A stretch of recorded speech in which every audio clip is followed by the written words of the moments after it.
Um, all right. Now let's get to the bullshit, okay? What else, you guys? What else?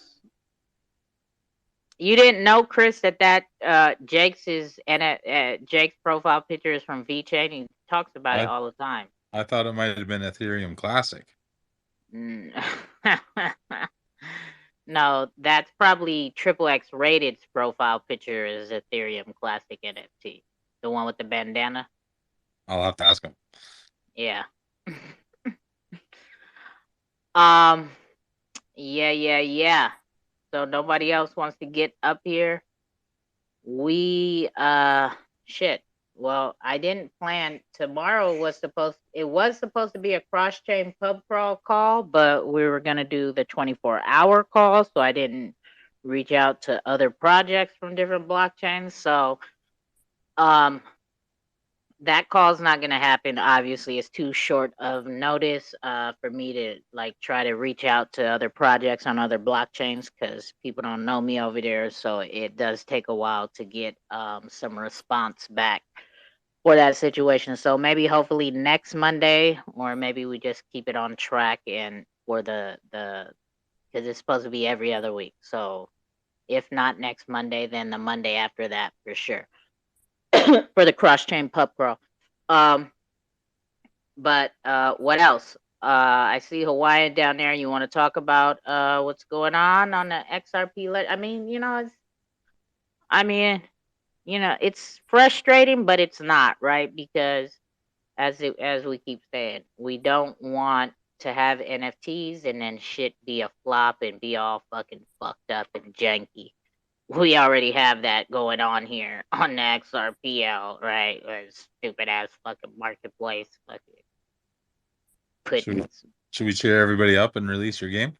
No, because I was thinking about that earlier, and I'm like, no, because people can cheat when I'm gonna use that for the 24-hour call, and people can be cheating, so we don't want to do that. No cheating. I could make it so they can't cheat. I just got to change the images up. Oh yeah. All right. Yeah. Go ahead. It seems like you want to, so go ahead, Chris. Go ahead. No, Chris it's a made a okay. huh? That huh? Huh? What happened? So, no, that's all right. We don't need to release it. You sure? Yeah, let's do Yeah. it.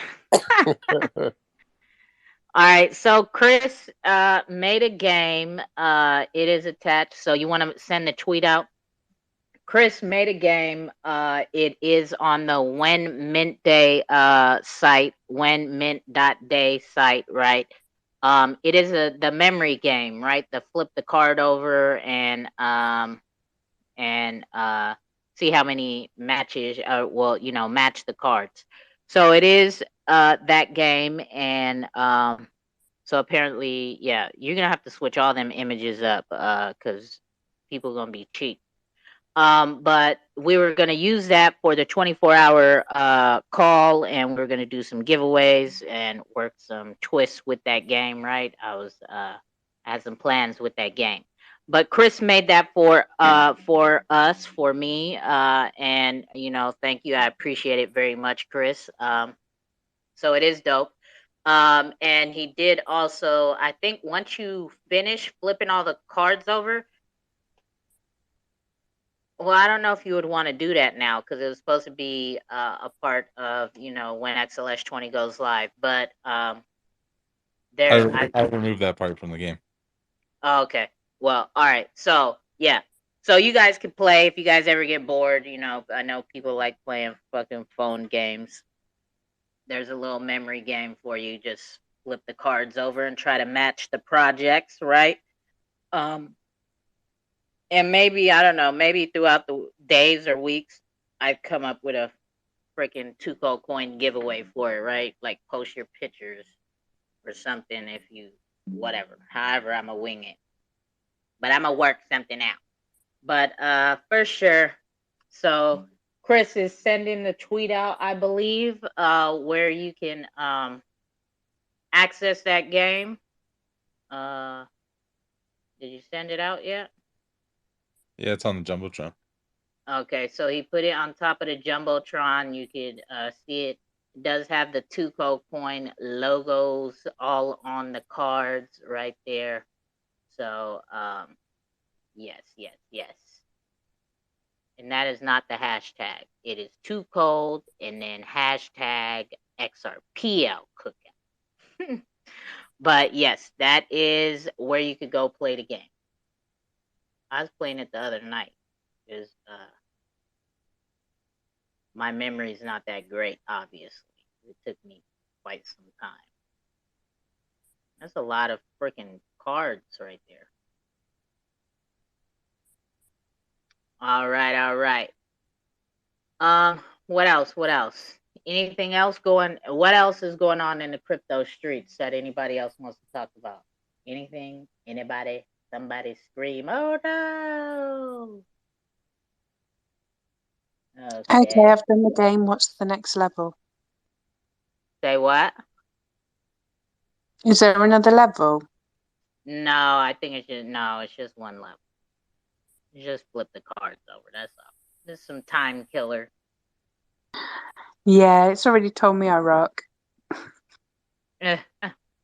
Damn, you already. Damn, you finished it that fast? That's Yeah, I crazy. have quite a good short-term memory. She finished that hella fast, Chris. Yeah, I'm still trying to get through one here, and I had a head start. All right. Oh no, I fucked it up. What the hell? There's one more. Ah, she's a gamer though. She's admitted it. She is a gamer. Hales is a gamer. Yeah, I was late to a pub crawl because I was in the middle of an intense battle royale on COD Mobile. Wow. Well, I Wow, wasn't wow, late. wow. I was just on time, and I did apologize and told you why I was late. Well, guys. All right, here we go. We got lasagna. Laganaza. What's going on, lasagna? That's one hell of a name, boy. Just hanging. Got back from some dinner. I'm curious. Did you eat some lasagna? Oh no, I went. I had a salad. That was good to know. But curious what you guys think is going to happen. Of course, I got to take it to FKM. What is your guys' strategy with STX? Do you think there's going to be an increased demand for it, or will there also be an increased supply because of the NFT staking and the STX? I'm curious how you guys are playing or what you're thinking about it. What do you mean by increased supply? Like, is Well, StakeX going to release some more? I don't think they are. all these NFTs that we're going to stake, I'm pretty sure majority of them will be producing STX. You got to stake STX to get it, but I'm just trying to think through it. Oh, my plan is going to be remain the same. I'm not chasing StakeX. What I got is what I got. What I get is what I get. And I'm not buying no more. Yeah, that's probably the way to do it. So I already bought because I hadn't bought no StakeX like for I think the most I had spent was $20 when they first came out because I was showing Jakes how to use the platform. I think well not 20 XRP worth, but I was already getting StakeX in return. But then FKM is staking and so I went and bought a bag for that, and then yeah, that's it. I'm not about to. I'm not trying to. Yeah. No, I'm not matching shit. I'm just bought what I bought, and the rewards I get is the rewards I get. So that's how I'm Probably. playing that. Yeah, makes sense. I'm wondering because I think I read there's also going to be requirements if we want to stake our Asimon or however you pronounce it. I think we need some SPX. Oh yeah, the Asimovs. So Yeah. the thing about that is because I've been staking before, right? And I never bought no more, and I just always like when projects that I hold ended up getting on StakeX, I just added them to the pool, and whatever, it just lessens the rewards across the board. So what I'm not chasing that. I'm not buying no more. Yep, I feel that. I'll just get the rewards that I get, and that'll be that. Well, hell yeah. Hopefully we can get this bug fixed and get back on track. Yeah, I don't know how long that's going to take. Chris, how long do you think the bug is going to take to get fixed? Like, is it a fast fixable bug, or is it a bug that's like going to need some weeks to get worked on? Yeah, I think their guess was 3 weeks. I don't know if they picked a particular solution. There's two good ones. But So, once that's fixed, I mean, we're gonna have to throw it on a dev net and test it and make sure that's removing the feature and whatever needs to be done to it didn't break anything. And then once we've tested it, we gotta put out a new version of Rippled with the amendment, and then everybody needs to update, and then everybody needs to vote. And yeah, so another 2 months or so. That's what it take however sounds long like. you've been waiting and double it. So wait, say what? So take however long you've been waiting, double it. That's fucked up. So 2 years. That's a long time. You won't be disappointed when it's 3 months then. So another 3 months. So what are we in October? No, are we in? No, we're So in we're looking September. 2023. October, November, December. Wow, first quarter 2023. You know what's really suspect is that the vote hit the threshold. They did Apex. Apex ended. They killed the vote. Cause all them projects said they wasn't ready, huh? Is that what happened? Yeah, I don't know. I'm just being an asshole. Might be what happened. Or a conspiracy theorist. Which do you prefer? Do you want to be a conspiracy theorist or an asshole? I don't like conspiracies. You don't? They're so No, fun though. they're not. Oh, come on. Yes, they are. They're But you usually just based on a, started ones. they're usually You just based on a piece started of one. bullshit that I just can't get past. So I'm not into conspiracies. It's just there's so many layers of thing, and it's all based on one thing that's just like, well, that's so much you've piled onto something true. Ouch. I'm not like a heavy conspiracy theorist, but I do take them into consideration.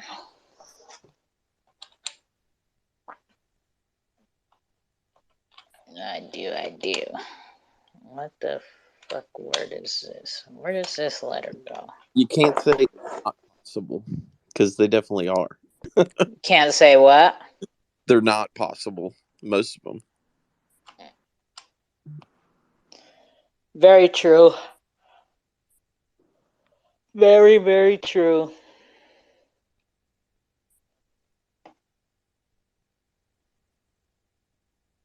Go ahead, Sinosure. Take us off topic again. Go ahead. No, this on topic. No, they slowed down so they can get ETH a chance. They heavily invested in on OpenSea and all those projects over there, so they trying to at least get their money back, and then lower them gas fees, and then try to dump some of the money over here on the ledger. But we don't have But any. the gas, I heard the gas fees ain't getting lowered regardless of that merge. That's a lie. The No, we gas put the fees are team going to together. remain the same. We putting a team together to pay those fees. OpenSea, it ain't closing. Mm-mm. What up, Cash? I'm good, man.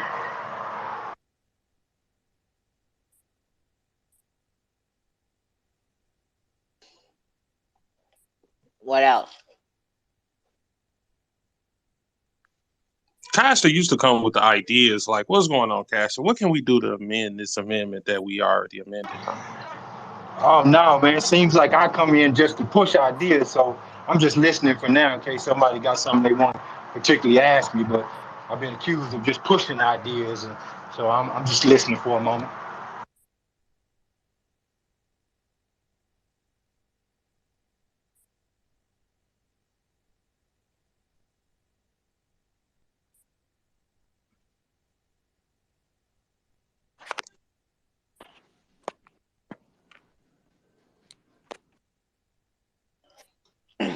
Well, what else? So is it possible that the automated market maker can go and pass before XLS 20?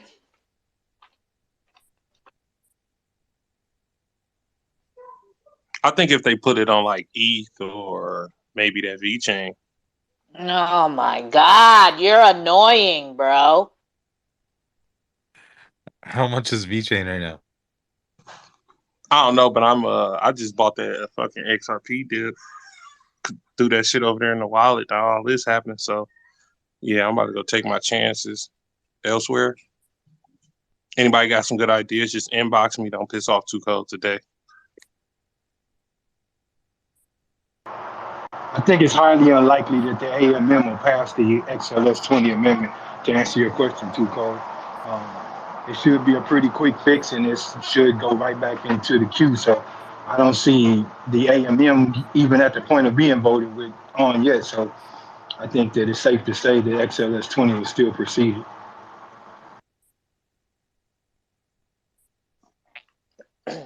Chris was just saying about it's probably going to take another 3 months for XLS 20.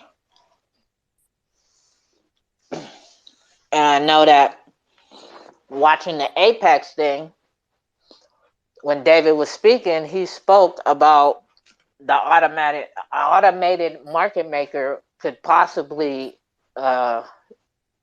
be ready to go before the end of the year.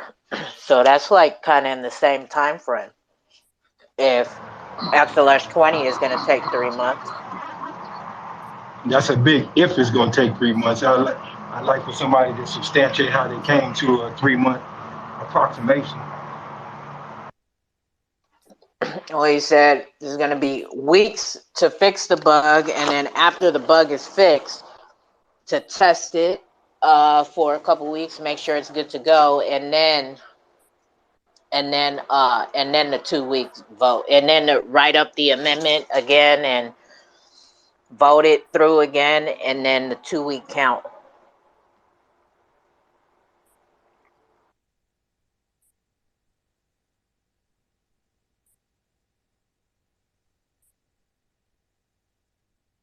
So we can tell Tiny Tim I won't be coming home this Christmas.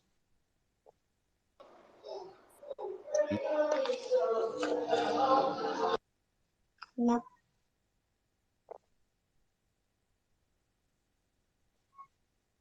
Is anybody sad? I just want to know if anybody else sad out there. I'm sad. I've got all these IOU coins and they're just going to sit in my wallet some more. That makes me sad.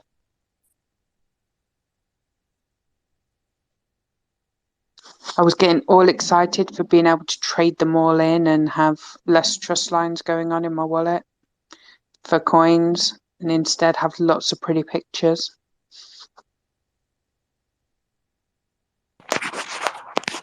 I'm pretty excited because I think we might get some better prices, a little better entry points. Good point. I mean, XRP seems to be dropping in value right now. As soon as I buy the dip, huh? Oh yeah, you got to buy the dip, but that's not the point. I wanted pictures, but I suppose the dip is a good, consolation prize.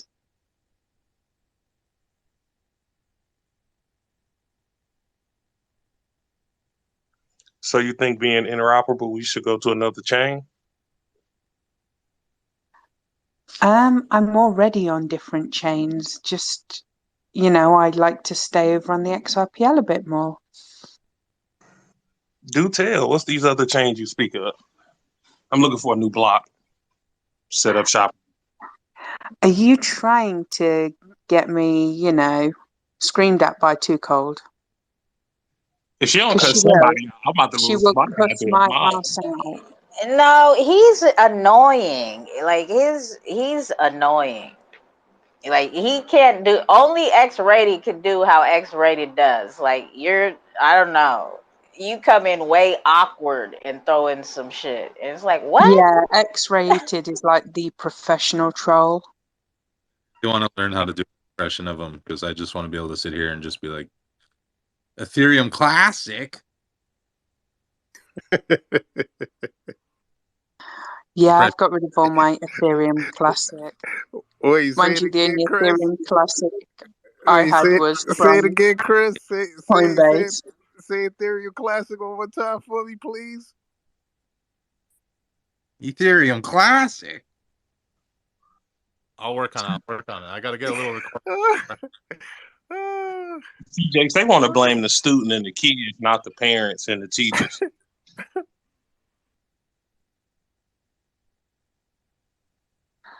However, VeChain have good NFTs. I knew I it. mean, look at Jake's. He's pimping one out right there. Yeah, Jake sent me that link earlier. What is it? What's their marketplace called? I'd like to go look at it. VC or World of V, take your pick.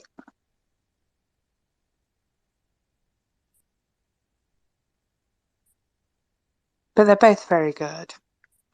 I mean, if you want some koalas, I've got some really cute koalas for sale.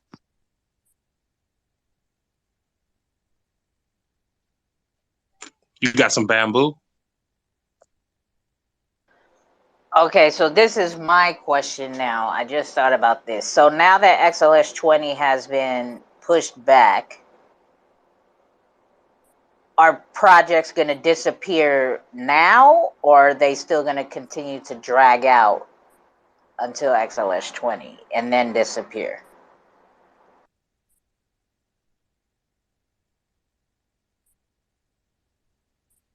They definitely have time now. As far as I'm aware, there was only one of them that was really kind of hinting that they're just going to go somewhere else. And then they kind of stopped hinting at that when we got the amendment out. So, Wait, I don't who was that? opinion that they're going to go somewhere else. I think it still looks promising that we're not going to have that long of a wait.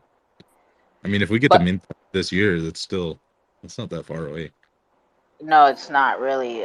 These crypto streets move fast. Who was hinting they were going somewhere else? Let me see. Rippleton has been on. He's been working overtime.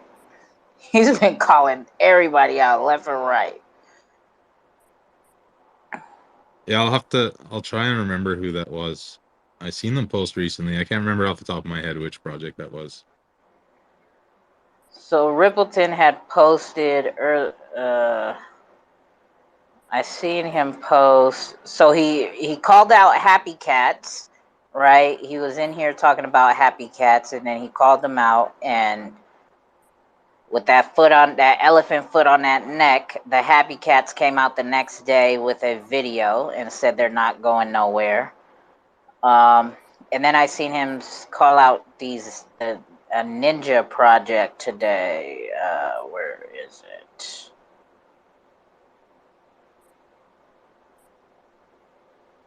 Right here. I really like this.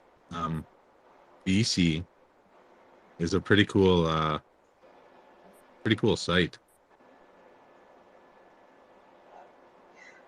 I've been on World of V only buying stuff.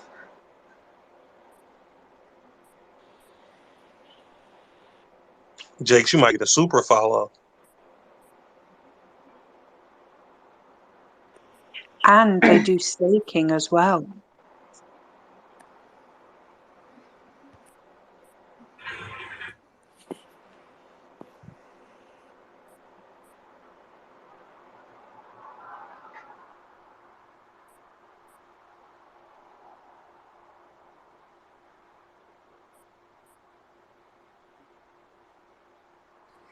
Yeah, VC is pretty smooth. How long you been over there, Jakes? Since last year, sometime. No. I'm sorry. Uh, was it last year? Yeah. No, January. What made you come to the XRPL? No, I was here first.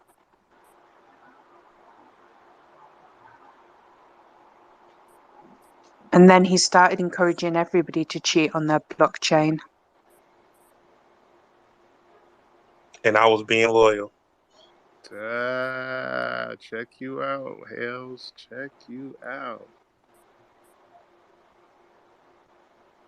I remember when he hosted that, was asking everyone, do you cheat on your blockchain? Yeah. Was that at the pool party or was that at the wake and bake? I can't No, remember, but I do nah. remember the I "do held. you I held cheat my. on your blockchain" Nah, I held my own space. conversation. I held my Was it own your own space. space? Yeah, it was my own space. Early morning. That's right. Tell him. I should have left.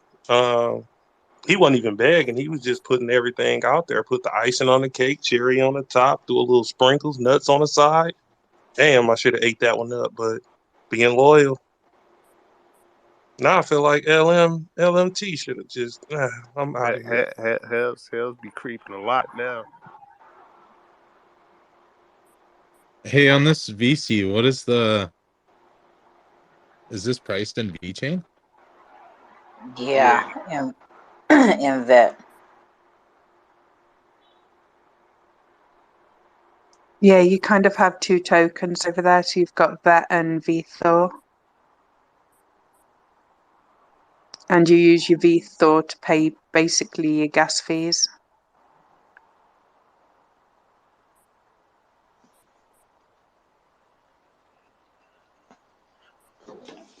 Oh, I'm just looking at one of the apes. Like, that's not cheap. Or am I doing this wrong? No, the apes are not cheap at all. The Mad V Go, apes have really high floor prices, but go ahead. they Go are ahead. really special. Go ahead. Go ahead, Hales. Keep talking. She's gonna cuss me out in a minute. I know she is. no, I ain't. Whatever. Y'all keep. I'm not finna keep talking all night. So Got my V chain. So yeah, you've got the Mad V apes. The Minos are pretty good as well, and the Psycho Balls.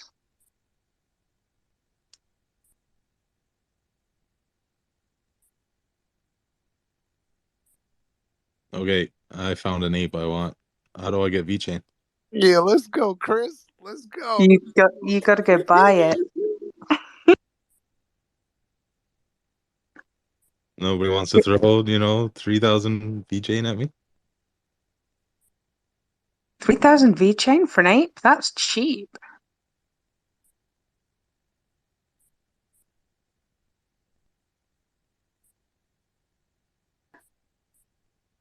Is it one of the females? Come Nope. on, Chris, tell us. No, it's not. What is it? An alpha? How do you tell if it's an alpha? The alphas, the cartoon ones, and It the says at fusion. the fusion. Yeah, yeah. Get that fusion. Let's go, Chris. But you've got to get it a girlfriend as well so you can have babies. What wallet do I got to get here? Okay. VTHOR. Not VTHOR. Yeah, Vitor. Yeah, it is. It's because I was thinking of the laptop one.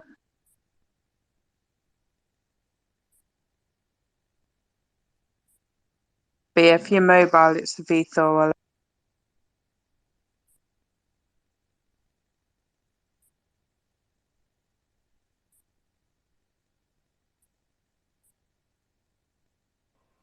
Too cold. Could have had one. Too cold. Didn't want to do it. I don't want no fucking gorillas or apes. Yeah, you could have sold it. Could have that'd definitely got you a nice flip though. From when I told you about it.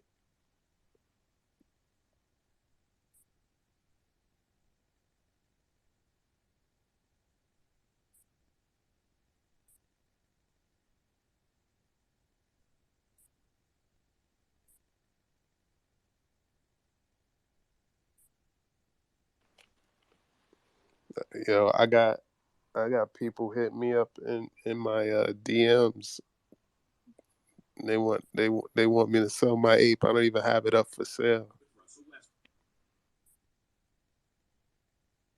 Yeah, I've been getting crazy bids for my apes that aren't up for sale, and they're all rather insulting, to be fair.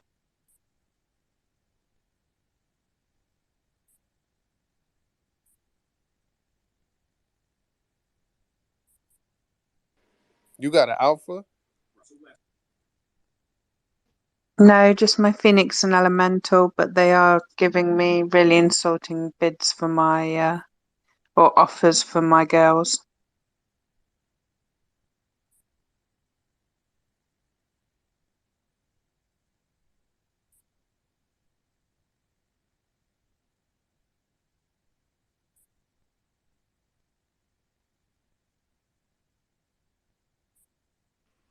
Yeah, if you'd have came in I early. fuck with Mad V apes. I got 16 alphas, and I don't even know.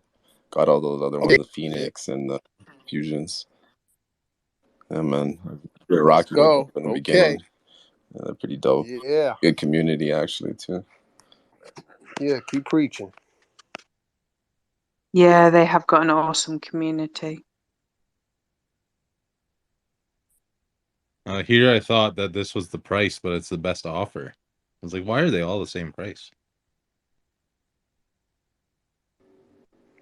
No, isn't the floor price of the Fusions like 5,000 V?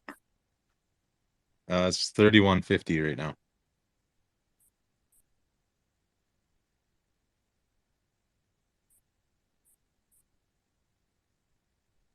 Isn't there a new collection coming soon or something? I can't remember what they were saying. It's been a while. Yeah.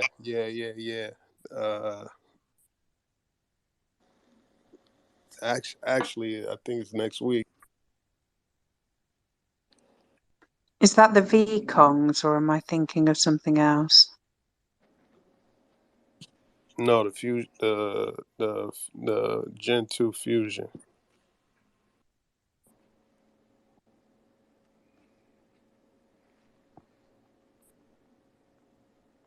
Maybe you need to buy that NFTI one off me, Jake, so I can get myself a Fusion or an Alpha.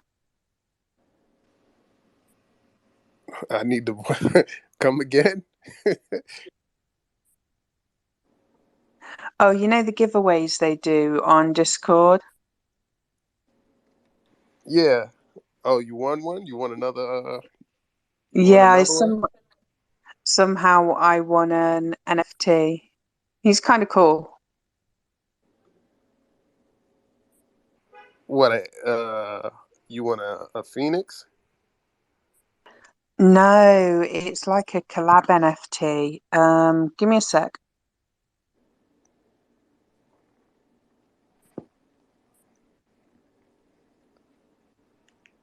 Yo, Hells be winning so many NFTs in Discord.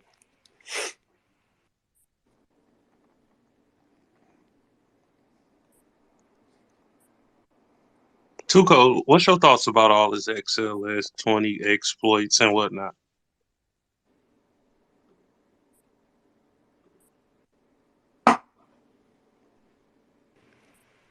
See, too cold. He went back. He went back to the topic. Yeah, it say XLS 20 might be halted for the XRPL.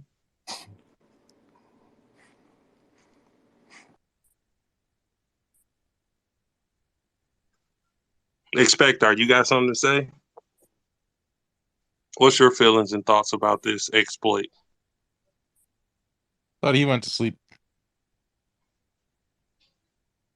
Damn, that sounds like a good idea, but then I gotta wake up early to this shit. Mm.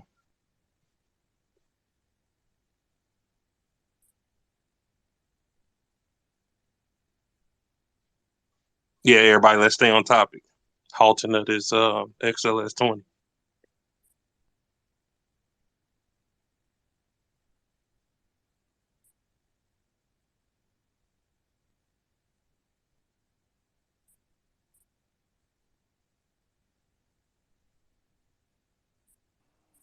Too cold went away. What's up? Jakes, check the DMs. All right. What's up, Vet? Hey, what's up? What's up?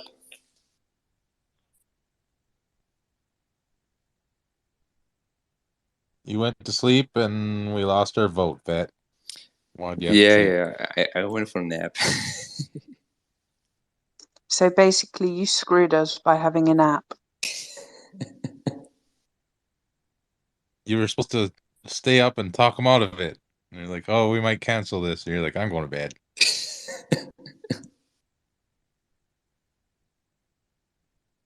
Well, we have to laugh because if we don't laugh, we're going to cry and become miserable and dwell on things. Ah, You there. know, it'll happen when it happens, or we all jump ship and go over to VC. I already got beer. I love this site, man. It looks so good. Yeah, I'm transitioning out of off the ledger right now as we speak. Hey, Vet, did you get your name from Vet VChain? No connection. Yeah, I Chris. mean, I think it looks amazing over there on there. You can come on over, Chris. We welcome you. I gotta figure out a way to actually get some Vet. Stop the talk sounds so wrong.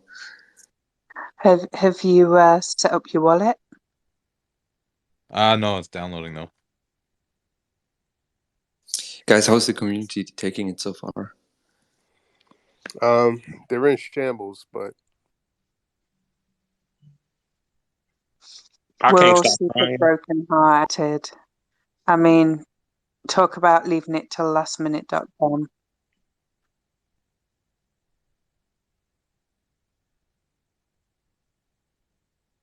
And they screwed with Two Colds Monday night. I mean, she had a 24-hour show planned for the countdown. yeah. They threw a big monkey wrench in that. Yeah. People had given her prizes to give out for doing quizzes and fun shit. And, you know, she's got to give all that back now. I mean, she works hard enough, and now she's got to piss about giving people their prizes back instead of handing them out on her marathon call. Off Too Cold, what's just a normal call. Hey guys! But did you guys read what one of the devs said as far as why they did that? There's a whole thread. Can you guys hear me? What's up? I can hear you, but I don't know who's talking. I'm the elephant. I'm the elephant in the room. But there was a whole thread that the one of the Zum guys, What's up, Fat? one of the Zum validators. Nah, it's Yeah. Hello. Which yeah. validator? I'm Was here. it Wits the Wind or the Elephant Man? No, it was the Zum dude. We'd say when. Yeah, Wits the Wind.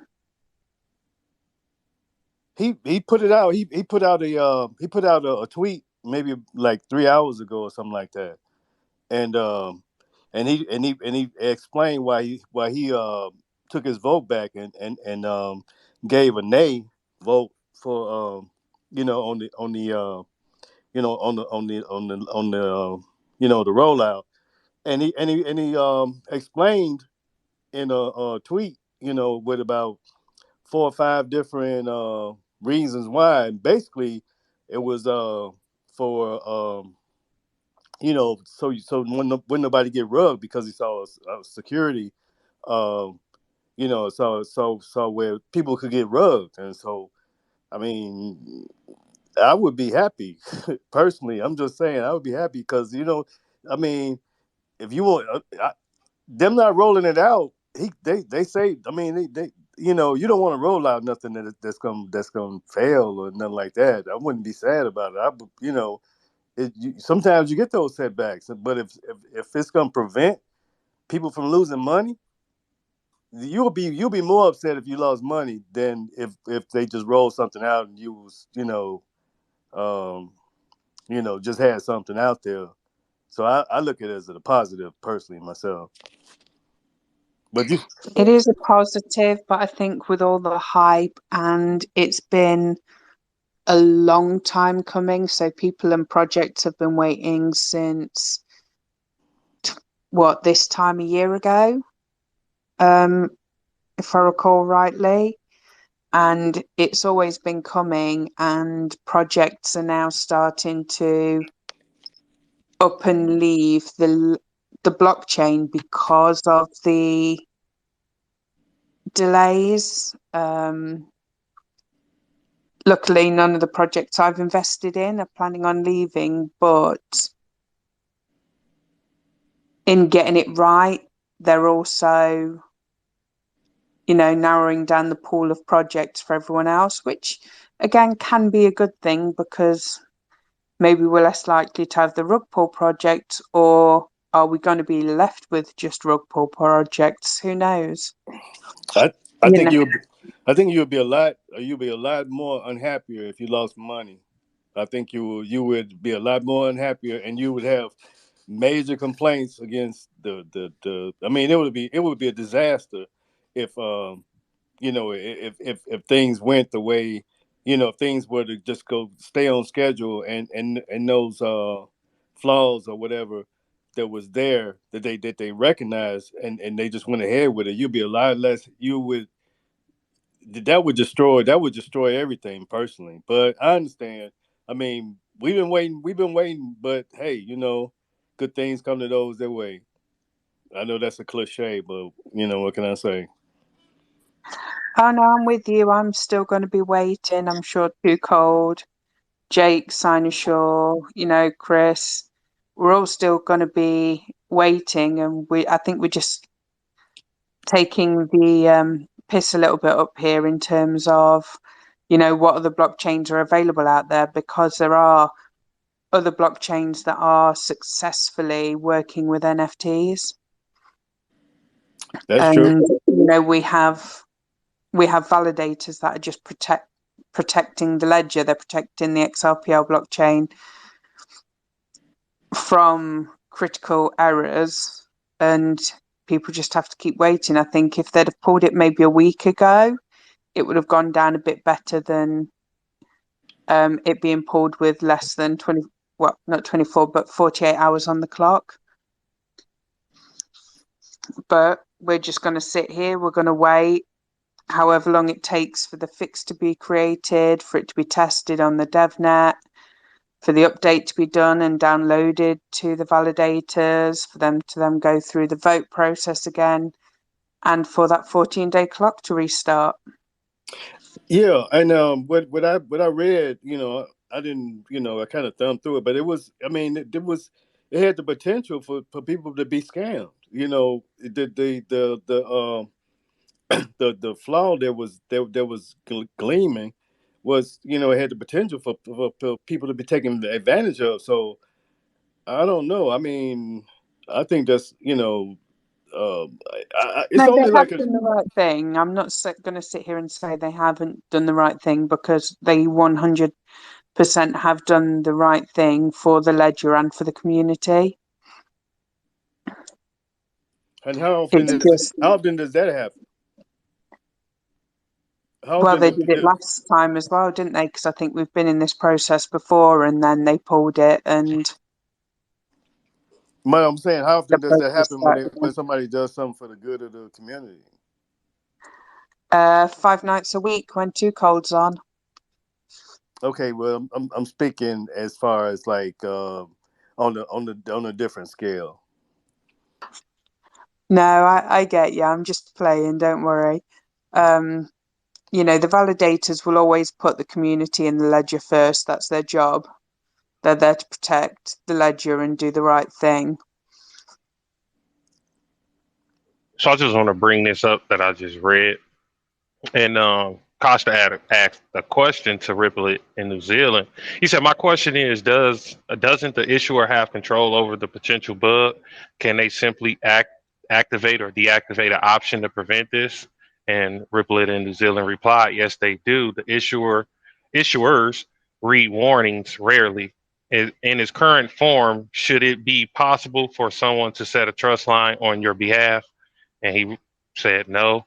Simply put, it needs fixed before it's too late." So it's as simple as what not accepting something from the issue. I mean, the issuer setting something like the flag or whatever that may be, to where that doesn't happen to that person. So yeah, they've been through all of this. They claim it was within the last 24 hours. So yeah, they should have been fixed that, which we just got exploited by the ones who's preventing us from being exploited.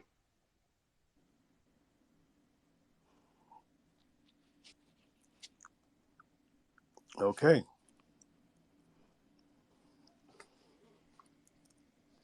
Three more months to go, max. What's the minimum? 2.5 months. I thought it was 3 months minimum. Damn. Who I was knows? trying to put a little hope out there. I thought it was shorter than that though. Let me go back to that article. I thought it was shorter than that.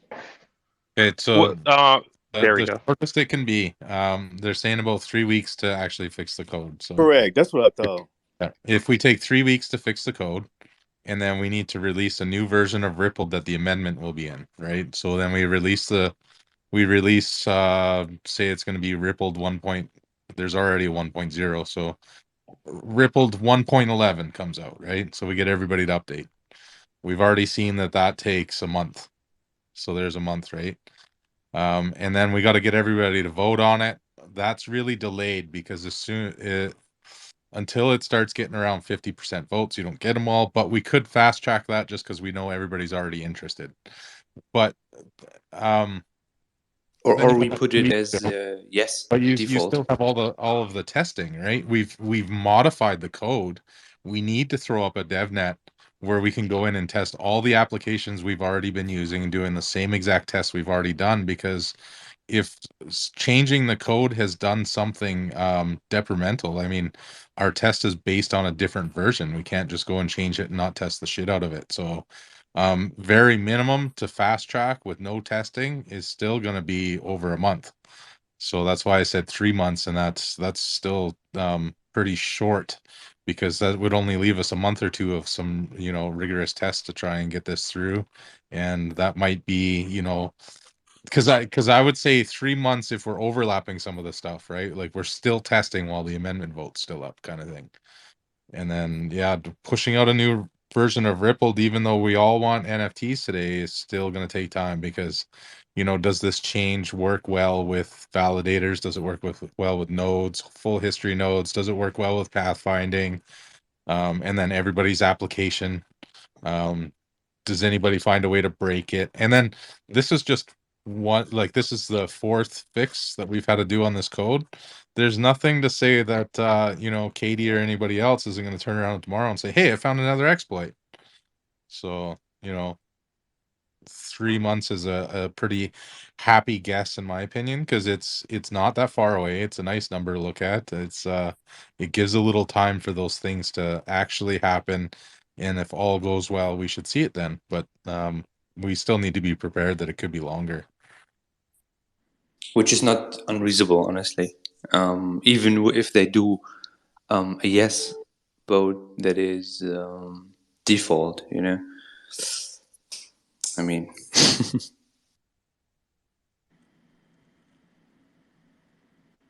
The issue with doing yes as a default is everybody that's going to go and update has the opportunity to vote anyway. No, there's one validator that I suspect is on auto update. So if you're going to the effort of updating to the next version. Like, don't be upset if you hear that the default's no again. Well, it doesn't really make a difference. It's the operator's going to be updating it manually anyway. He can add the flag to say yes. Yeah, but I've seen many that who have updated, but they still have no votes. Even the reserves are still the old one, you know, like 2010. Yeah. Well, I mean, I don't even like voting the new number. I just do that because it makes it look like I'm paying attention to that part. Yeah. If I had an actual vote, I'd put the reserves back to where they were. We had so much damage to the ledger because of that damn freaking number being voted lower. That's when we seen the explosion of everything. Did you already withdraw your vote? I never voted. You did. No, that was old dead Gertie that won't go away. If you go see, I never voted with new Gertie. I don't know why they linger. Like, if you nuke a validator, they kind of linger for a while, getting a really bad score, making you look bad. I have to withdraw, but the issue is I'm gonna probably have to reinstall everything. Why? Yeah, because I have the new machine, yeah, and my SSH key is not the same, and yeah, let's tweet. The vet locked himself out of his validator. Can't vote no. Shut the fuck.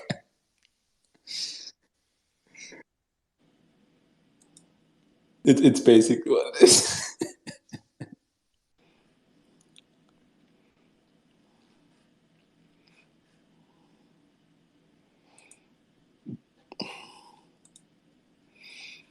My clock worked flawlessly though. It went to 0 on its own. It paused and went to 0. Nice, good job. So that means it'll get triggered to start itself again. And then, because that was the thing people kept asking, right? Like, what if it gets a false trigger? Like, we hit the threshold and then go back down because somebody's in the DUNL. So that should catch it as long as it isn't like a 4-second gap or something. See, they cursed it. They cursed it because they wanted a false reset. Now they have a real one. Oh, I was saying earlier that this seems like they wanted the countdown started during Apex, and now Apex is over, so just shut it back down.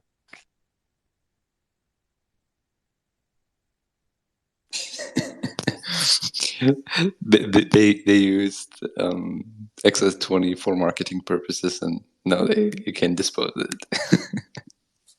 They knew too many NFT guys were coming to Apex. Solo was scared for their safety.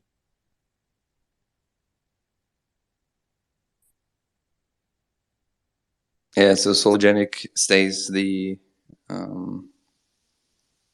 only NFT marketplace, right?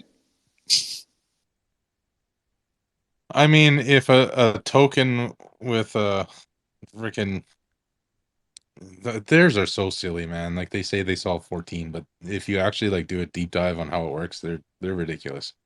But I mean, if that counts, then I would say that a DevNet NFT counts as an NFT. It's still the XRPL.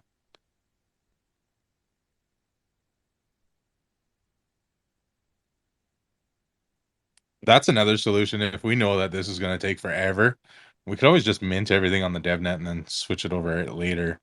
But I'd be afraid of them using that as a, oh, well, that's technically a sidechain. Just keep it over there. Exactly.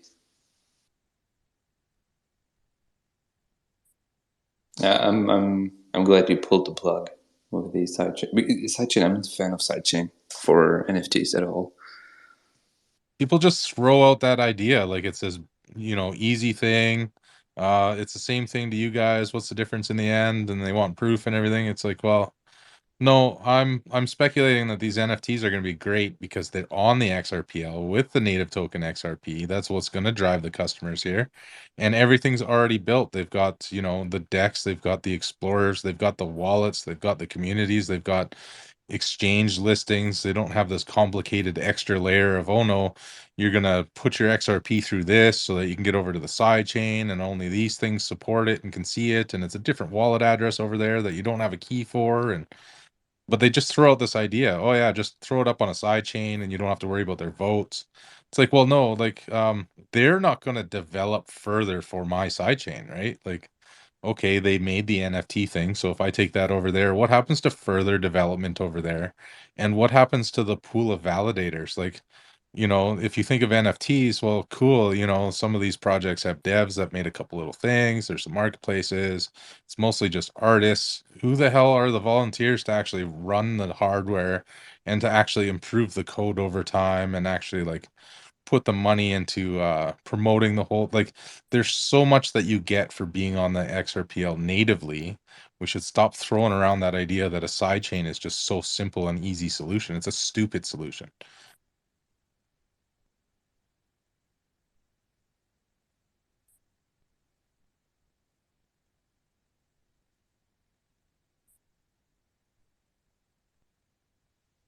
Yeah, I seen someone, I'll say, stating it earlier that we should create a side chain.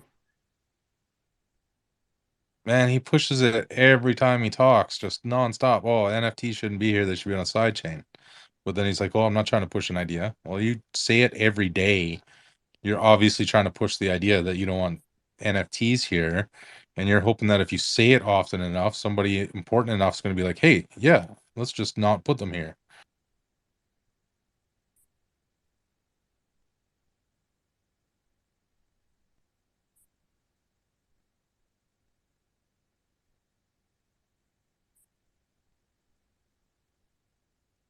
I mean, I'd rather just go to VeChain. I mean, we're not going to have them here.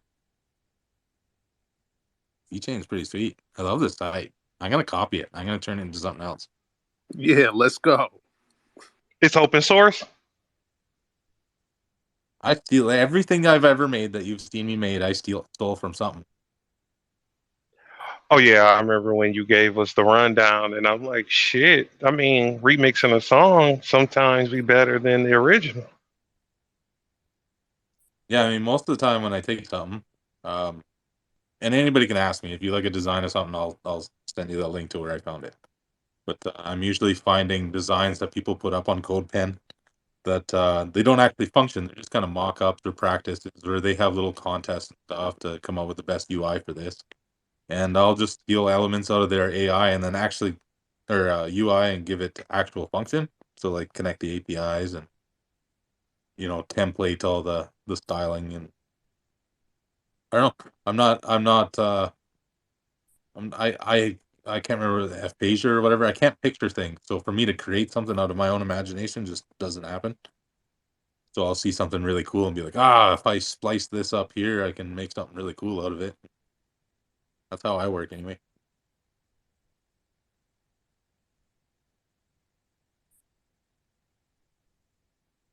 That sounds like dev jacking. Well, devs don't usually call the front end stuff anything, right? Yeah. Dev is more the back end, and I'm kind of in between too, right? Like I don't do back end database complicated shit. I just hook things up together.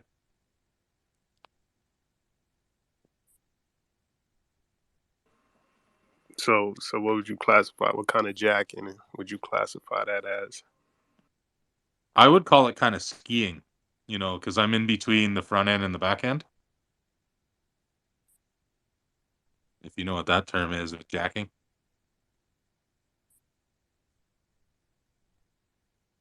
Nah. It's the dude that's sitting in between two other dudes jacking, not himself. Skiing, both. Oh, okay. I got you. This is recorded, right? Awesome. Yeah, it's recorded. And I'm gonna play that shit back probably 30 times. I just gotta Yeah, remember the timestamp. The dude sat between the other two dudes. Can you say that again, Hills? The dude sat between the other two dudes. It just sounds so much better when she said, Chris. I think you need to DM her all those type of I think responses. that sounds. Somebody needs to cut that up and send it to Kamikaze.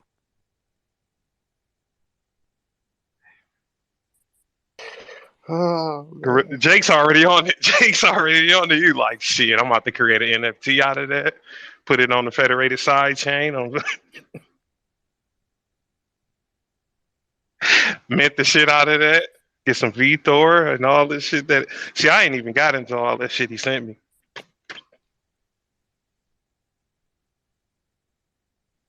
That I got a that couple dudes in my Discord. that Say it VeChain wallet again. was so easy to set up.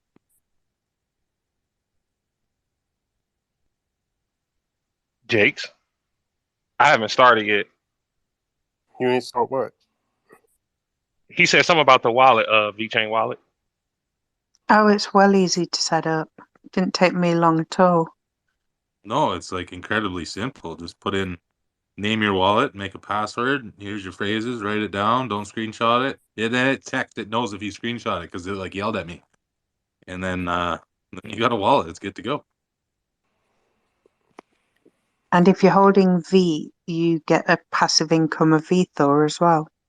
I don't know what it is daily, but my numbers keep going up. I used to get it on KuCoin, but KuCoin didn't support you to do anything with your VThor. So I should have a bunch sitting there. I should go check. Yeah, your VThor Yeah. is basically what pays you transaction fees. You send that shit over. Anywho, it's now nearly 2:15 in the morning, so I'm going to go and get in my bed. Wait, hold on. Where you going? I'm going to bed, Jakey. How long you been with Editions? Congrats. 2 months now. What? That long? Wow. Yeah, not quite as long as I've been with Treasury, but Yeah, I know. I know Treasury. I know Treasury. You got a parking space there. But I do, yes. I have a parking space. Has my name on it and everything. So did y'all just create a new So y'all remix the block hop to this just everywhere? This is where we going. This is what we doing. We block hopping because I don't really like the cheating and being faithful to the ledger and different blockchains. So block hopping. Block hopping. That sounds a good name for it. man, that's block creeping. Creeping. Okay, we'll take Hopping. block creeping because they doing a block hop, hip hop, kamikaze, Lemmy. So they kind of like trying to coin the phrase, so to speak. So I guess we're gonna move it into block creeping because we on all the blocks. Well, if we had somebody like once a week or once a month actually walk everybody else through a blockchain, so they do all the research first and then get us through, show us the right site, the right wallets. That's pretty much the cross-chain pub crawl. I don't know. Not a fan. Chris about to get in that VeChain bed. It's nice. It's comfortable.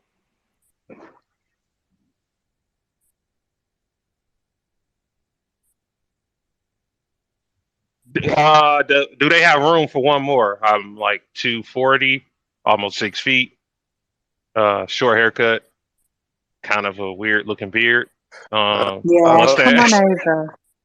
Come and join us on the dark side. You know you want to. Oh yeah, I don't even need lights. Fuck that. Hell, I'm looking at.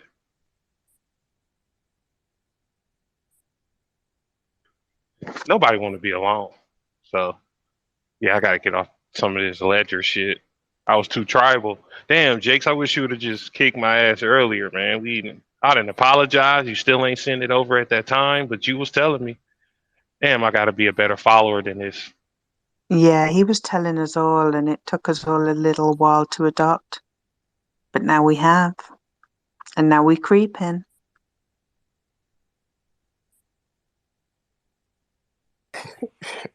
Hell's making sound so. Hell's But is she want to making go to what sleep sound? this early though. I know, it's like 2:15 in the morning and it's a Monday morning.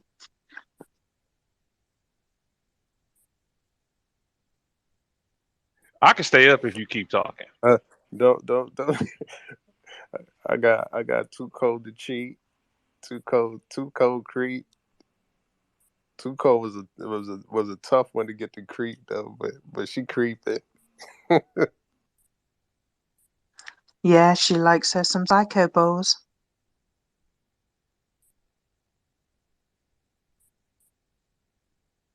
Hey Jake, you got any minos? Yeah, Or minos or whatever everyone wants to yeah. call them. I got both of those. And did you get your legendary elixir yet? No, I don't have the legendary one, but I got. Oh, I have one of each now. I know you do. I know you do, big shot.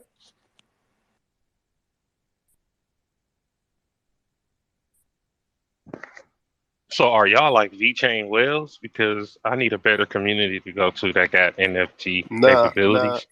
nah. The whale is No, beat we your are not beats. whales. The whale is beat your beats. Think I've just made another friend. Oh, he followed me. I ain't follow back. What am I on? He got the My bad, beat your beat. he, I'm he's tripping. he's the low key whale. Don't worry about it, beat your beats. I'm about to unfriend some of them. They pretenders. I got 65 VThor. Am I a whale? Oh, for Oh, you Vthor, a big no. ass whale, don't you worry. That Huge, ginormous whale. but that should carry you for shit at least a year of doing transactions.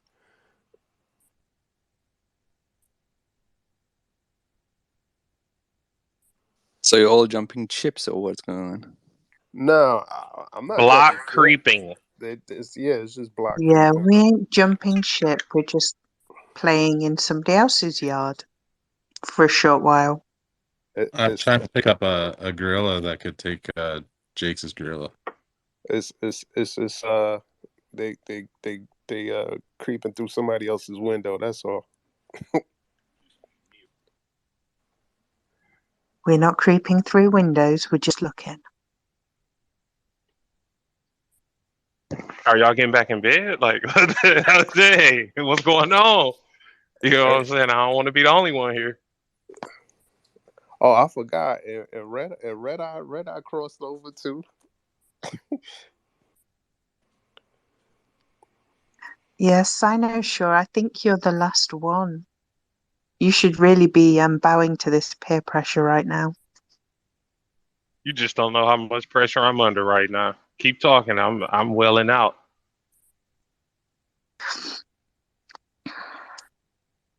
What's the easiest? I'm easy. I'll go ahead, Chris. What's the easiest way to get some VeChain? Buy it. Hells. Oh, I just got all mine through. What did I use? Oh, I used crypto.com. I went and bought it there and then sent it over to my VeThor wallet. What if I have damn, what the hell do I got? Coinbase? Is that on there? No, it's not listed on Coinbase. God damn. Yeah, Coinbase You sucks. use Coinbase? All I use Coinbase for is doing the learning shit that comes up every now and then I convert it to Bitcoin and send it to a different wallet. Oh yeah, I had the 8 XYO. Damn. It was a few of them that I had over there, some XLM. Yeah, I started getting rid of that because all the exchanges were starting to act weird earlier this year, and then we had all the shit breaking down. So I'm like, yeah, I'm out of here. There's no way in hell you're gonna catch me with my pants down and ain't paid for it. Why are you running around with your pants down? That's a bit weird. It's an American thing. Oh, Yeah, you mean like I wearing lost my them belt. down around your knees with your boxers showing? Okay, that makes sense. Wait, the well just grabbed the mic. Go ahead, Mr. Well. Just beat it if you wanna be Who's trying to bad. buy an ape? I got a bunch. I'll sell someone a couple, whatever they want. Chris the Menace. What do you want for it? Depends what you want to pay. What kind are you looking at? Or I'll screenshot this and I'll send it to you. Okay. Which ones are you looking at? You The fusions or the original, the alphas? Yeah, I don't know. I was just kind of browsing around. I don't even know what I want. Whichever one you're willing to sell for 3K. Nah, he would you said he take liked. XRP? He said he liked the fusion. He want to join the fusion gang.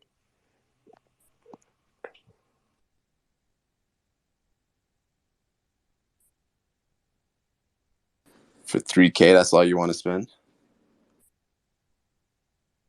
No, it's just he was looking at one and that's what offered. Was it one or you were just looking and a load of them said 3K, but that's offers people were making on them? Yeah, I didn't understand how to use the site quite yet. I figured it out now. Yeah, I don't know. I don't have a good way to get VeChain. What does it cost to move VeChain off an exchange? It's like maybe one veto or whatever.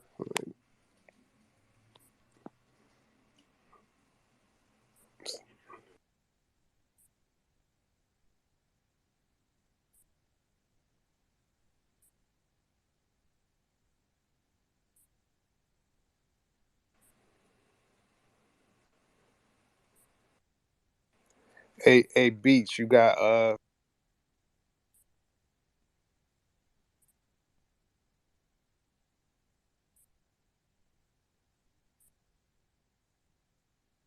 What's up? You take XRP for these VeChain gorillas and apes? Beats? No, bro. I only have like this one wallet connected to the world of V. It's the only one I'm gonna connect. So Can I create you a Sun wallet and just send it over there and then you just take over the keys and all of that? Or you can create it, I'll just fund it, activate it, get the party started. VeChain's cheap, man. Just what do you mean? Grab a couple. It's not that it doesn't, and it's cheap to transfer I'm, too. You know, it's not like Ethereum. It's not like you're moving around Ethereum or anything, right? no, I want the middleman situation is coming back in effect. Middleman workers, like be that middleman. Right. Well, while you guys are talking middleman, I'm going to go to bed. So I will You can at catch least you. watch. Whoa, Yo, hell. I'm not At watching least no watch man in the over me. This is middle. my first time. Oh Lord. It's all right. At least Jakey hold will my take good hand. care of you. He can Jake hold got your gorilla hand. hands. I want the rough What paws on all the them. better for holding you with then? Shh. Damn, you make a good point. Ah, shit. Jakes, you up for it? Come on, Beats. Let's do this. Create that Sun wallet. Secure those keys because not your keys, not your crypto. But yeah, I'm going to bed. I've got to be up in a few hours, so I will catch you later. Hells yeah. all Take it right. easy, Hells. Night. Night, guys. Good night. All right. I'll record it. Don't even worry about it. You rest your eyes. Fish eyes. So everybody feeling happier right now. So let's just take this back. XLS 20 might be halted for the XRPL. Let's stay on subject. Yeah. He is How's what it he going, is. Vet? It's been tough, man. Just going through all that stuff. Yeah, less than 48 to go. Gonna have a little blood on the streets on the XRPL. I think it was expected though. I was kind of going through like this funk, but um, yeah, it was just like I don't know what was going on over the course of the last like 2 days, right? And then it was just like something. It's not me because it is never me, right?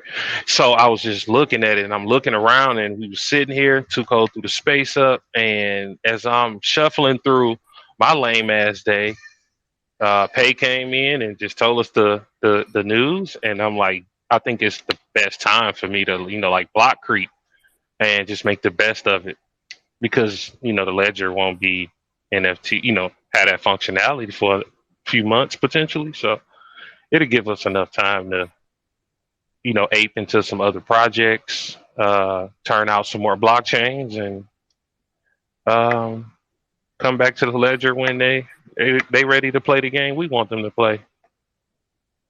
I'm moving to potentially Yeah. clever, more centralized. You know, You're not. And I thought we agreed to call that Cleaver. Yeah, Cleaver. Yeah, I mean, my apologies. I missed that, but I did get the memo, Cleaver. sure.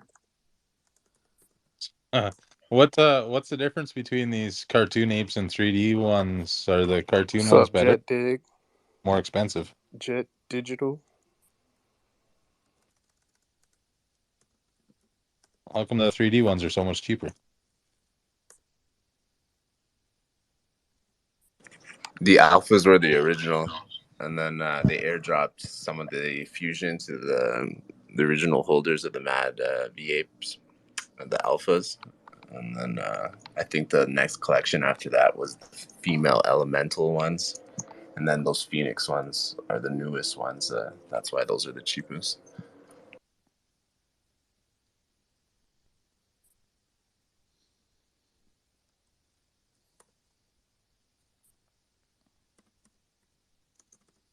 Jet, you want to be my friend now, and I'm like, I'm in a happy mood, but when everything kicks in, I'm gonna need that cold shoulder right there to cry on, and I built up a lot of mucus and snot and shit.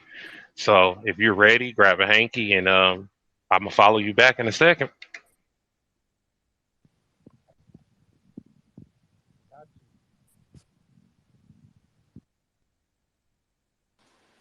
You gotta unmute your mic. He did, but it was like real low. I said I got you. Oh, for damn sure, man. Let me follow you back right now, just making sure you're okay with that.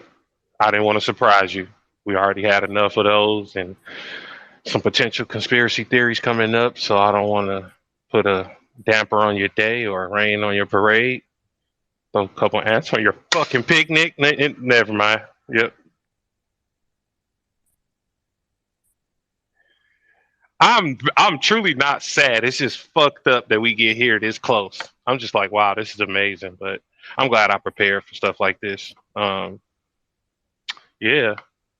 I just know a lot of people are just like truly hurt and thrown or taken aback a bit by the abrupt reversal of it all, right? Like that shit had less than 48 hours to go. And now Exactly. we're here, potentially going to cry about it. At least I got Jake's. Too cold, kind of like pissed off at me right now. But, that's expected. I'm random as hell. Yeah, I mean, it's unfortunate, right? I mean, it's so close before actually minting and enabling the amendment. Even more so, they acted way faster, right? It seems pretty fast after they identified that it is worth to veto against XOS 20, and they did it fairly quickly. So it is what it is, and it's definitely better if they fix it now. I mean, I mean, I think this is where the community is. Like the community, I think is understanding, right? Having this is not good. Yeah. And Okay. But yeah, question. I'm not an expert at all this, so just remind me. Isn't that how it's supposed to sure, work, though?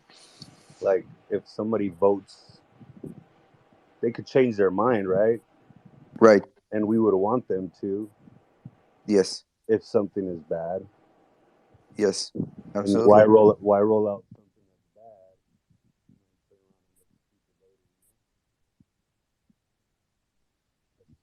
bad? Is it me or did he just like Uh, fade yeah, real you bad? silenced at the end. Well, I mean, I guess what I said was, I would much rather fix it before it's rolled out, and then find out it's jacked up, and then look stupid, right? Because here we are as a community preaching to the rest of the communities how flawless and fast XRP is, and how much it's decentralized, right? So I think a downvote 48 hours just shows how decentralized it truly is, in my opinion. You absolutely right. It's no good. I mean, we know this from other um blockchains like Solana, so for some, where it's basically a meme, that always something breaks and all that stuff. So I think it's better that we do not get ourselves into anything that can hurt our reputation here at XRPL, because we don't want to have this on and then potentially people are getting trolled or attacked, right, by this NFT flag that you can put on.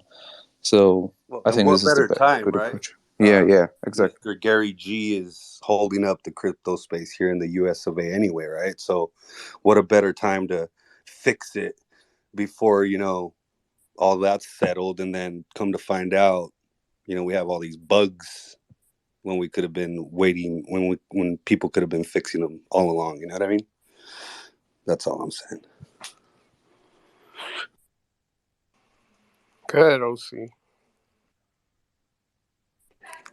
I'm wondering, wouldn't it be a good idea to sort of add all those little extra features that were sort of you know her- uh, just those little details where we spoke about. I think Chris brought it up. We're just having a little boolean or check mark true false as far as setting if an NFT is up for sale. Would that be like little things like that people have discussed? Would those things be able to be added? I See, mean, OC, that was my conspiracy. That I was thinking that they had more to add to it that'd be more important than just proceeding, because truly it's not a big issue but it's a needed fix. So it's like that kind of like 50-50 thing. But that was my conspiracy theory. My apologies. no, you're good. I mean, this is I think everyone who who is creating stuff, or sometimes either small or bigger things, developing stuff. Um, Whenever you add stuff to it, right, you can create new bugs. So you add stuff to it, and potentially you go through testing, and then you found again a bug, and then you will need to bring in fix for that new feature and all that. I mean, even with just taking away, because right now I think the preferred fix for this is just to disable this the flag, the problematic flag, right? Just take it away. Okay, just take it away, and let's see what's up. Um, and even that can cause. I think Chris also said this. Like, even that can cause issues with just removing things. Like, so if you remove things or add things, you can cause issues. But I would say if you remove things, you can cause a bit less issues, maybe in this case, because it's just, quote unquote, just a flag. But we got to see. Like, I have no idea how it's coded in on the underlying, and if we end up with more fixes needed or whatever.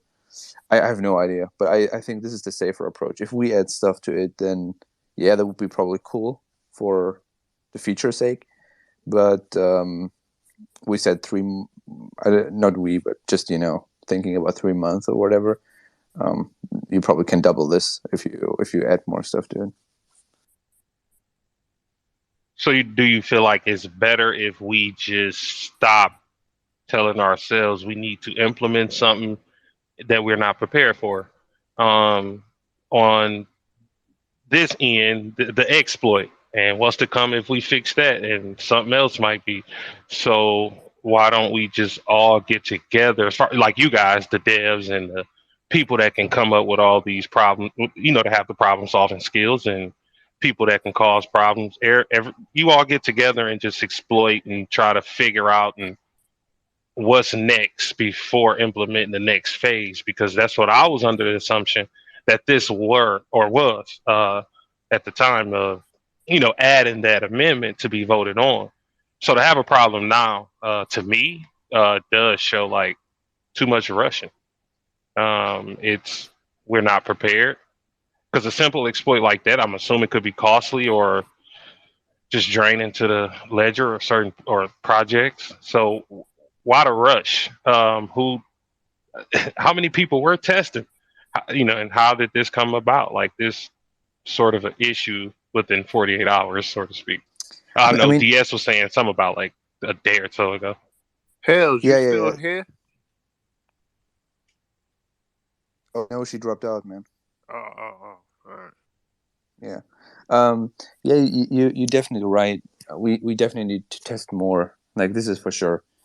And people have to test more and do all that stuff. What I think is maybe we have not so many devs on the NFT community, to be fair. I feel like, or maybe I'm wrong. I have no clue. But you don't. More. I've been trying to reach out and y'all. Okay. But Yeah. Then see, we need more people to test it out, simply because people who don't care, like if you feel like hooks or all that stuff, and I feel like there is more devs who like this, to be honest, or whatever automated market maker. It's not live yet, but yeah, or even on testnet, but still, they are more enthusiastic for this, and they want to test out and break it and all that. You cannot force them to test for you XS20, right? This is the people who want to have this amendment who should have tested, and you're totally right with this. And the second part of this is basically it's just a shitty design, because I mean, you can always say after, and at the end you can always say, oh yeah, this should be so clear that this is wrong, because how this flag works is it basically goes against all the philosophy of a trust line. Basically, it sets automatically, and every one of us who's used to trust lines know this is not how it's done, right? You do it manually. You sign it manually because you have to trust the counterpart, and this is not how this flag works. It just does it automatically. It's basically the opposite. So you can always say, well, this is kind of eyebrow raising, but yeah. Chris, go ahead. Yeah, I just want to say it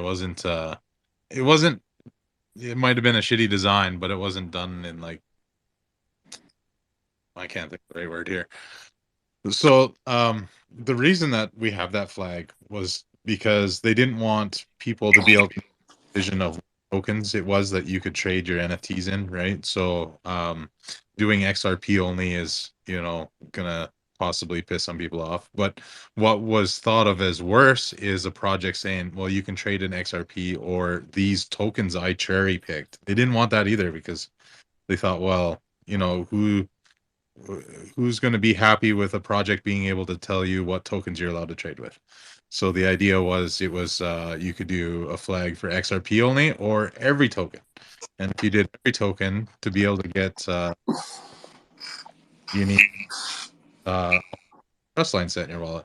So the thing was all about compromise, and the shitty thing about compromise is it usually comes up with a really bad solution. So the best solution at this point is going to be to just get rid of the compromise altogether. So you saying that this was thought about already and implemented, or or amended or proposed, knowing that a person like the issuer could set this restriction or flag, right? But now it's more so exploitive because certain people just now finding out about it, and like I'm kind of lost on that part. It was always kind of known that it would be annoying, right? You would have your royalty account gaining trust lines if for some reason people were making offers in silly tokens all the time on your projects. It wasn't really taken as far as the thought of, well, how could somebody really troll the shit out of somebody with this? And it was like, holy fuck, you could make them set every until you had no XRP left and you just have a wallet full of trust lines that would take you eternity to get rid of, because if somebody that was trolling you just built a bot to do this automatically, I mean, they just got to pick up fractions of every token that exists and just continue buying back and forth between their own wallets of an NFT just to troll the shit out of whatever project they're not into, right? Like they could be vindictive, and there's no financial gain, and really what they're doing is they're creating volume on your collection, but just to stop anybody from doing these silly things, they're just gonna do something about it early. It's not really necessary. It isn't like the code is buggy or broken. It's just Yeah, exactly. stop this before people are idiots, and that's what we're known for, is this network that has this bot that you can go and screw around with people's collections. Thank you. We have Kashta and the elephant. Hands up. Yeah, just real quick, to follow up on what Chris said, I totally agree with what he was saying. But from my understanding, right, it was in the control of the issuer. So I agree it needs to be fixed. Let me say that first, right?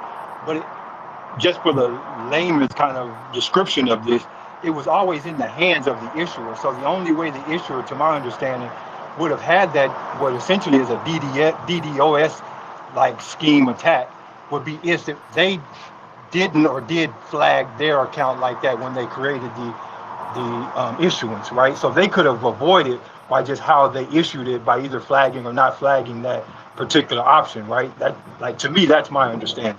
So when you say it was known, I guess there's some people that felt like, hey, the issuer could actually solve this by just knowing what he needs to do to get around it.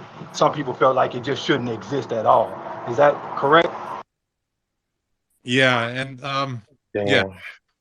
it's true that it's in the control of the minter that they could do that or not. But where you end up with an issue is there's lots of marketplaces where they're going to be the minter, and there's certainly marketplaces that are going to force their own house token for trading NFTs.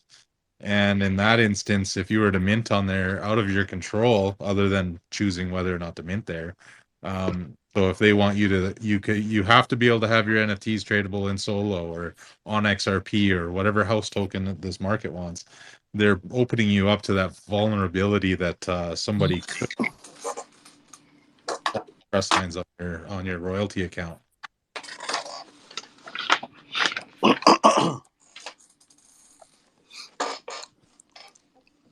Elephant?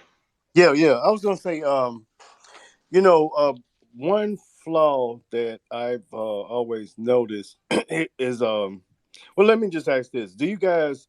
What I think that you guys should do is involve someone from the community, and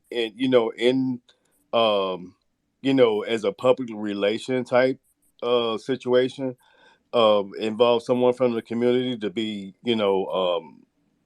a representative, or if I'm using the right word, so they will be able to, it won't be a surprise. In the private sector, no, in the public sector, that there are things that are done outside of the actual users knowledge. Okay, so for instance, you would have managers and whatever go out and buy a product, and then bring it back to the people that's actually going to use the product, and without, but I always thought that was the dumbest thing I ever heard of.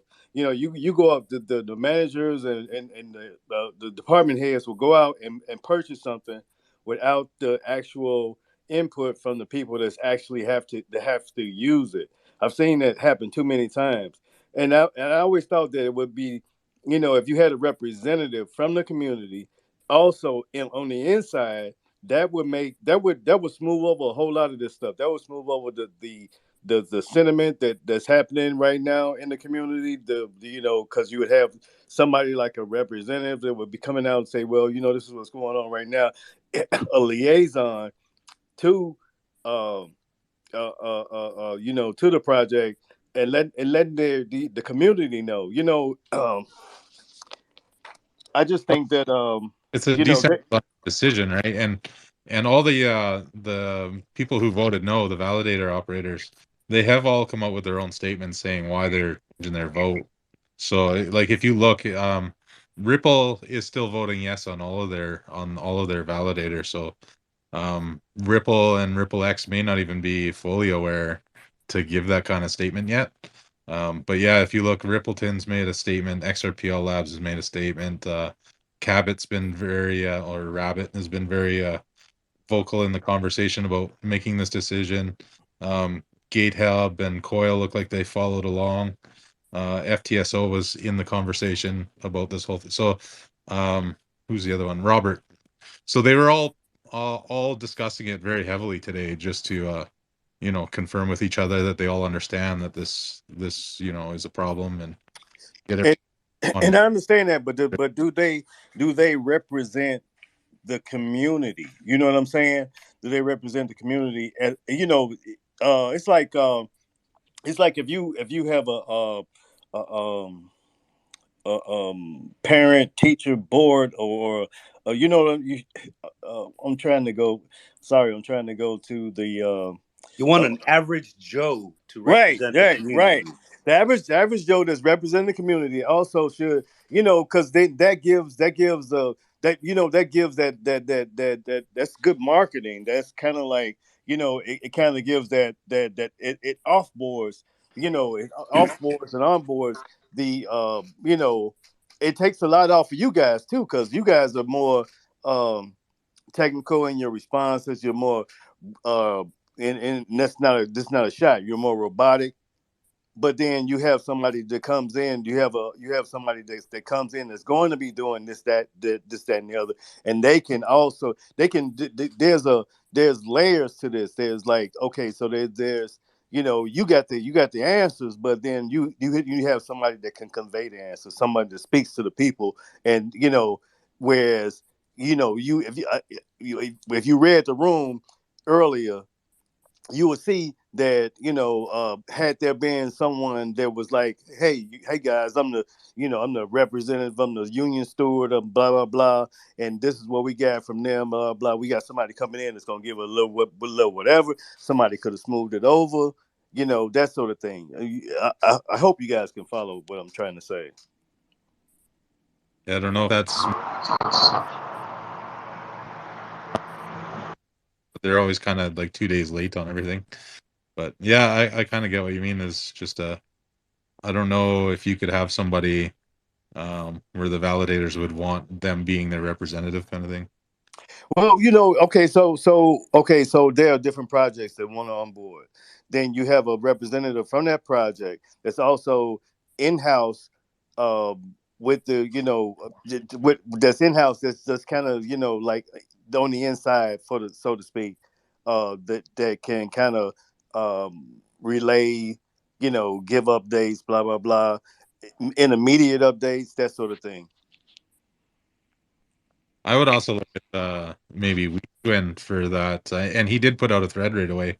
He's also one of the only board members of the XRPLF, so the XRPL Foundation. They own the XRPL code, right? The rippled server, and he did come out pretty quick with a really good thread trying to explain what it was. But Kasha, you got your hand up. Yeah, I just wanted to follow up to what Ram was saying earlier, in that this wasn't done in haste. So I hope that he doesn't think that these amendments are done in haste. Like they were thoroughly tested. People went over the code, audited the code. Like they did all of that, right? But at the end of the day, you can only see what you can see, and that's why it's so important to get a broader consensus on this stuff, because it took somebody else to kind of find it at the last minute. So I just wanted to add that it really wasn't done in haste. It's just that you can only find what you can find. And so it's important to have many eyes get a chance to look at it before it actually goes live so that these kind of scenarios don't actually happen. But I wouldn't describe it as being done hastily in any kind of way. No, Chris was stating that that they knew, I will say in a sense that it's basically on the issuer, but it's potential for your project to go on the marketplace and have these issues. So they understood this, but all the validators might not have, but they just updating and going along with the flow. Because again, just as he noticed, when we got to like 50%, you see the more uptick because they like, yeah, it's gonna fucking pass. So might as well get on board, so to speak. But they knew of this. But to wait this to now to make it seem like no one knew of this. Like you said, they tested, everybody got on board and they made it an amendment, right? And now we're voting on it. So it's just more so for me, from my understanding, it's just basically saying like, oh, okay, we shouldn't do this at the last minute. And that's the bullshit where I was saying like they knew all this already. Well, they Yeah, they knew it, but what I'm saying is it's like trying to get a consensus on how important or how significant the issue is what's really become the point, right? That's why I was trying to explain like what this actual, if you want to call it a bug, actually is, because it's not something that would, for the lack of a better word, technically cause you to lose losses or something like that type of bug, right? It's something that the issuer could fix himself. So for some validators, they may have said, well, all the issuer has to know is either flag or just don't flag this when he's minting this collection, right? And it's not a big deal. Some other ones might have felt, well, it really is a big deal.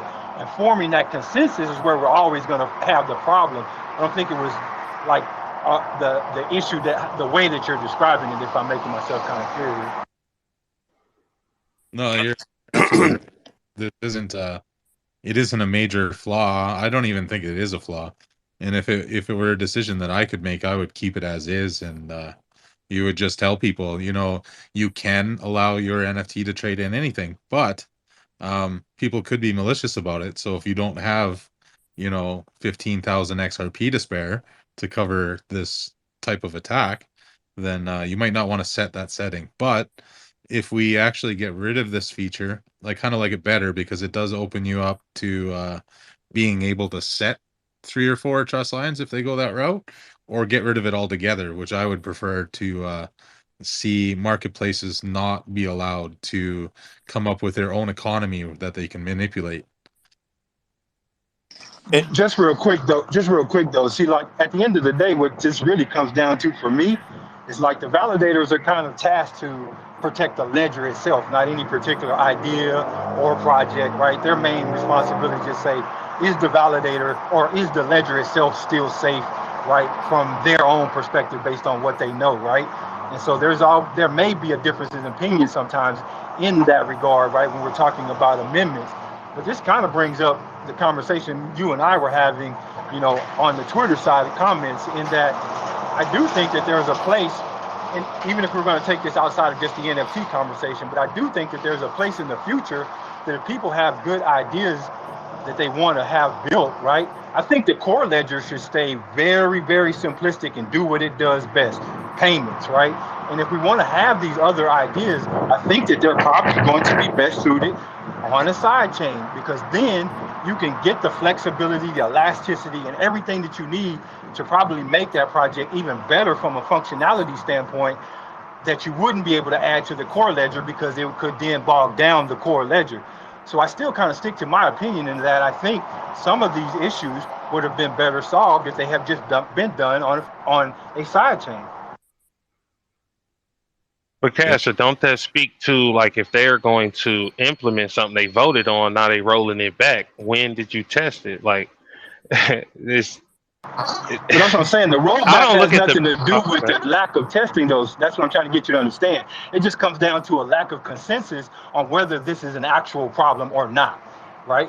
And at the last minute, some people said, well, it's better to just not have the problem at all than to tell people you can have the responsibility of actually protecting yourself, right? And as Chris said, he kind of leans that way. I kind of lean that way, but Me and Chris don't have a vote. At least I don't have a vote, right? So I have to go along with what the 35 UNL members eventually decide on this stuff. There's potential damage to the XRPL leaving it as is.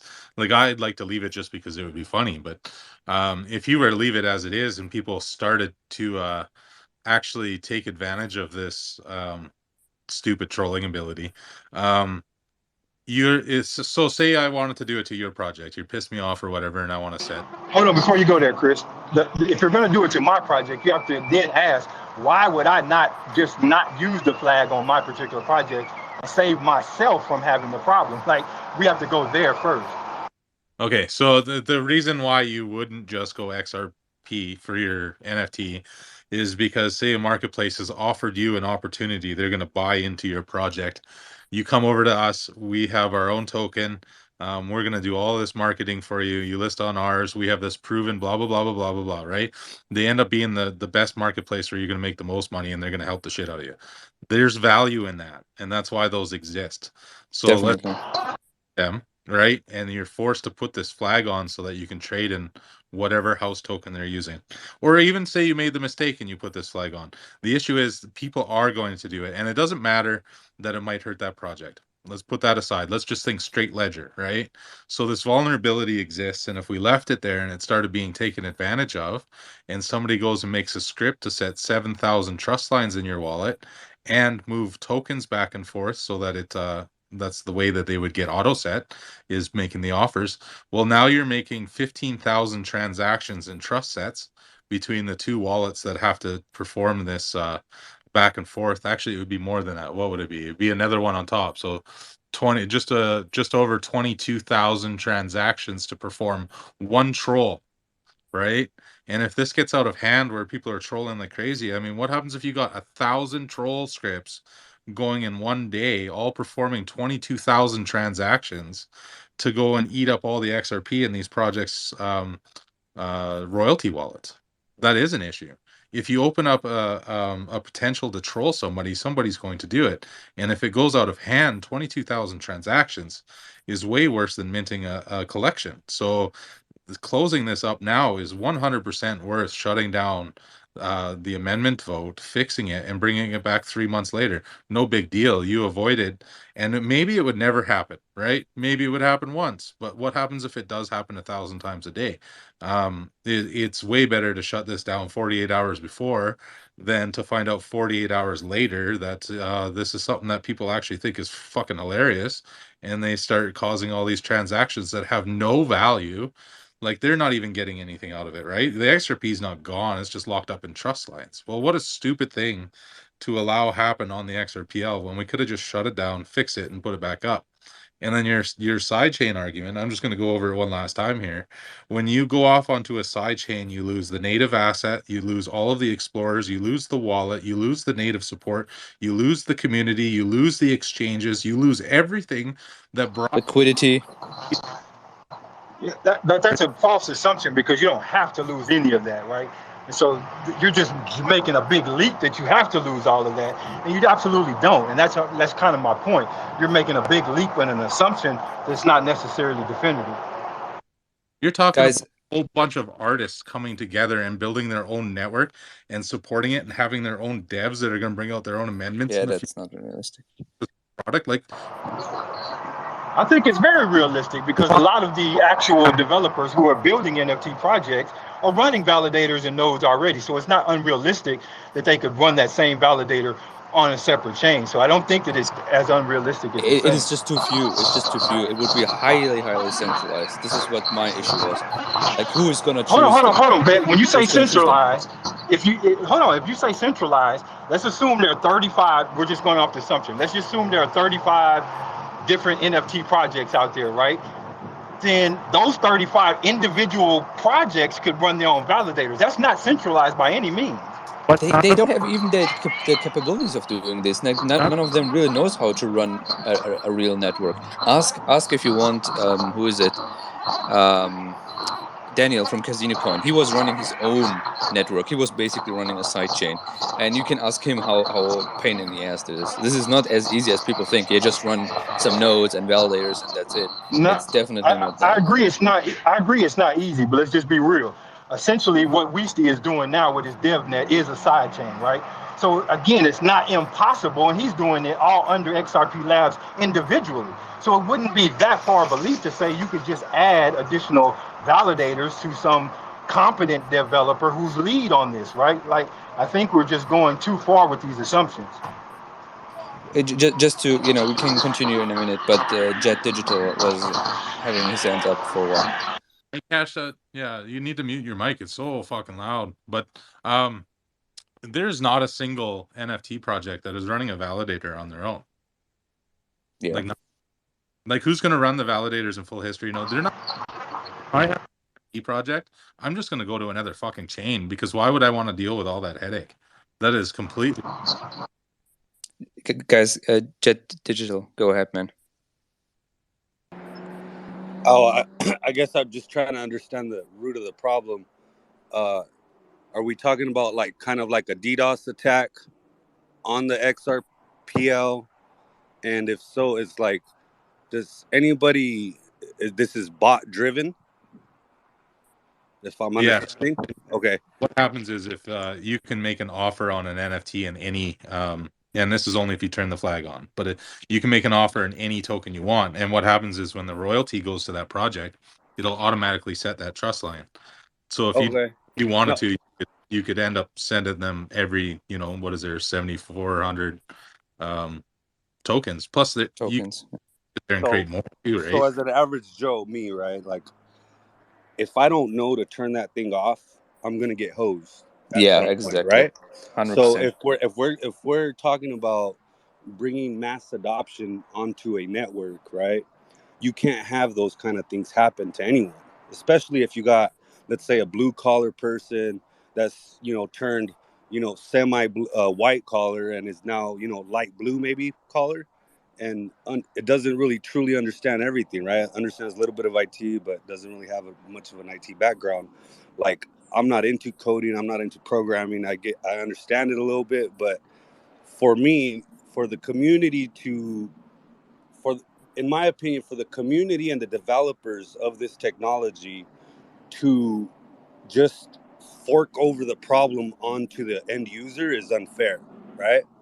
And especially when it's competing against a bot that's probably a lot smarter, right? Because it has the tech built within it to burn you, right? And I don't think we're equipped fast enough to see those kind of things. At least my mind doesn't work that fast, right?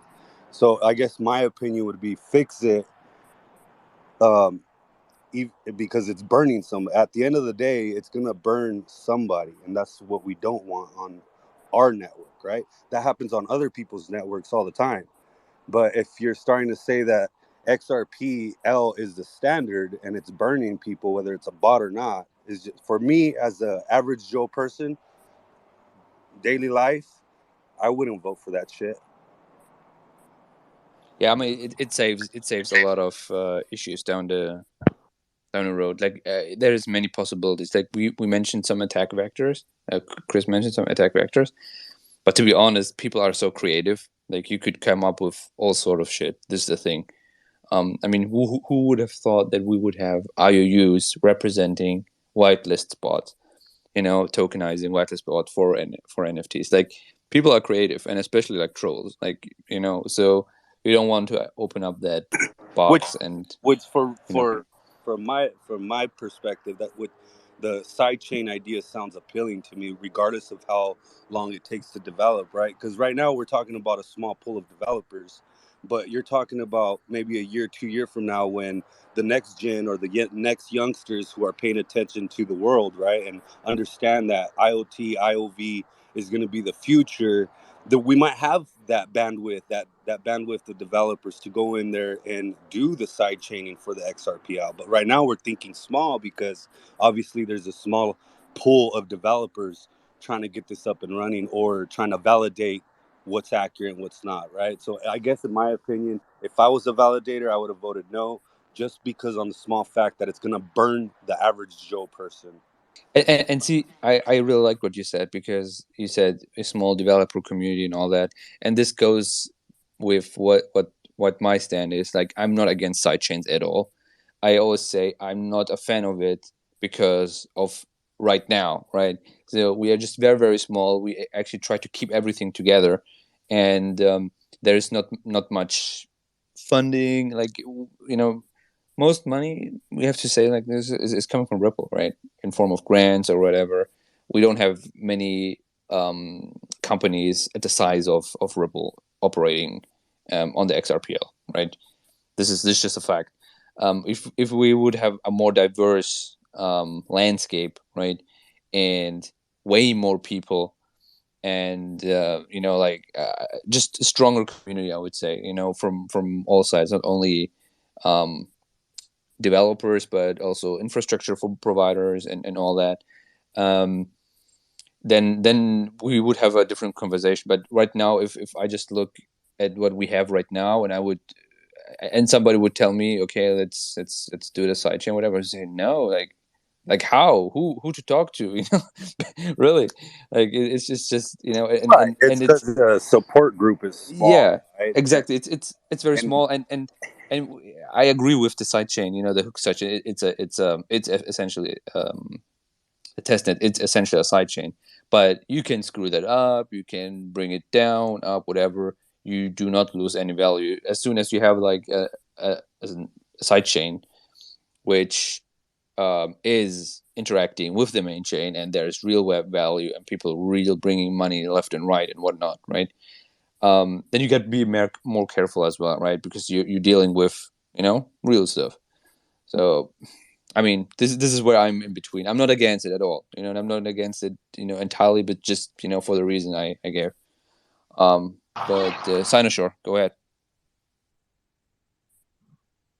Oh, I was just trying to take it back a little bit because it is rushed. If you knew this was a possibility, like, why vote? Why make it an amendment to be voted on? I'm not saying like it was this ultimate rush job to just appease the masses, but more so, they didn't care at the time. Like, they amended this way of life, and then we started voting on it 2 days prior. Then they want to say, oh no, because of word of mouth consensus. But why wait then? And that's why I say, like, we need to not force it or just try to implement it now. Stop, think a little bit further down the road, so we don't have to come across some of these potential threats. Because as Chris stated already, this was already known. It's just not, it was just not like everyone cared at the time. So Well, why? that's not quite fair. It's been known that it's an issue, as far as this is going to be annoying because people are going to end up with random trust lines. It was never thought of to the extent of, oh shit, there's a way that you could really exploit this and cause this huge issue. And if you were to make a bot, you could make a hell of a lot of transactions happen. So yeah, the facts were known, but the ramifications of what that could mean if somebody were to use it for trolling wasn't really discussed until the last 24 hours. Like, it was kind of brought up at Apex, through a group of people of, hey, because it was already a thing, right? Like, is this going to end up being a popular thing where you end up with a bunch of trust lines if you have this flag? And then at Apex it was like, wait, how could you use this for bad? And then it was kind of a giggle thing. And then, yeah, it's been the last 24 hours. It's like, okay, well, let's actually test this out and see if what happens and what that looks like, and if let's discuss if this is actually going to be an issue.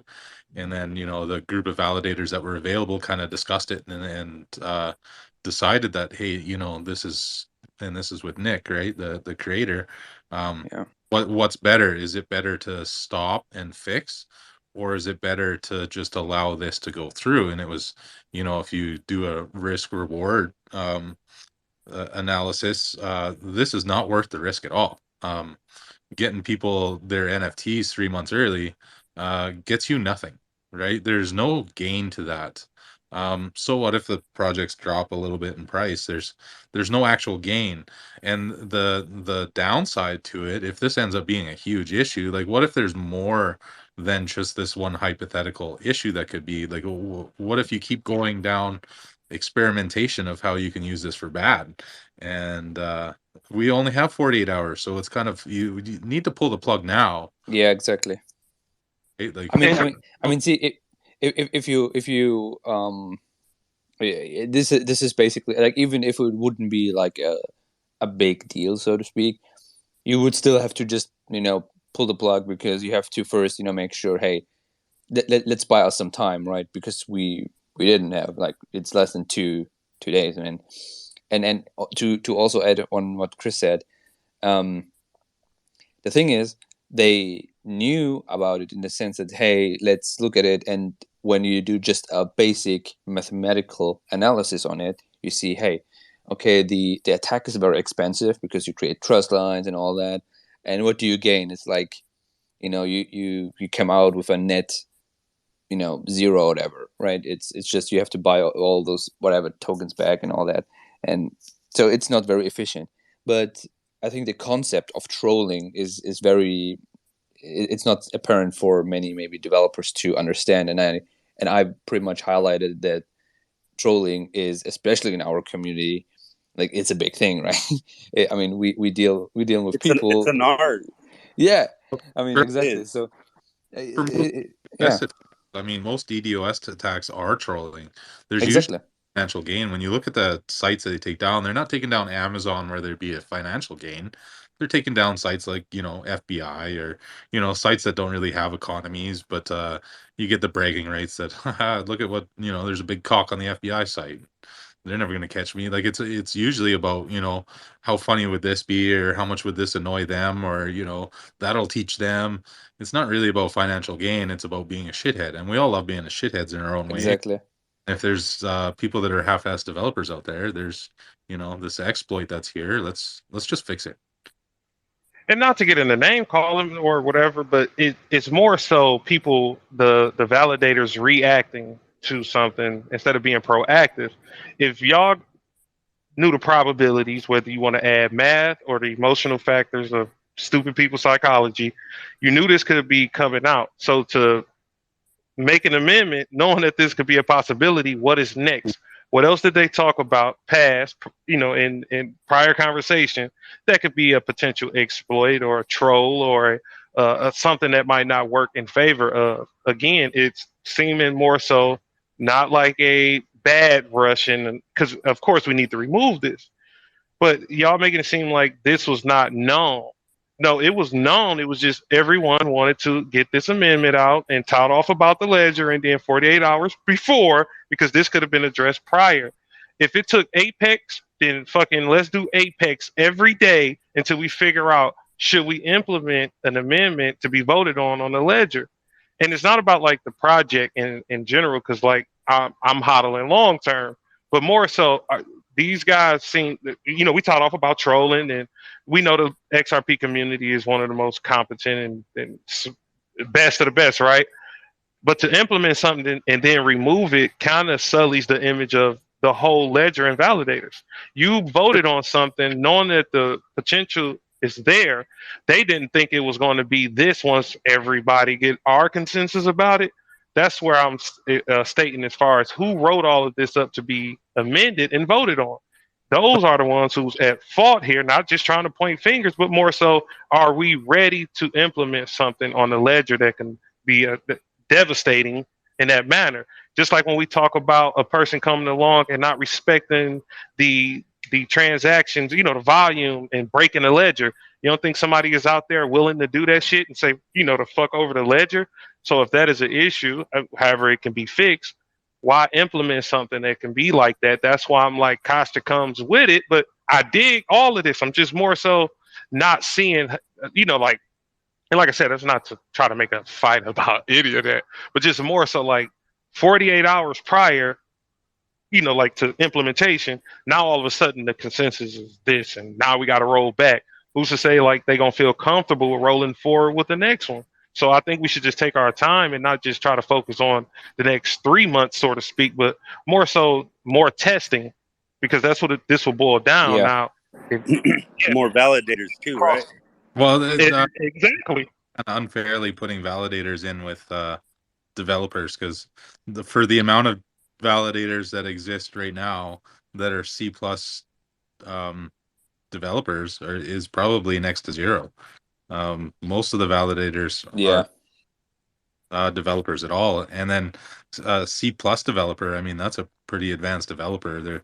I can look at the code, but I wouldn't understand any of it, and I'm pretty sure that's the same for the majority of the validators on the network.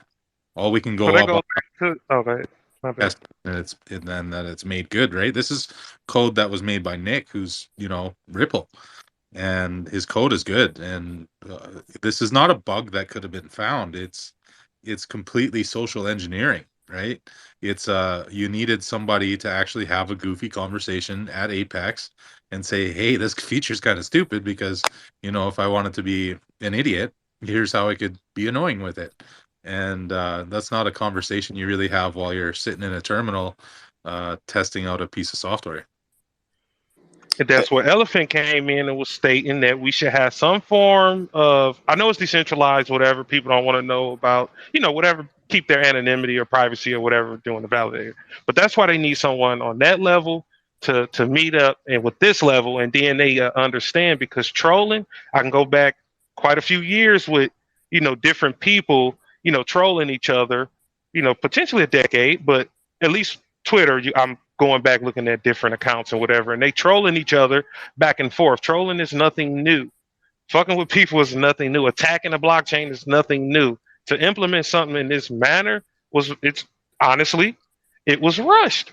I'm not saying that the developers knew, I mean, the validators should know all lines of code, but have a full understanding on what they're voting on. So validators are potentially at fault for voting on something they don't know, just going with the trend or going with the flow.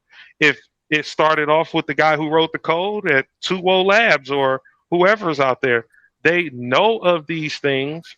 Why implement those and have people ready to be minting?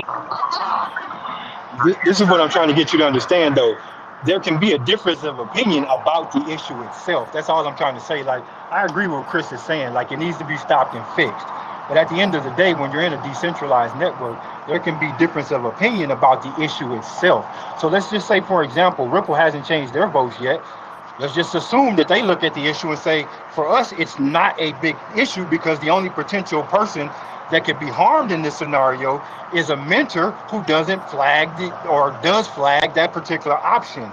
Right at the end of the day, I know Chris elaborated and said, well, it could end up in 22,000 transactions, whatever, over a period of time, which could bleed into the actual ledger itself. That I'm not definitive on, because I'm not that type of developer or knowledgeable about it to that extent. But if it doesn't actually affect the ledger, and it only affects some project, like under his scenario where he said, well, they wanted the benefits of, taking up with a marketplace because they were going to get these, all of that's the fault of the mentor and the marketplace. It's not the fault of the code itself. And that's what I'm trying to get you to understand, is there could just be a difference of opinion about the issue, and the Apex actually brought out that difference of opinion. And that's So is it the a, connotation of, yeah, go ahead. but it's like that, what's this phrase or whatever going around, doing it for the betterment of the ledger? How? Like, who cares about the ledger? If you implemented something or made an amendment, Yeah, that's why I keep going back so that you understand. Like, the correct, issuer, the mentor himself could prevent all of these problems, so there would never be a problem. And so for some people, correct. there's like, yeah, so for some people, and we'll just say in this case Ripple, because they haven't changed their vote yet, Ripple could be looking at this to say it's not actually a problem, because all the mentor has to do is either flag or not flag this particular option that could create the problem.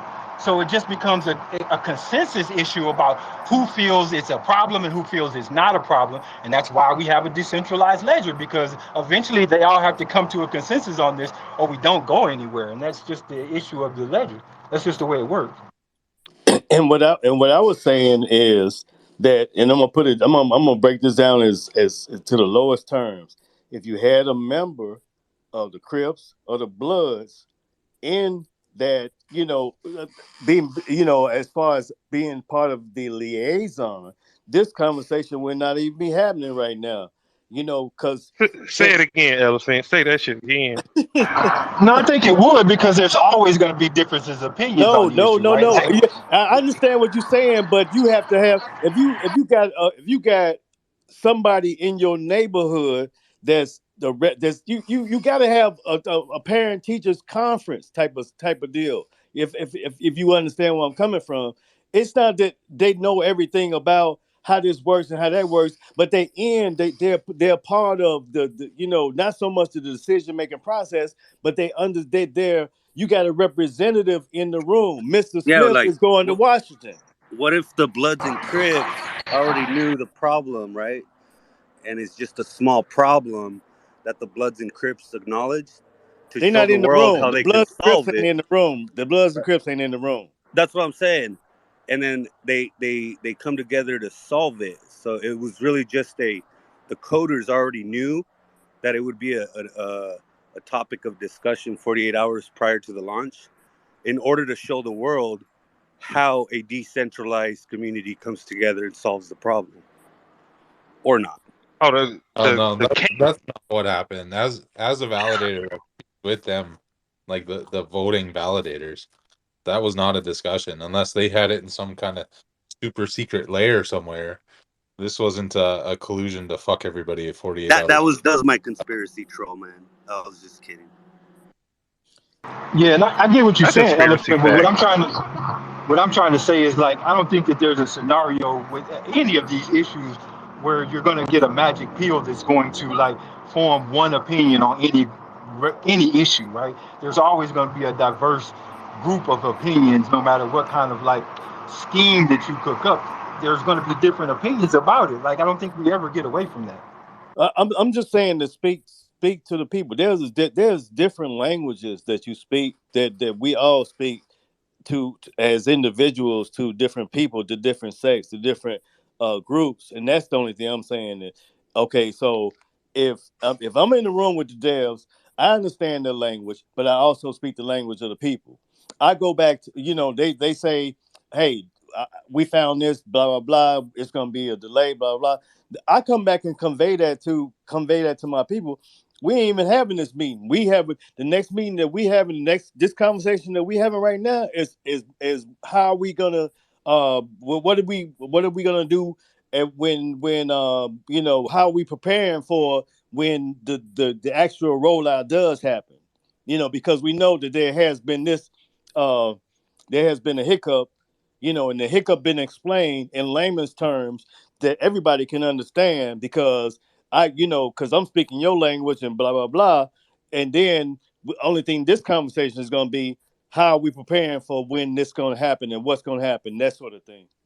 But this happened already, right? There's already a representative that did this. The first anybody heard of it really was the board members of the XRPL Foundation putting out a thread and a notice that they were changing their vote and why. Wheatsy and Alloy were very quick. It was the first anybody heard of it. You seen it, and the vote started dropping. The only reason we know what's going on is because Yeah. Wheatsy is the face of so much, right? Not just XRPL Labs and the cluster and the adopt a node and the XRPLF. He's very active and clear and open and completely reachable, right? He's an approachable person and able to answer questions, and he does.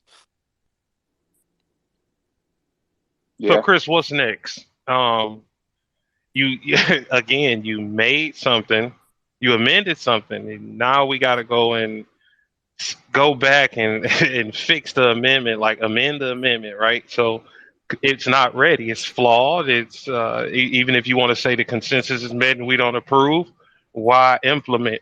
Why it's not ready?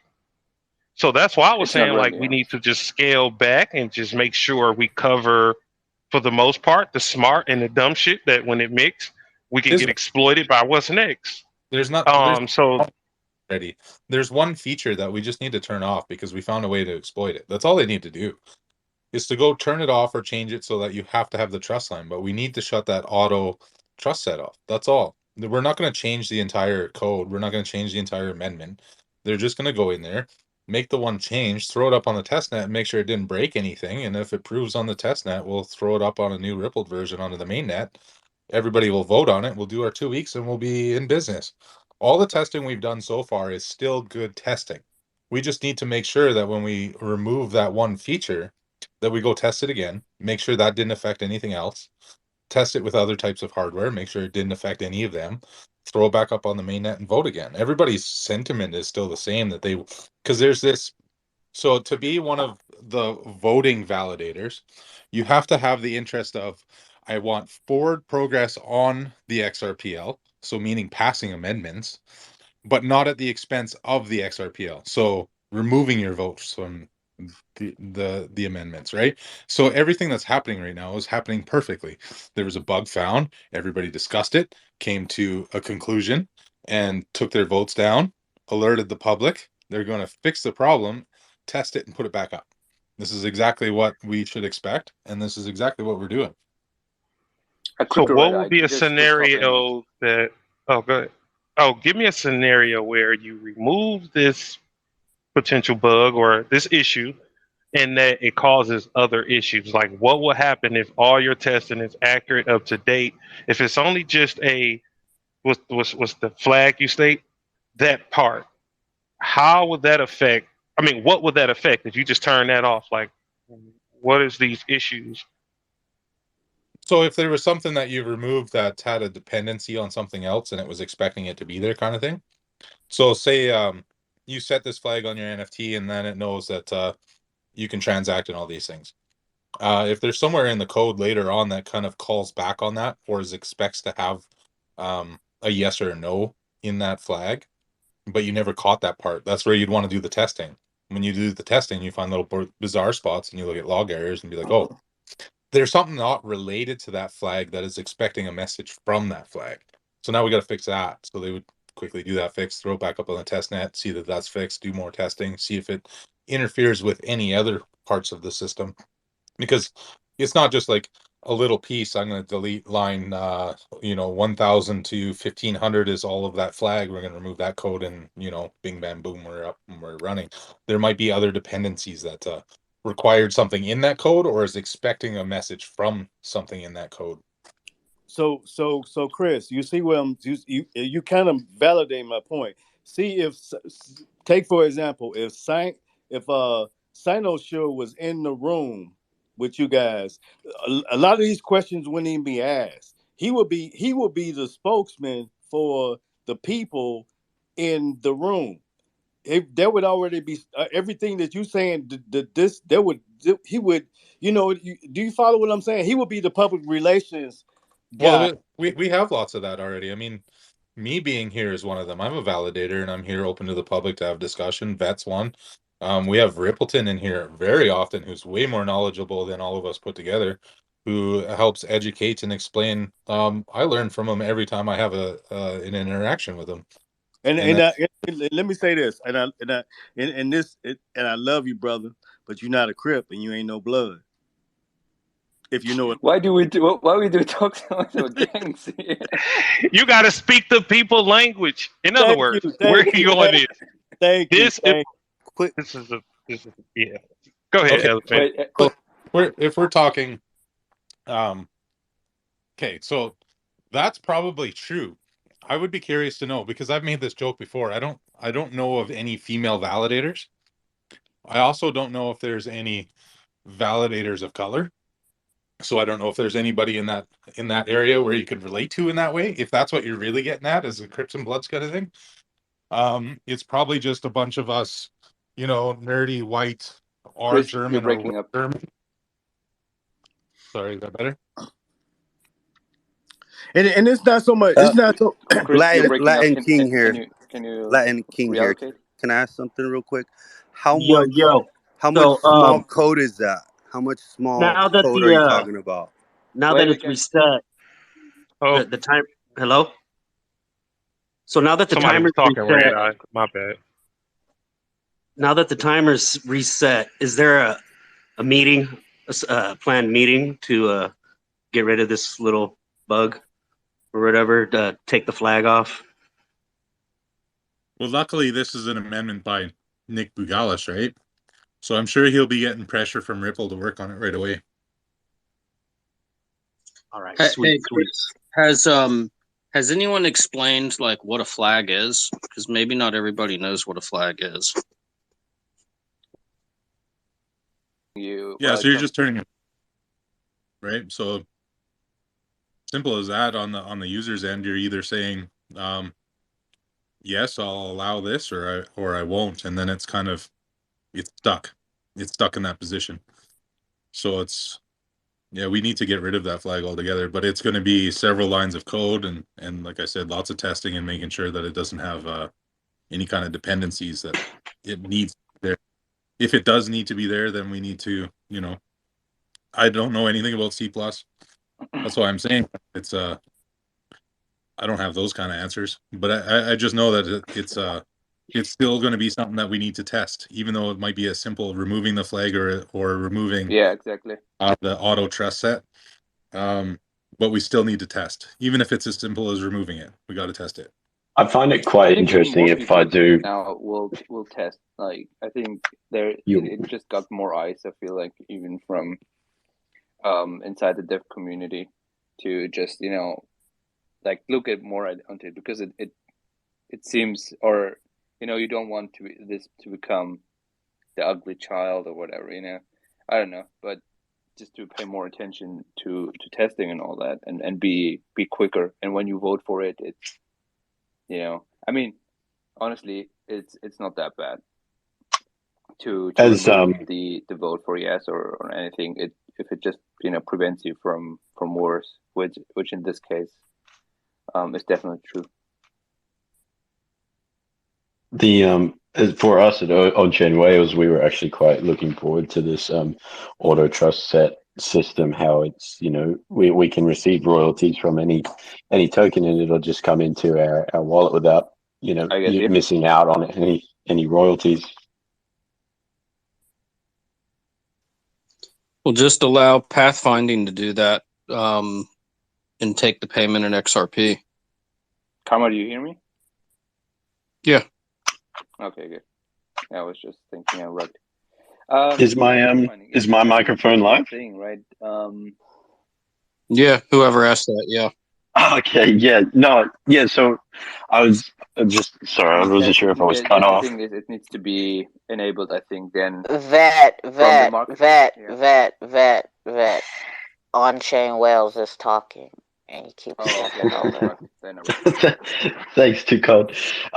Yeah. So what I was just saying is, we at On-Chain Wales, we were actually quite looking forward to do this feature, because we thought it was quite ingenious how when an NFT sold for a third-party token, we would automatically get that trust line set and it would come into our account. Now, Whites and the GitHub community did raise a valid point of how this could be exploited by scammers. Of course, there's those people, not necessarily scammers, but essentially spammers, I guess, more so. And that's a lot of effort if they're going to go through the effort of sending it backwards and forwards, and trying to get these new tokens sent to that issuing account and use up the reserve.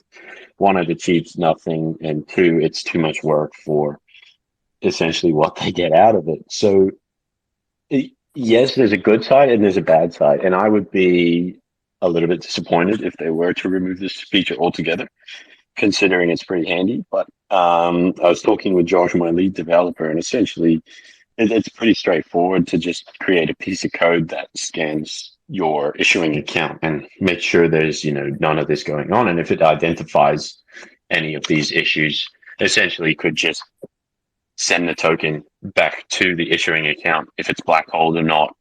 If it's black holed, yay, because it burns those tokens and gets rid of them. So there is a solution to the problem, in terms of like a workaround, but I don't know if it's necessary. Like, nothing to freak out about. It is a really good find that a lot of us overlooked, and not a scenario that much of us thought of, which is quite smart. But there, I would say in my developmental knowledge, like there is this can be mitigated in terms of experience in code, or people making open source code where projects can utilize this to make sure that their issuing address does not get flooded with these spam transactions, you know. So it's like it's currently a double-edged sword in the community, I think, in terms of like if this is good or bad, what's going on.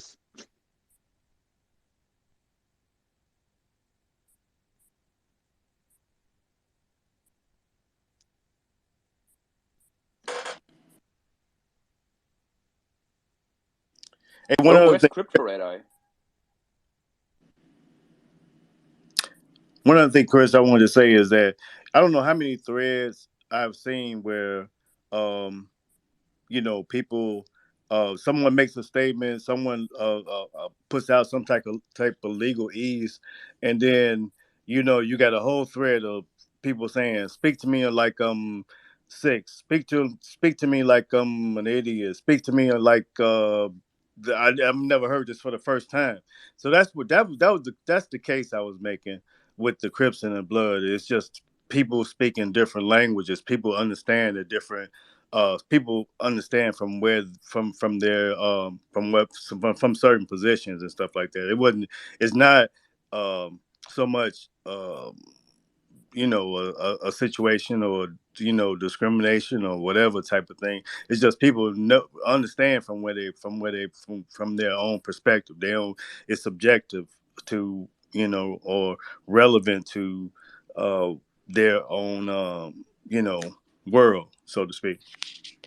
I wonder if that's what, because Ripple recently hired a bunch of community liaisons. They got some title, I can't remember.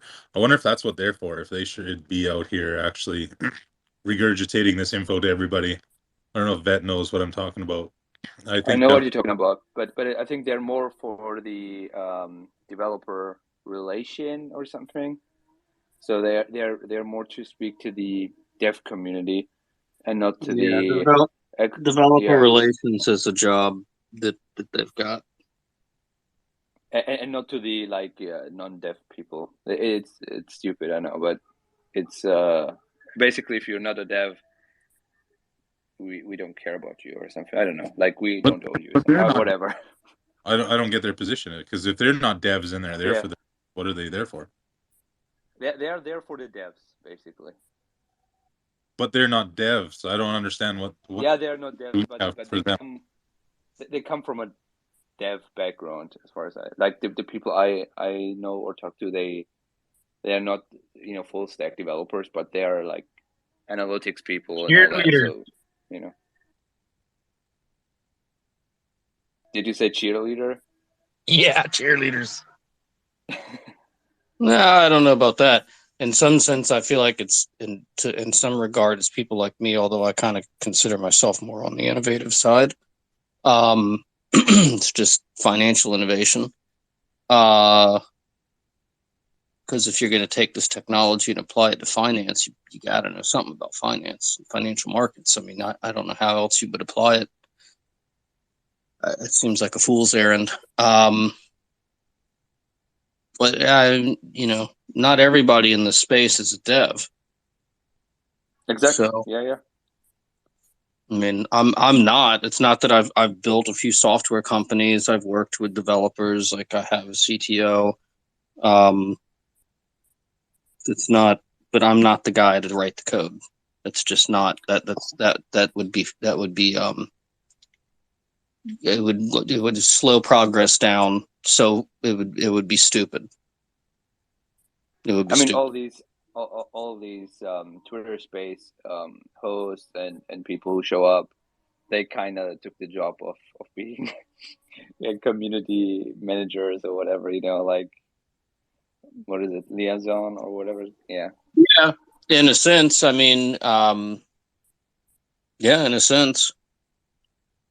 I mean, I think with Ledger Scale, I try to bring in some of the financial community, because if you don't bring them in, then it's just a bunch of techies talking about software, which is cool and all. But like, if you're going to apply it to financial markets, you're probably going to want the finance guys. Just saying. You know, Maybe some people want the finance guys out. what's that? Maybe some people want the finance guys out, actually. Well, Yeah. that's what thinking. Good luck. The financial guy side chain and go do that weird finance shit. Like, what is the big selling point for banks? Like, not going off of this whole 589 bro shit, but what is the big selling point for when you go to a bank and say, hey, do you want to share a database with us? Well, it's cost savings, but there's a whole bunch of things. But the do I think banks the way they currently run are going to continue to run that way? No. Do they think they're going to continue to run that way? Probably, yeah. They're wrong. And when I was in college, my part-time job that I had for a couple of years was working at a currency center. And I did all kinds of like security admin kind of stuff, like balancing the department books and all that stuff. We use computers that were older than the ones I grew up with. Like they were, green screens and printing on dot matrix printers. When I Punch when cards. I'm home on these, 2 gigahertz freaking computers, like, um, are they ever going to upgrade? Because it's weird because like in Canada we use the Interact system, which is very advanced, but it's still hooked up to the bank, who's on a green screen and paper that has holes and you got to tear the edges off. Like they're still that far behind at the bank, like the actual branches, and then going to the, like I said, the currency centers and their back ends and stuff, and then finally going to Interact, which is extremely advanced, but it seems like they just put something advanced on the front end and call it good. I mean, if they're not going to continue to operate the way they currently do. That card is out of the deck, in my opinion. And they used to use cards, as a matter of fact, to print code. Yeah. I mean, they're probably on what, like a AS400 or like a, geez Louise, some of them still run like mainframe, like old stuff from the 70s. I mean, it's unbelievable. I used to every morning because I'd unlock the building and go through and do a sweep and change out all the data tapes. Like this is okay, it might be 15 years ago, but data tapes and if I didn't change them out, the bank didn't have enough data to continue doing transactions for the day in the currency center, and I wouldn't be surprised doing that. That's absolutely insane. I mean, I know it's true, but it's insane. And before that was punch cards, but anyway.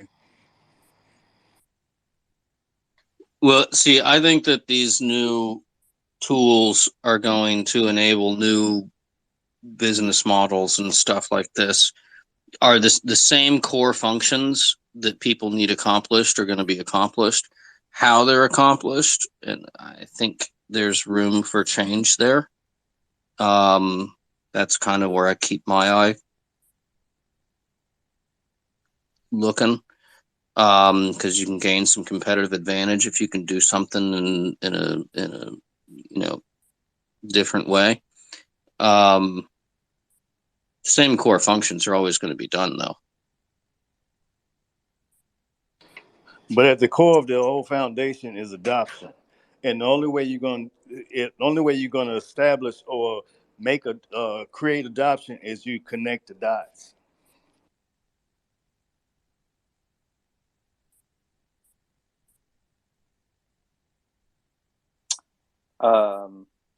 Yeah, Karma, you want to say? No, I was going to say, all I was going to say is like, yeah, I mean, that's just go back to the function. I mean, people are going to need certain financial services performed for them. How those are performed is up for question. As long as you get the bottom line function done for the customer, you can slice and dice it in any which way. You can unbundle, you can bundle, you can get creative with it. And I think that these tools are going to open up a lot of that creativity space. One thing I'd be curious about, couple of years ago, I got audited, and they wanted to go back really far, like as far back as you were allowed to go. So I had to go to the bank, but my account had fallen off, so they had to do like deep search or whatever, and everything I got back from them from all my transactions from the date that they wanted were, heavily truncated, no description, barely in and outs on everything. So they're only holding like 10 years and they're truncating after a few years. I wonder how big that database is. Like, how many terabytes does a small bank? Like, I would say that all Canadian banks are small. So I wonder what a small bank holds in data.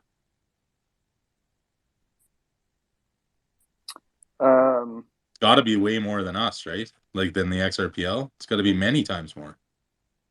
Well, I think the government is 7 years.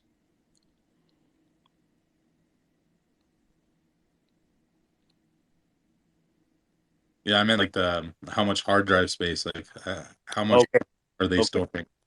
Got you. I would actually think that Ledger would have more than a little bank.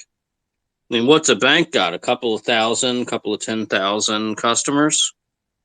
Well, The XRP Ledger, how many? I'm talking about like all the branches of a bank. Like the bank that I go to, it has I think 40 branches, and each one of them is in a small town that probably have 1,000, 2,000 customers, and then a handful of businesses, and every transaction of I bought a pack of gum is on there, right? So call Chris, I was gonna say, Chris, like I know AT&T, just a phone company, keeps millions and millions of records on its customers literally forever. So like, don't pay a phone bill and then think that that went away and you're gonna try to sign up again.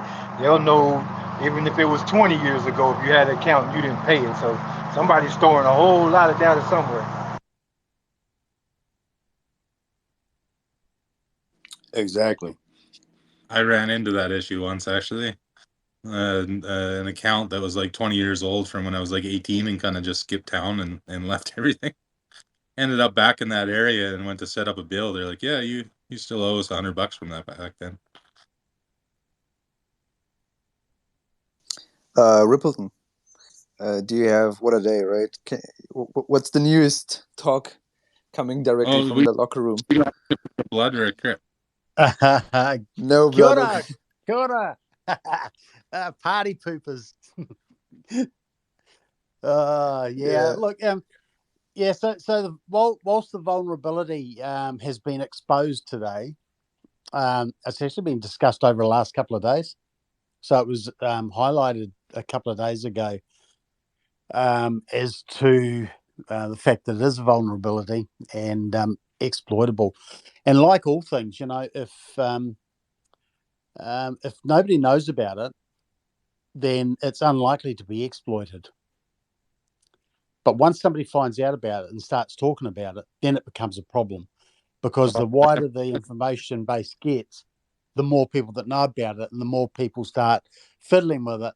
And the risk is that if you then let the amendment get enabled and fix it afterwards, it would become exploitable instantly. So you can't allow that to happen, And so, it's really great that somebody's found it and alerted us at a point where it can be fixed before it goes live and becomes a problem for somebody. Because I can tell you now, it would have.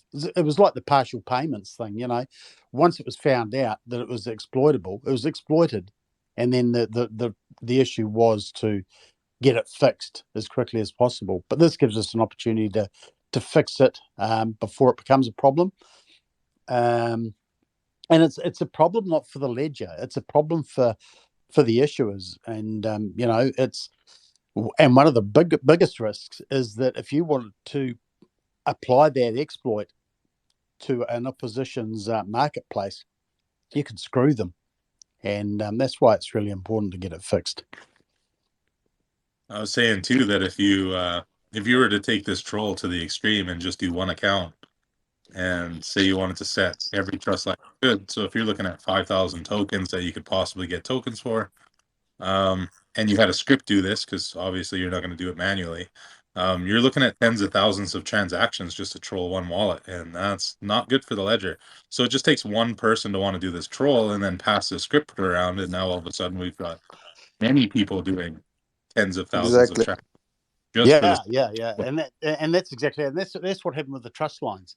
You know, the trust line thing, it started off slowly because people were manually setting their trust lines, and then there were scripts made and passed around, and then all of a sudden you had all these bloody trust line farms being set up, and thousands upon thousands of transactions in a day, you know, that were needless in the grand scheme of things, because the majority of trust lines that were set didn't receive anything. And that was the stupid part about it. You know, people would set up 1,000 trust lines for the benefit of getting 20 airdrops, you know, which was 980 useless bloody transactions, you know, needless transactions. Well, it's more than 980 because you've got to set the transaction to create the trust line, then you've got to do another transaction to get rid of it. So, you know, it's just, it all comes down to the complexities of the XLS 20 amendment and the feature itself, and what it means to get that in. And, you know, irrespective of whether it was found today or last week or whenever, it needs to be fixed, and fixed it will be. And for the benefit of anybody and everybody. Last thing you want is to bring in something, an amendment, have it exploited, and then you just look like a fucking bunch of lemons, almost like the Cleaver network. But there you go. So it's not going to hurt the ledger, but it's more so going to hurt projects. So why Yeah. are they removing the vote if it's not going to hurt the ledger? Fuck those projects. They better fix their wallet. No, That's what I was trying to. That's what I was trying to say a long time ago to you, Ram. Like, So that's probably a little bit. Thanks, It's Costa. the wrong attitude to have, because it's not a project that's creating the problem.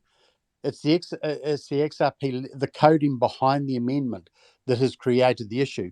It is basically allowing people to set a trust line on your account without you having a say in it.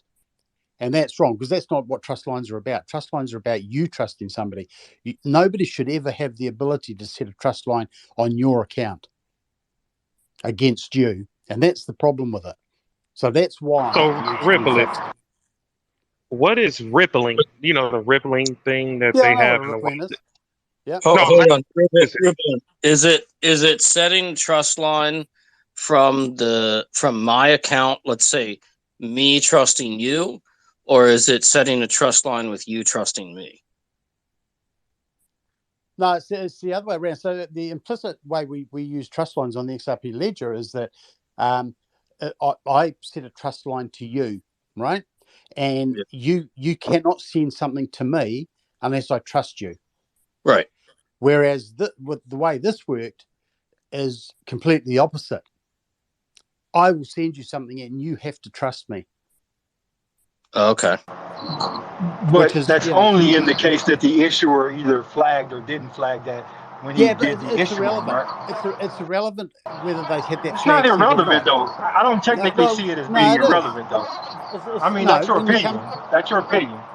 no, it is irrelevant, because at the end of the day, it is a trust line, and the whole way the trust lines work on the XRP Ledger is that you have to authorize that trust. Nobody should authorize that trust on your behalf, and that's the way trust lines work on the XRP Ledger. However, the way that was written in allowed it to work in the opposite way.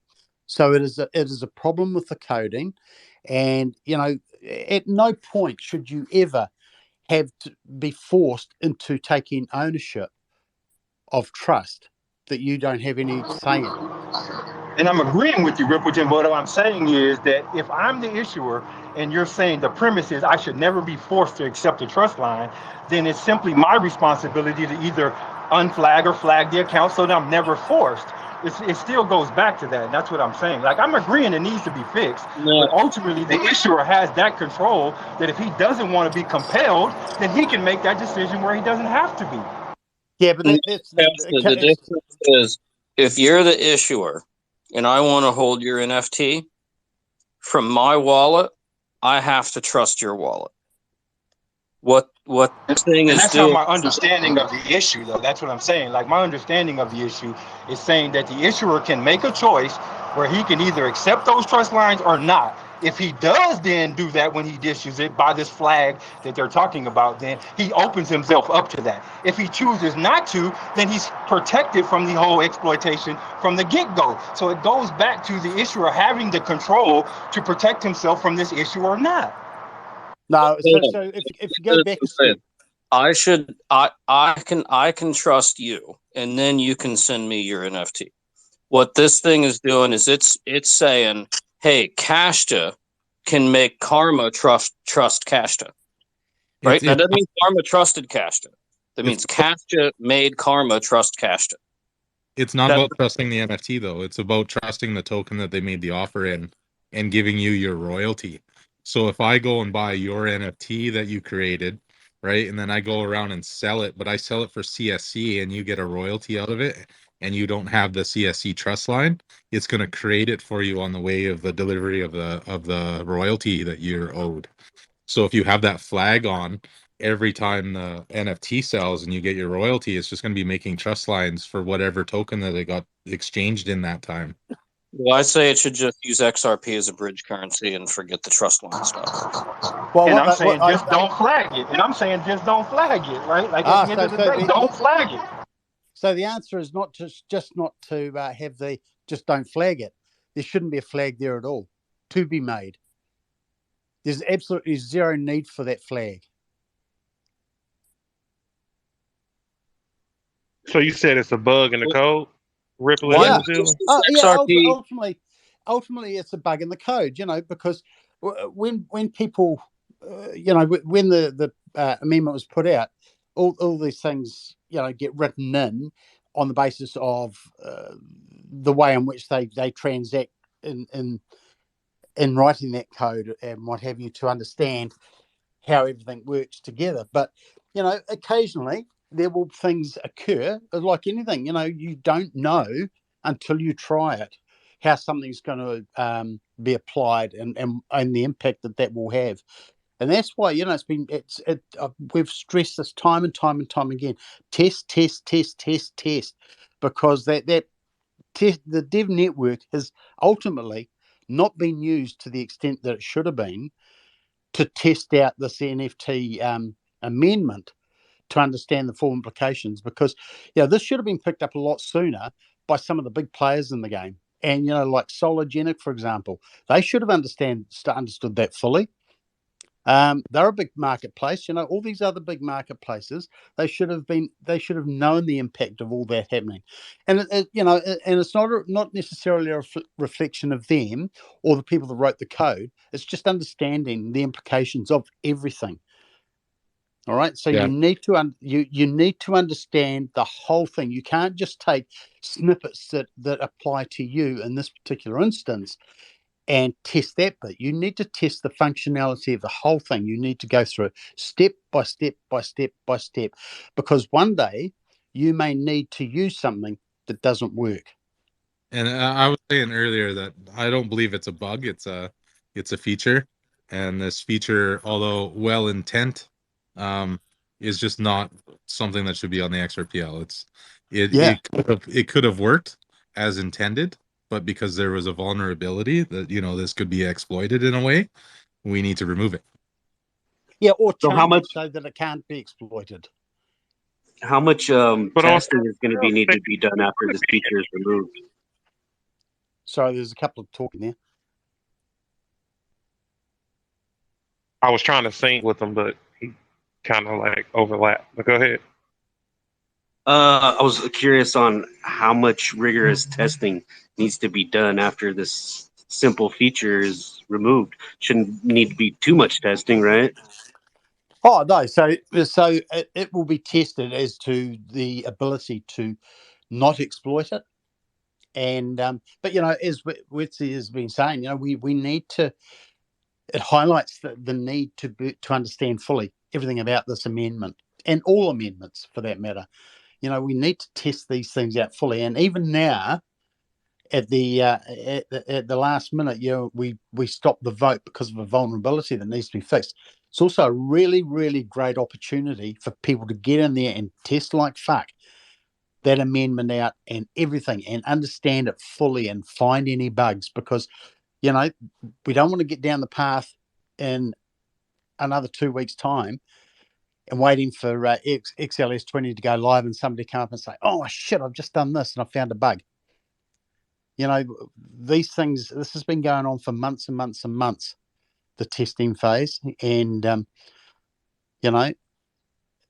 it is what it is. But test, find the bugs, get them fixed, and then we've got an amendment that's going to be worked and not going to be buggy, and it's not going to make you look like a bunch of fools because you're getting screwed and your account's getting bloody, all your reserves are being lapped up by somebody exploiting them. And it's the nature of the beast. And one of the things that, and I think you should be quite pleased that the people have taken the steps they have to announce the vulnerability. It's really cool that they've done it. Tokenize has done an extremely good job, because what he's done is he's found it by way of testing, and then he's exploited it himself to prove it, and then he's made an announcement, and he's gone out of his way to alert people on the basis that if the amendment did go live, that they need to make sure that they don't allow that exploit to be made against them. So he's done everything really well, because you've got to understand that when he found this, Apex was on, so everybody was busy and preoccupied. But not only that, he then had to bring it to the attention of people, which he did, and over the last couple of days we've been discussing it. And then it was put on Git, because once it goes public, then that becomes there needs to be action made right there and then. You need to either do one thing or the other. You either stop the amendment or you're allowed to go ahead. So a decision had to be made to say, well, look, the best thing in the interests of the XRP Ledger and its users is to put a halt on the amendment currently, get a fix in quickly, and then get that amendment voted in with the next version of Rippled, and then we're up and off. And what you'll find is that most people, and I think a fix amendment will come in, and I'm hoping, I've suggested that what we do is that with the next version of Rippled that contains that amendment, is that what we do is have the amendment automatically enabled. So that's a yes vote from everyone to enable that. And then most people will keep their votes on XLS, the XLS 20 version 1.1 will keep their votes on enabled. There's a few that haven't. I'm one that's got it vetoed currently, but there's a small group of us who are very, very easily able to reverse our votes back to enable in order to set the timer off again. So, get it fixed, do it quickly, get a vote in, and get this back on the road. And hopefully the timeline will be really, really short. I don't think they should move quickly, Ripley in New Zealand. That's how we got into this situation, this current situation. Again, you came in and just laid it out there. You just hit a grand slam, my guy. Again, it was more so everything I drink. So look, in the situation that we're having, I think they should take time. I know we all agree on that. So knowing that this was an exploit or a issue, why not blame the person that wrote the code, the validators that rushed into it, and the people who amended to be voted on? Why rush this? What else could there be in your or thoughts, or from your viewpoint? What are we actually facing? Because to me, as Costa stated as well, it's up to the issuer. Just like when I was asking about rippling with the wallet, those are features or whatever you want to call it that's in, from the issuer that he addressed from his end. If a person wants to be exploited, not and not even in a bad way, I'll just say wanted to use that amendment like on-chain whales, he wanted that feature. There's tokens that he could get, and however he wanted to play that game. But to go back, why now? is not something that's how can you put it, was just all of a sudden known. From my understanding, this was something that, as you stated, was implemented, but is being used as like an exploit or a troll or spamming or however you want to put it. What else can you guys think of that'll lead us back to the 14-day period, and then we got to reverse this effect? I mean, like roll back and just veto it or deprecate the whole damn thing, because I felt like you guys rushed it. Y'all was not ready, and the validators just voted something in, knowing Well, that this no, could become an issue. yeah, and I understand that that sentiment, but what you've got to remember is that XLS 20 has been on the discussion pathways since last year. It was implemented into the XRPL in April of this year, so it's already been 6 months in test mode, live in test mode, as at the point of being amended to the XRP Ledger. So there's been 6 months of testing, right? And when you consider that there was a couple of faults that were found, and we made amendments, we put fix amendments in, and we did it. So it's been tested, it's been used, but not tested to the degree that it probably should have by the end users. All right. It's like anything. If you build things based on your interpretation and your thought patterns and everything else, but often it is not until you put it into the wider public use that you find problems or things that you thought worked one way haven't, and they've been applied in a different manner. But what in this circumstance, we, the validators, were being pressured into voting, right? And we held back. We held back into a point, and not me explicitly when I say we, because I voted right from day one because I thought it was time for it to come through as an amendment and be enabled. But I was always mindful of the fact that if I needed to, I would change my vote, and that there would be some restraint from other validators as well, in order to ensure the integrity of the network was in place. But in all that time, in the last 6 months, there's been no vulnerabilities found other than this one by the community, from what I understand. I may be wrong, but from what I understand, this is the first vulnerability found from within the community that needs to be fixed. And I think we need to add on that it's not just that the people developing to build on top of this that aren't testing. There are marketplaces you can go play with now.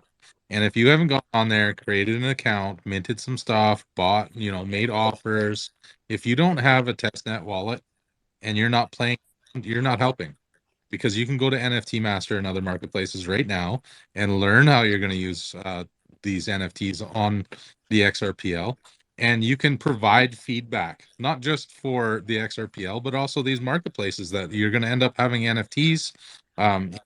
So if everybody here has a testnet wallet, kudos, but I doubt that most people even have one. And it's really hard if you were to make a marketplace to actually properly test it, because the one thing you'll always be missing is the users, and the users are the ones that are going to break it. So if you don't get actually play with the I've been preaching that. I've been Bingo, preaching it, bingo, and on top bingo. so NFT Masters is one, Radical X Exchange is another. On-chain Whales is yours is open to the public for minting on the test DevNet as well, correct? Yeah, we got minting. We got literally in like direct connectivity to the XRPL DevNet, so you can list it directly after minting. No need for onboarding or anything. You could mint straight onto the XRPL and list it and play around with how it all works. So everything's there. All the tools are there. We just don't have enough users. I think in our So back end, we've logged about 201 users testing the website. So, I've been that's not. I've been trying to since those two platforms have went live, I've been trying to tell everybody about it and encourage everybody to go, try to break their shit. So on-chain whales is a third one. Okay. Do Hey, you? just say Uh, you shouldn't the, use Radical X until they actually get some SSL on their site. You shouldn't be putting any kind of data or playing on any site that is just an IP address. There's no security there whatsoever. You're completely open. Anything that you're doing there can be interrupted, viewed, and played with. So I wouldn't do anything on any kind of website that doesn't have a proper SSL on it. And you'll know because Chrome will probably block their site from you being able to see it. If you're using something like Safari, it's going to let you go there anyway, but you're going to see that there is no security whatsoever that is completely open and visible by anybody on the internet that knows that you're using that site. So I have a question. Like, I'm 100%. all for testing because I think testing is necessary, but doesn't that premise kind of assume that some person who discovers this particular exploit, particularly if there's financial gain in the exploit, would then reveal it, right? He could sandbag that exploit until there was enough money for him to then execute it, right? So I don't think the testing alone necessarily solves it all, even though I agree more testing should be done. But you still have the risk of a person just sandbagging that exploit, letting it go live, and then exploiting it when his financial gain is the highest. But you but testing from the community. You testing from the community, from the people that's actually looking to participate and try to make gains for this. We're not talking about somebody that's an op or whatever. We're talking about somebody that wants to actually develop on the site. That's what Chris, you spoke what I wanted to say into existence about testing and being part of and the community being a part of the testing whole modus operandi, whatever. Well, yeah, I've been saying it for weeks, right? If you're not on the cash your mic. If you're not on the platform testing, and there's these marketplaces out there that are open for everybody to test, you're not helping at all, right? Just like Chris said, right? And it's everybody's win. And the true reality of the situation is none of these marketplaces are going to know how to handle high traffic if there's not high traffic going to the marketplaces while it's in testing. I Like think it's just common fucking sense. If you're testing something, you're trying to test something at a standard and an expectation of what you think this platform or anything that you're doing can take. So if on-chain whales just said 200 users, and I'm sure if out of 200 users, I'm sure 200 users didn't drive through the website all at the same fucking time. That doesn't help their platform gauge if it's doing the right thing, and if all the right code and everything's in place. If 200 users and then some aren't using it, like, within a close time frame, like, that's just like, what I'm saying. It's you gotta create that fucking traffic jam in these places, so that shit, like when Sologenic launched their quote unquote very first marketplace on the XRP Ledger, they opened the shit.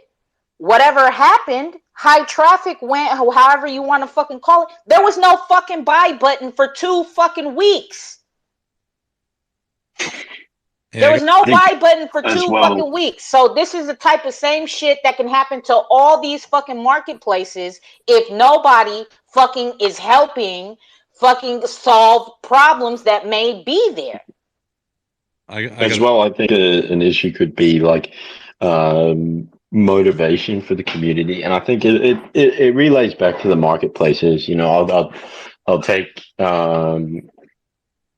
I'll take stances. Say, maybe we as marketplaces haven't been creative enough in terms of alluring users to our websites. So we got to think of different tactics to make users want to work on the testnet, whereas they could be focusing on something else and potentially gaining from that. But what do they gain from testing? I suppose, yes, you get a platform in the future that works well, but I mean, Yeah, but I guess that's cuts.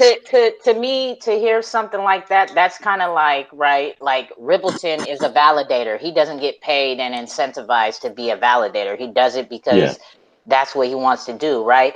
If all these fucking people are bitching and complaining about when NFTs, why NFTs not here, blah blah blah NFTs, okay, motherfucker, people are putting platforms for you to practice buying, minting, buying and selling on, so that when it does go live, you're not stumped and you're not in the Discord like driving all these same repetitive ass questions at the same fucking time. Like, you could have been asking them throughout weeks of time and really getting to understand how to use it.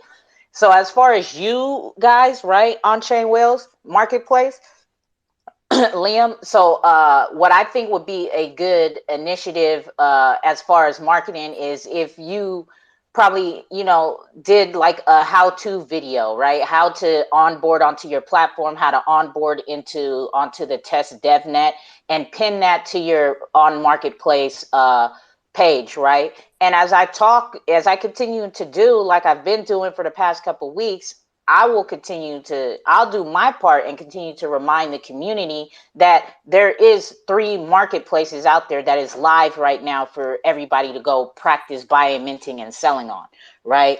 But a lot of questions, I'm not a dev and I'm not I'm not a perfectionist at all these platforms. So there's the questions I can't answer. But if all these marketplaces have all this information pinned to their page, and we as a community can drive people there, like, go here and just check their pinned tweet and it'll walk you through it. And if more questions, go to their fucking Discord or DM them or make a comment in their tweet and they will get back to you, right? And Chris, as far as you're saying, I will let Radical X Exchange know about that SSL situation. I think if on-chain just were to shut down StakeX for anybody that doesn't have a testnet wallet, we'd get some users in there. Yeah. Oh, tell me about it. People love steak eggs. We've and I think as well it's market reach in terms of like there's definitely sections in the XRPL which you can access and not access in terms of I guess like kind of like the maxis of each area. So, even though you might put out a tweet or some information to your 20,000 followers that follow StakeX, that could be a specific section of the XRPL. And to specify, it could be people following on-chain whales and Xblade section rather than like a greater a greater consensus. I guess is the word, but correct me if I'm wrong. But yeah, it's all, I think currently with so many marketplaces, I've noticed myself in terms of, I was helping out some undisclosed marketplaces in terms of advice in setting things up.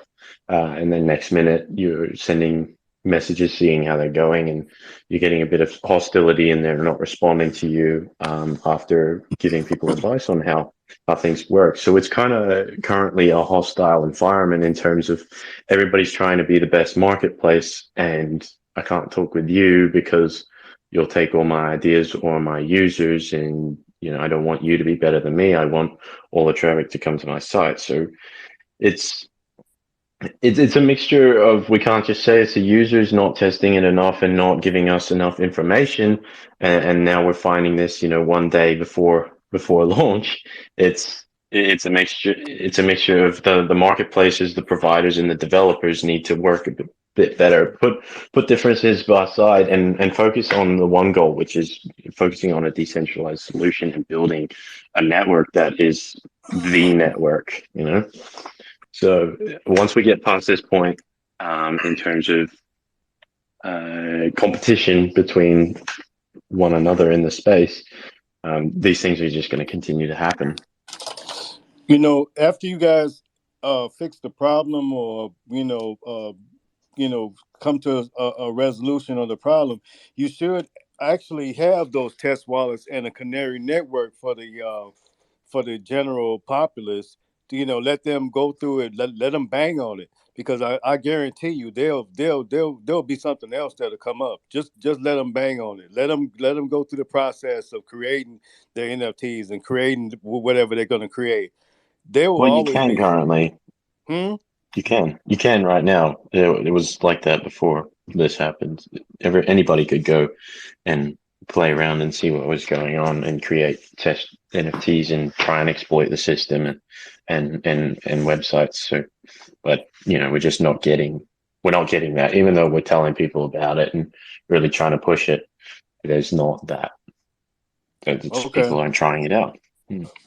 Well, I mean, I don't know how broad that message is out there or what have you, but that's definitely that would be a great thing, and that's a great idea.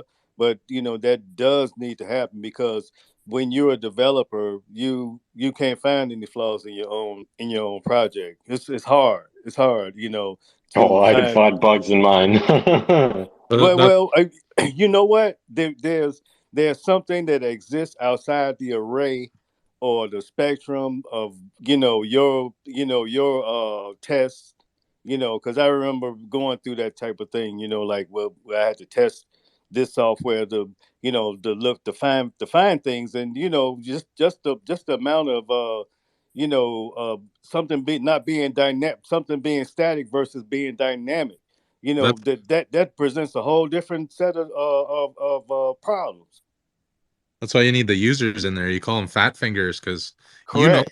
use your platform, right? Correct. If you know the steps ahead of time, you're waiting for the right button to press. But if you get the fat fingers in there, they're going to be pressing things you didn't even think to press. Exactly. Yeah, you Exactly. definitely need them fat fingers in there. And You actually, are We need them. exactly right. I on chain, think we need financial incentives. So that, like, on our platform, we actually have we reward users if they find bugs. Currently, people keep on turning down the bounty, but if you find a bug that's is an actual bug, we reward people. But I guess that word doesn't get out. So that's potentially something that should Well, be looked into, is these platforms providing monetary gain for some people. well, thanks for letting me know. I'll, like I said, I'll be, because the other night I found out that you guys were beta, you guys were live, right, when James was asking you. So I didn't know this whole time that you guys were in, on the test dev and letting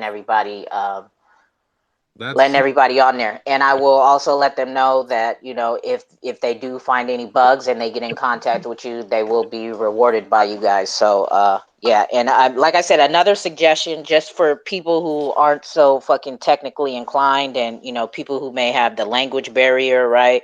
A video would be very helpful for those type of people.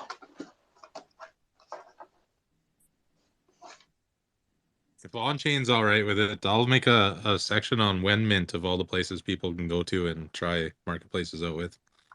100%, yeah. Like, that'd be great. Yeah, we're seeing a little bit of traffic on our website, but nothing crazy. And generally finding bugs with our developers in our circle, bringing them to our attention. Um, I think I've had one or two from community members, but 9 times out of 10, it's inner circle developer. You end up with users that are already familiar with your site too, right? Which is great because the day you launch, you're going to have so much time spent on support. But if most of your users have already gotten in there and played on the testnet side, then mainnet is a piece of cake to them, and it's a lot less support on your end. Yeah, totally. That's why we're pushing everybody to give it a shot. And I think with that mint app being out, I'm seeing with projects as well. I'm telling them, play around with the minting, see how it goes, and what happens. Now's the time to break it and mess up rather than when mainnet goes live. And yeah, just not seeing enough of this. Like, too afraid to make mistakes, and I think mistakes is a step towards success, and so people need to see that as and the same thing for this current issue that was being brought to our attention. This mistake is good. We learn from it as a network, and we're going to build upon it and come out stronger, essentially.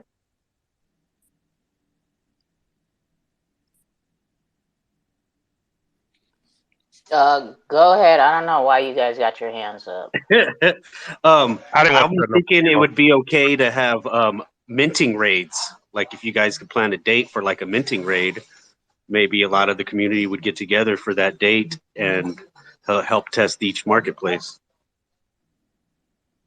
Yeah, that'd be cool. Like a picnic. Oh yeah, that's a good idea.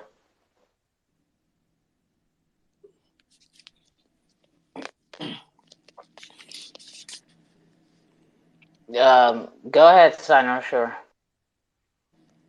I mean, it's just for me, before I go check on everything. It just boiled down to again a rush. For us, for it to be, it's like coming from the top down. It's like the person that worked on this had all of this. They should have tested this, and we're not talking about volume and scaling and what the financial system. We're talking about a simple code here.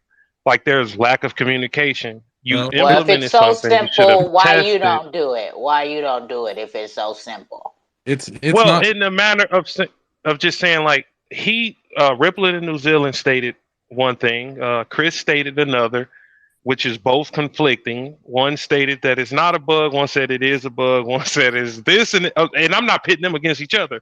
What I'm saying is, when you implement something of this status or nature, it should have been ready. What in the hell would you be testing? Because I keep hearing this thrown out, like we testing this and we testing that.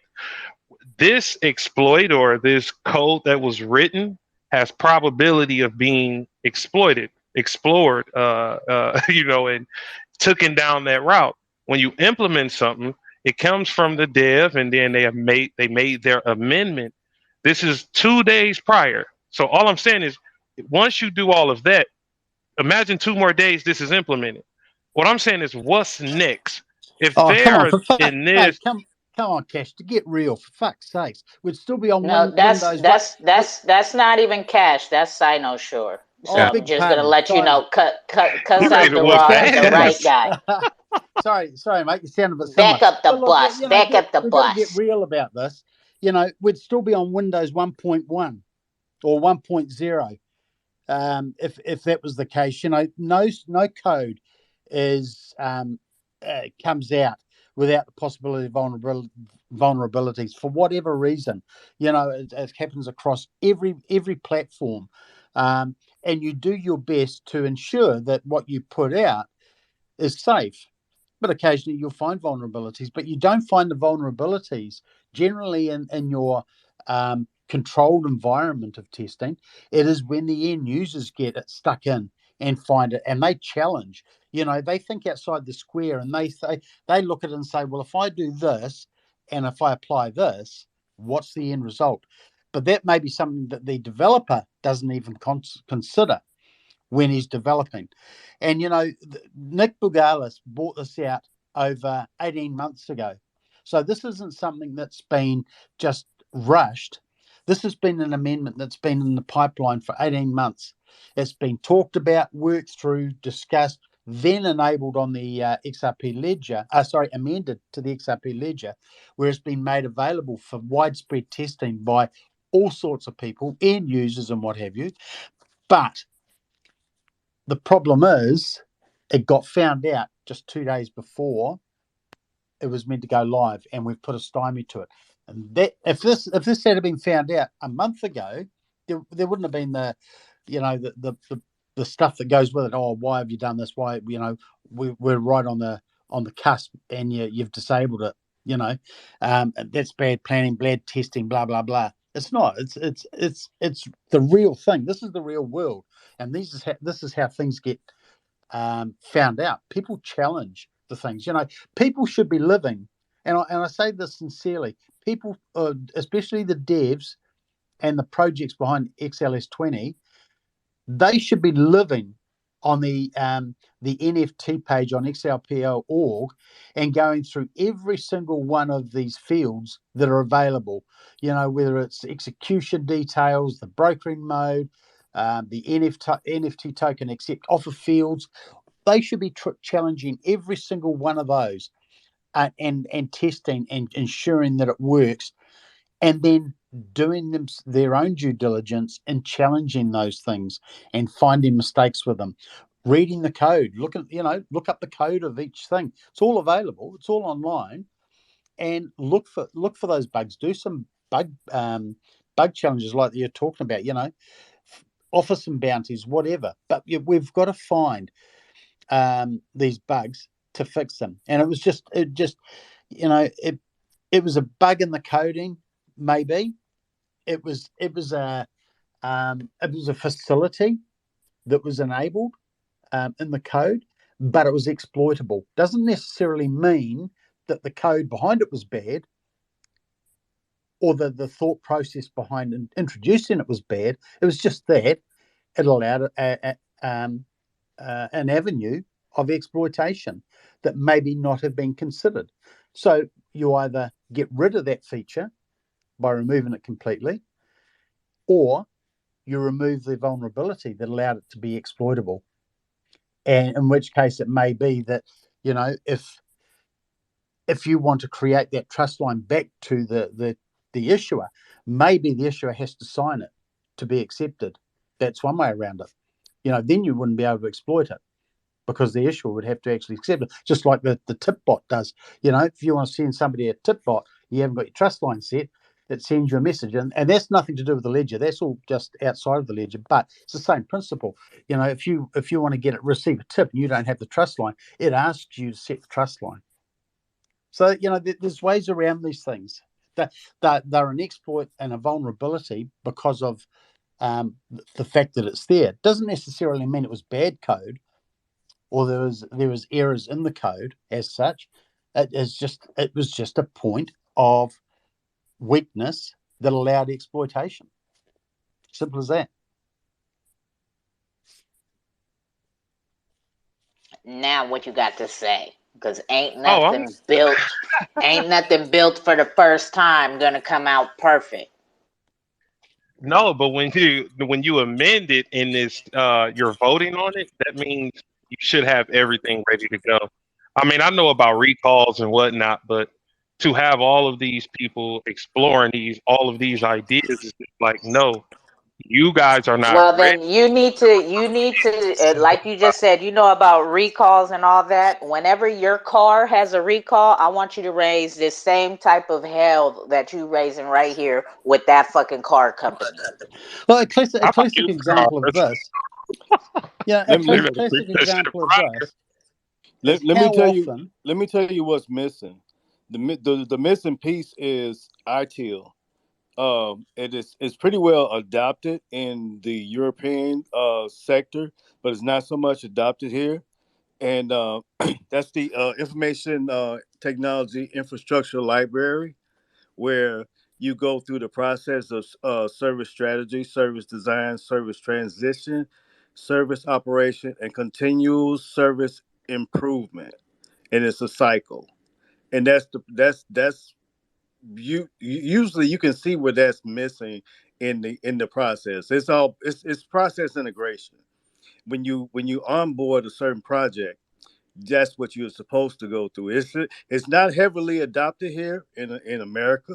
It's more adopted in the European countries. That's why they're able to onboard a project and using that strategy. We are slowly adopting that strategy, and I'm speaking from a government perspective because uh, I just happen to be in the government, and we've been adopting that process, slowly but surely. But that's the process that's going forward. There's and so that's what's missing, you know, in a lot of these onboarding procedures. Yeah, that's one thing. But at the end of the day, when you look Yeah, at any software, if you look at Windows, you look at Apple's a classic example. How often do they bring out a new operating system? You upload it to your phone. Within 4 or 5 days, there's an urgent update for a bug fix. It's exactly the same. Windows is exactly the same. Just about every piece of software out there, when they update it with a new patch or whatever, a new amendment, patch, whatever you like to call it, new version, there's always going to be bugs. There's always going to be problems with it that you find. We've had it throughout the XRP Ledger the whole way through. The XLS 20 is no different. It's you know, we were just fortunate that it was an issue that was found before it went live, so it could never be exploited. The only way it's currently been able to be exploited is on the testnet. And that's what you got to remember. So we've taken the correct steps in fixing the issue, because to issue an amendment and to enable it, knowing there's a vulnerability, But you is... guys voted on the amendment and implemented this. It's like more so. I'm just saying it like this. Sorry, say It's that again. pushed through. I'm just saying more so. It was pushed through, and it's making it look like people. It's small on one end, looking at it and saying it. It's just a small error where we can go and backtrack, and and just remove it. Chris was stating that they might have to test it out, so it's a potential for 3 more months. So No, when you're looking at that, is no, I doubt that. I well, think what you're... just throwing it out there. Yeah, I don't think there will be no 3 months in it. I doubt that very much. I've seen amendments come out. 1.8.4, I think it was. We had an amendment come out within a couple of days because of a problem, and may not have been an amendment. It was a fix that we needed to update the version of Ripple because what it was, and I think it was around the trust lines and the fees. But anyway, having said that, and that went through very, very quickly. The change from version, it was only a matter of days between the two versions, and that was to issue a fix. But because the amendment has not been enabled, it needs to be fixed before it becomes enabled. And that's what we all do agree on, is not, just peeping that and making sure we fix it. But more so looking at the grand scheme of things from the genesis of it, it was wrote in there for a specific reason, and it was amended and voted on. And 2 days before it was implemented, now it's a big issue. That's all I'm saying is, what's next? What do you guys see that can be another issue, or like a code that's written and amended in this amendment that we're overseeing, or you guys, just being honest, push through, or they push through? And I think you're the troll we need to find the other social issues with the XRPL amendments. If I knew how to read those codes, and you guys tell me all of this stuff, then maybe we can come up with some troll mind concepts, right? But when we don't know this, and nobody relays this to the community, and then abruptly stops, it's like, okay, what happened? Did you guys do this with the intent to stop it and thwart it? Or did you guys rush through it and not care about it? Because it's not, you can't have this cake. You can't eat the cake and then still want the cake. Like, you ate the cake. We are here. You knew that this was the possibility, but it's more so that's crazy to hear you keep saying that. That's so crazy to hear you keep because saying they're pointing that. fingers and making it seem like, okay, we got to test phase something that don't nobody know about. No, they knew about it. Now it's just they're not trying to take the the responsibility of it all. It was rushed. No, Glad we found it wasn't rushed. That's it. crazy. That's crazy that you keep saying that it was We rushed, and found it, didn't we? we've been sitting here waiting for all these fucking months for the amendment to even be voted on. Right? It's been talked about, XLS 20 and fucking NFTs on the ledger for, like Rippleton said, for fucking a year and then some. And for you to keep saying this shit is rushed, like, come on, bro. You don't make no sense. Like, shit ain't perfect. Shit ain't perfect. Shit comes out, okay, yeah, it may have been there, and they may have fucking fondled with it and fucked with it, but like whoever said it also, for you to be the producer of something, you don't see the flaws in your own shit, because to you it's perfect. So like to get other people in there to finally start really fucking around with the shit and then seeing some shit, like come on, bro. And then okay, it might have been brought up a couple times throughout the times, right? But nobody took it as serious conversation. But once people fucking finally got at, it seems got around a fucking round table and really opened their fucking ears to hear what certain shit was being talked about before, and really paying attention to the words that's coming out of people's mouths, and then people actually going in and testing the shit themselves and fucking with it. Now they see that, oh, okay, this isn't just some shit we should have just brushed off like we kind of did earlier. And now that we're here, let's fix it now. Like, so for you to keep saying shit's rushed, like that's irritating the hell out of me. Yeah, Straight up. because one of the things you've got to realize is that, you know, on May the 25th, 2021, the XLS 20D non-fungible token support standard was introduced with all the coding already there, written, finished, and completed, up for discussion. So the pipeline work and all the coding and everything had been going on long before that. So this has probably been in the making for 2.5, maybe 3 years. And, you know, to turn around and say it's rushed is just, yeah. So the validators are just the end stage, right? The all the coding and all the discussion around that coding and the proofing of the code itself has long been long gone.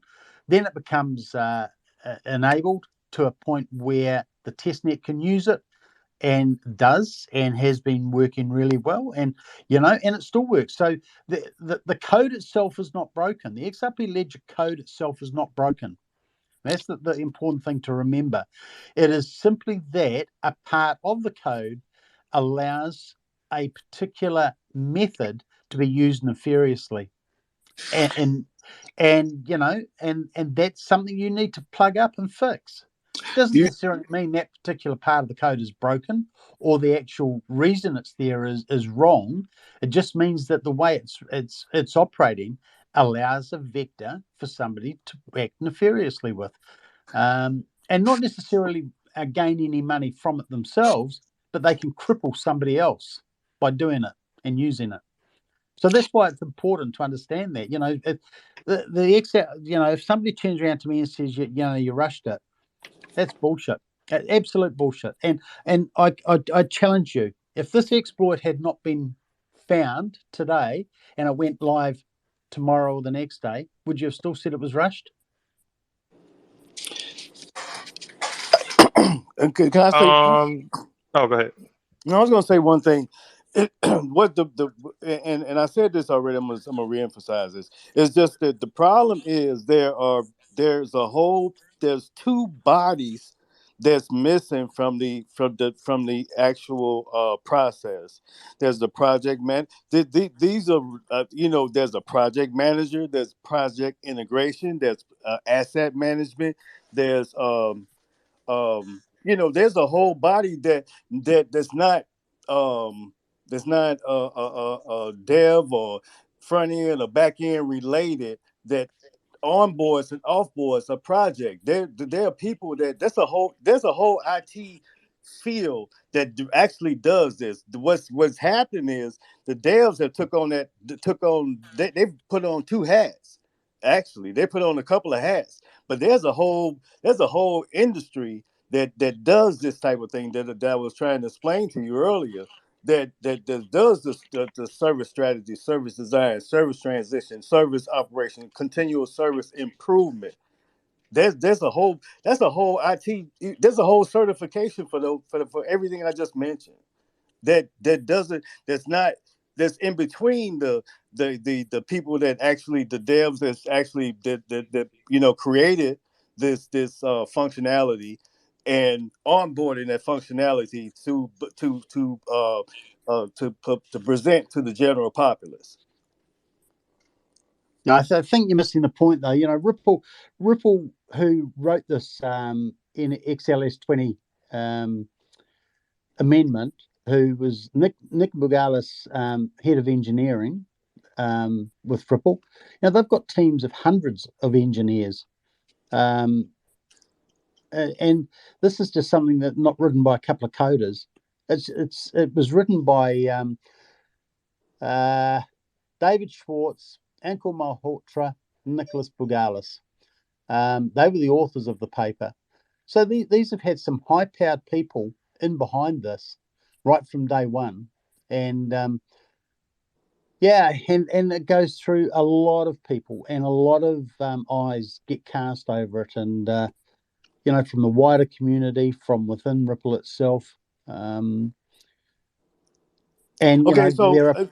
I understand what you're saying. Who the engineers that wrote it, but the engineers do not implement. There's a whole body. There's a whole. So say if you want to bring something, if you wanted to present some technology to and implement it in my company, in order for you to implement that technology in my company, it would have to be onboarded. In order for it to be onboarded, you would need a project manager. The project manager would then incorporate project integration, asset management, all these different bodies to make sure that the technology may be sound, but how do I get that technology into my operation? That's what I'm making. That's what I'm trying to get you guys to understand. Yeah, so I See, understand that. So you're talking about like an internet, like a standards organisation that determines a set procedure that you go through in order to enable something, whether it's a piece of equipment that you want to bring into your company, whether it's a piece of code that you want to add to your software, whatever. You've got to go through a process that follows a standardised format and authorised at each level, right? Is that what you're talking about? And we'll be doing the checks and balances on what went wrong, who can address what went wrong, and before we present it, before we say, hey, we got a go live date, this is our go live date, all those check marks will be checked off, and then we'll present a go live date after we've checked everything on asset management, process integration, service design, transition, operation, and then so all those boxes have to be checked. That's all I'm saying. Yeah, so yeah, there's and still you can excuse me, go ahead. when a standard is introduced to the XRP Ledger, it goes through a process, all right, and there's a set process that it has to follow. You can't just write an amendment and introduce it. It's got to go through a process, right? And it starts off as a ledger standard, which is introduced, all right. It then goes to a workflow of discussions. Then there are discussions, right? Then I'll read this out here. Draft discussions are considered works in progress and are up for discussion. Once settled on the standard, the discussion will be converted to an issue to be referred to in a pull request. Adding the standard to the code commit, now the issue can be resolved. The directory, when a standard moves to a folder and files in the code section of this repository, it will be added to the standards TOML file, right? And then it gets numbered, then there are revisions, and then there is a draft, right? So, it's just, there is a procedure and there is a way in which everything is added. It's not just an ad hoc thing where you submit something and people decide on it. You have to submit a working version of the code, allow it to be peer reviewed and understood and tested, then introduced, and then decided upon finally by the validators, who are the standards authority. That the validators are the ones who say yes or no. So they are the governing body with respect to whether an amendment becomes enabled or not, irrespective of what you think of the code. If you don't like what the validators do, then what you do is you fork the code and you introduce your own version of the XRP ledger with that amendment enabled. But the standards authority with regard to the XRP ledger is your validators ultimately. Okay, but there's a whole ITIL. Look. I don't know if you're familiar with ITIL. Oh yeah, Are look, you? in New Zealand we have for argument's sake, we have the Standards Authority, which is New Zealand Standards Authority, which issues which allow a business has to follow a procedure set by them in order to do. You know, it comes down to even the letterheads that you use, what information you're allowed on letterheads, everything. It's just everything's a standard, and there is a set procedure. But you've got to be careful as to whether you're trying to apply something in a physical sense that's not tangible in a coding sense. All right, so I understand how business operates, and they have a chain of authority and a set of standards they have to meet to fulfill something, to be able to introduce, whether it's a new policy. So they work by a set of standard policies and procedures. And it's those policies and procedures which cover everything they do in the business, whether it's IT, whether it's communications, whether it's their motor vehicles, how they drive, what happens, what are the consequences if this isn't followed. All those things are separate policies and procedures, and every business should have them and follow them. All right. And this applies to coding as well. You know, you don't, but in a different sense. So that it's a subset of Ripple's overall business model. They would have standard policies and procedures on how they operate and how they determine what code gets added to their software. But you've got to remember, the XRP Ledger is an open source public domain, and nobody has control over it. Okay, but you're still missing what I'm saying. That's a whole. What I'm talking about is a whole body. There's a whole body, governing body, like the SEC that incorporates the process. You know, you gave me the product. Now it has to be there's a process in which that product has to be incorporated through a chain of people, project managers, projects integrators, project there's a whole body of people that move that process along in order for it to become um, part of part of the system. Okay, so And what you're saying, it's so in order to do that, your product then becomes centralized because it's reliant on one body.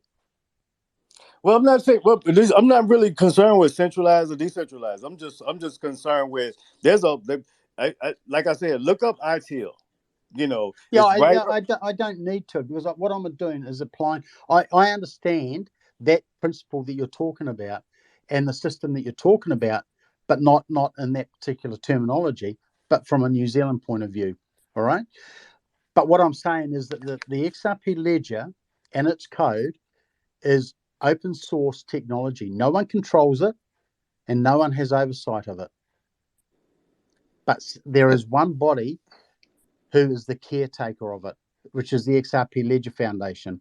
And they apply procedures and policies in order for code to be submitted for review by people and considered. And if the people want it, the XRP Ledger can't stop them, the foundation can't stop them having it submitted. They can't even stop them having it put to a pull request. They can't stop them having it amended to the XRPL. The only people that have control over it are the validators, and the validators vote as to whether to enable that amendment. And there are amendments on the XRP Ledger currently that have been there for a long time that have not been amended or not been enabled. All right, and so that is the jurisdiction. That is the only jurisdiction it has. But everyone's open to peer review. Anyone can look at the code. Anyone can check it. Anyone can test it. It comes down to a public domain. It's an open source product. Nobody owns it. Nobody controls it. And it comes down to that the segment of the community, which is the validators, who have the final say whether the amendments get changed or not, or but see, enabled. but what I'm talking about has nothing to do with that. What I'm talking about is how you get it to the general populace. how you distribute it. That's all. That's all this. That's all this really is about. How you get it from point Yeah, A to point B. Rippleton just explained that. He just told you how it all happens, how it gets from point A to point B. It's public testing and public consensus. What XRP enables is for what people wanted for such a long time is to not have a government essentially, and this enables you, me, everybody else to have a say in how, essentially how a financial system works, and it's all controlled by the populace. Because at the end of the day, the only people who install the software that you're talking about is the validators. You, as the member of the public, don't have any interaction with the software unless you're running a validator or a node. I mean, this is like how all of the open source projects run, right? Or software on the internet.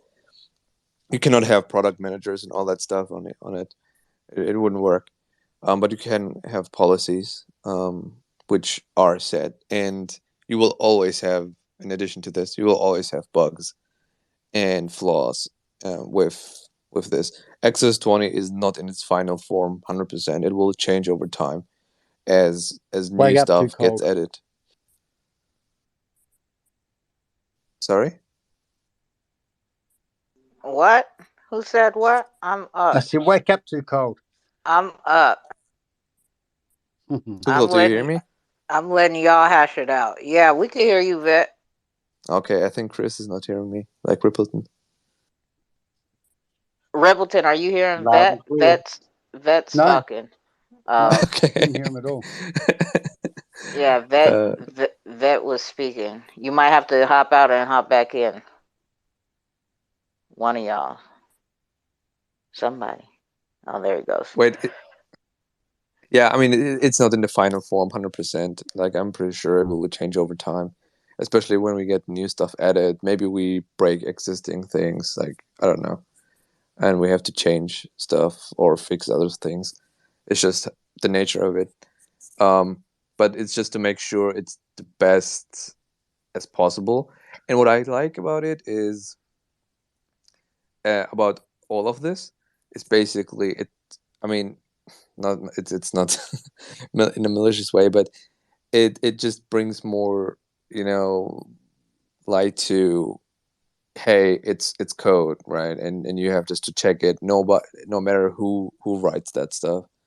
And because if you hear sometimes in the community, oh yeah, it's by David Schwartz, oh yeah, it's by Nick Bugales, this is perfect because they are like holy people or whatever.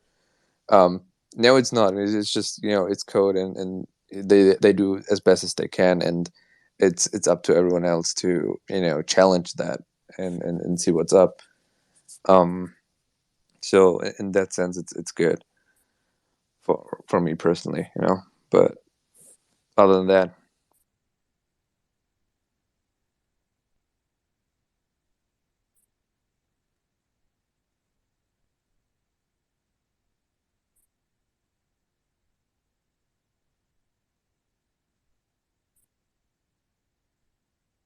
What happened? I think he moved. Who's that? Did you hear it? Can you still not hear him? Yeah. I Okay. heard it. Yeah. Yep. And that's exactly it. At the end of the day, we no code is 100% foolproof in the grand scheme of things. Everything's written with good intent and with safety in mind and security in mind, but occasionally there will be something that has been overlooked, which creates a problem and needs to be fixed. And there's two choices. You either fix it before it goes live while you've got a chance, which is the most appropriate thing to do, or you enable it, allow it to be exploited until you fix it. And trust me, it would have been exploited. If people could use it to their advantage, they would have. People challenge everything that's available to them. And this goes like with giving Mike check yourself, like all kudos to raising this issue, within the dev community first and all that. I mean, someone else could have just, you know, kept this to himself and exploited it, right? As you said, and you know, didn't have to share basically. I mean, it's more on a trolling side, but imagine this would have a huge monetary benefit, you know, of this attack. I wouldn't even dare to imagine like the fallout of this issue. So I'm happy that it went like that it went basically.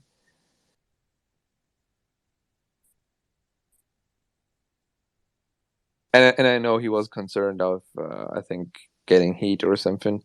I'm happy that he still went with it and, you know, pushed it out into the public, because at the end of the day, it's just benefiting everyone else.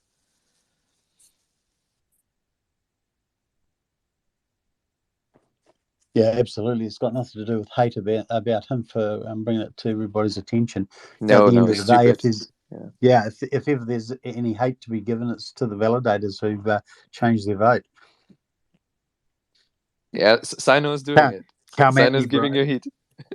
No. It's not hate. It's again, it's just basic. Like, yeah, y'all knew it, but it's not. It wasn't a problem until I guess people started tripping about it. But it's cool.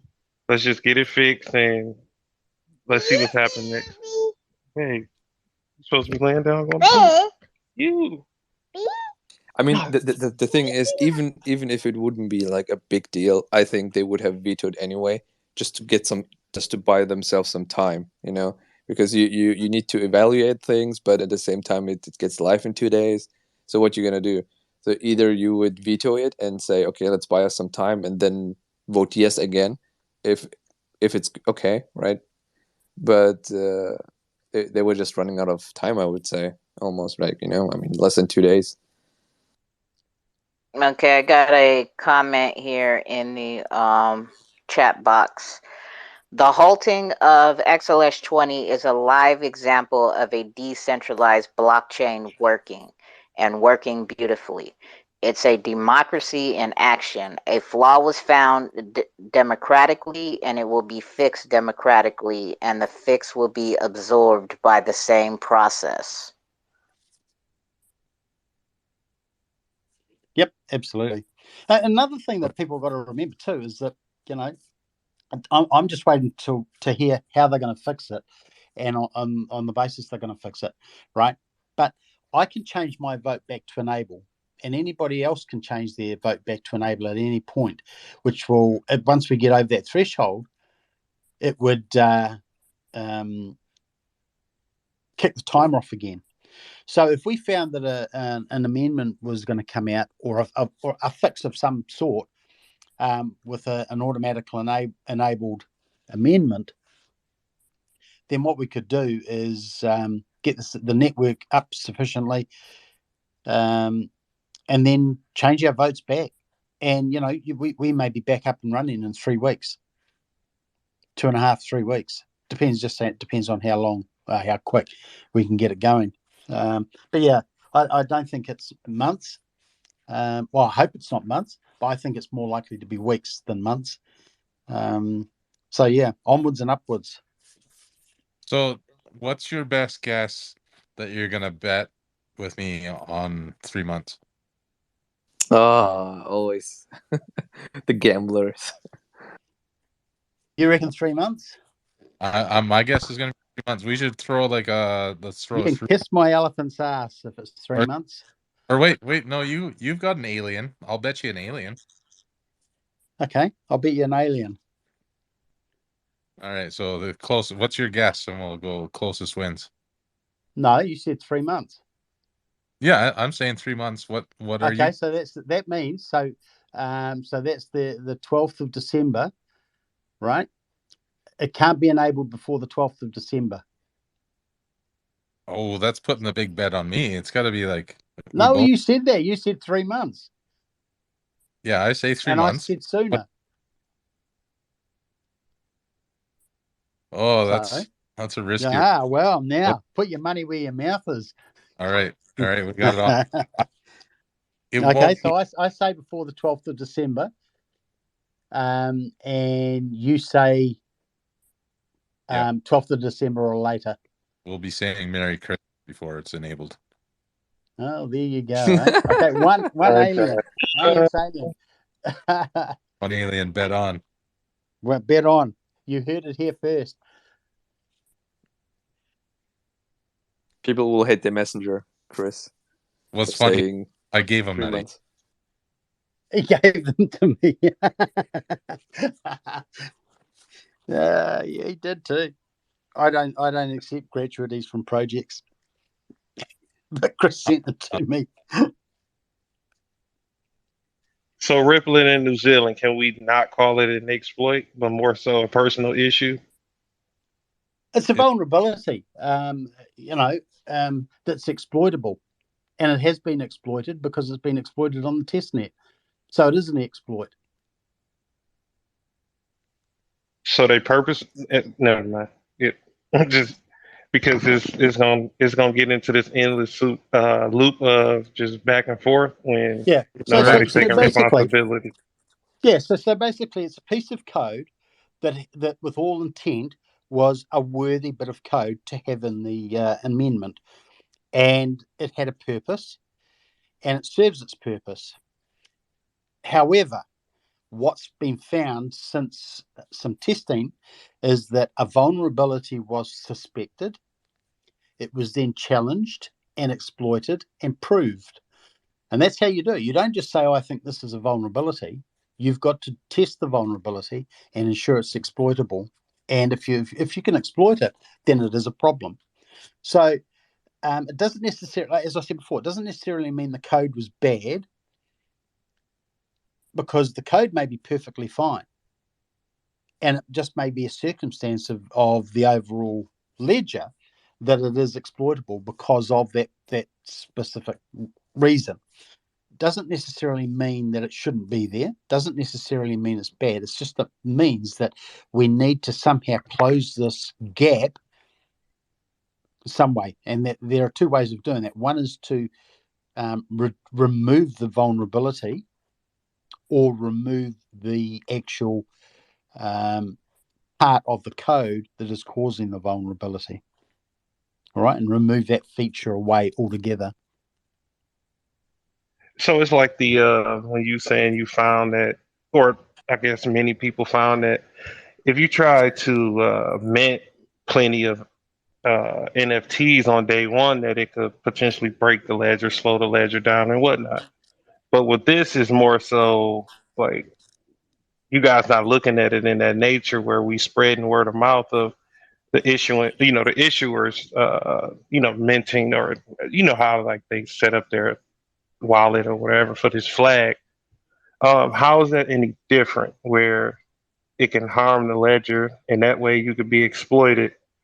But you take one hand and say, hey, bring people to notoriety of it, where that's where it boils down to, where the issuer and the issuer again, or the people that's minting, like the marketplace. So it's kind of like weird to state that it's not in the way that you're going about it, and it's again, it's there. But why take this route to stop it in that manner when the code was written for this purpose? Again, on chain Wells wanted this route. I'm not sure if he was, I guess you would say he won all, some weird tokens in his, for all these exchanges, right? And Mm-hmm. swapping. But just to dump, a person come along, how can you thwart them or stop them from minting millions, whatever they want to do in a project, and breaking or causing or wreaking havoc in that way? You didn't stop people, like we start talking about it. You start letting projects know, like, oh, first they meant treat the ledger with care, but this one is more so like, oh, hell no, like we're gonna just roll this back because you could be exploited. So it's Yeah. like, Yes. So I suppose another way of looking at it is the impact that it has. All right, and what it is that's causing the problem. And put it this way: if you walk through the door of a shop, right, And every time you walk through the door of that shop, the person standing next to you had to give $1 to the shopkeeper, and you thought it was funny, right? And you knew he had $100 in his pocket. You could walk through that door 100 times and he would lose that $100. Okay? Because you know that you could, every time you walk through that door, you've got to give that guy's got to give the shopkeeper $1. Even though he hasn't walked through the door, you've got to give him $1. Or he's got to give that shopkeeper $1. So that's the vulnerability of it, is that you are impinging a cost on somebody who has no control over you, incurring that cost on their behalf.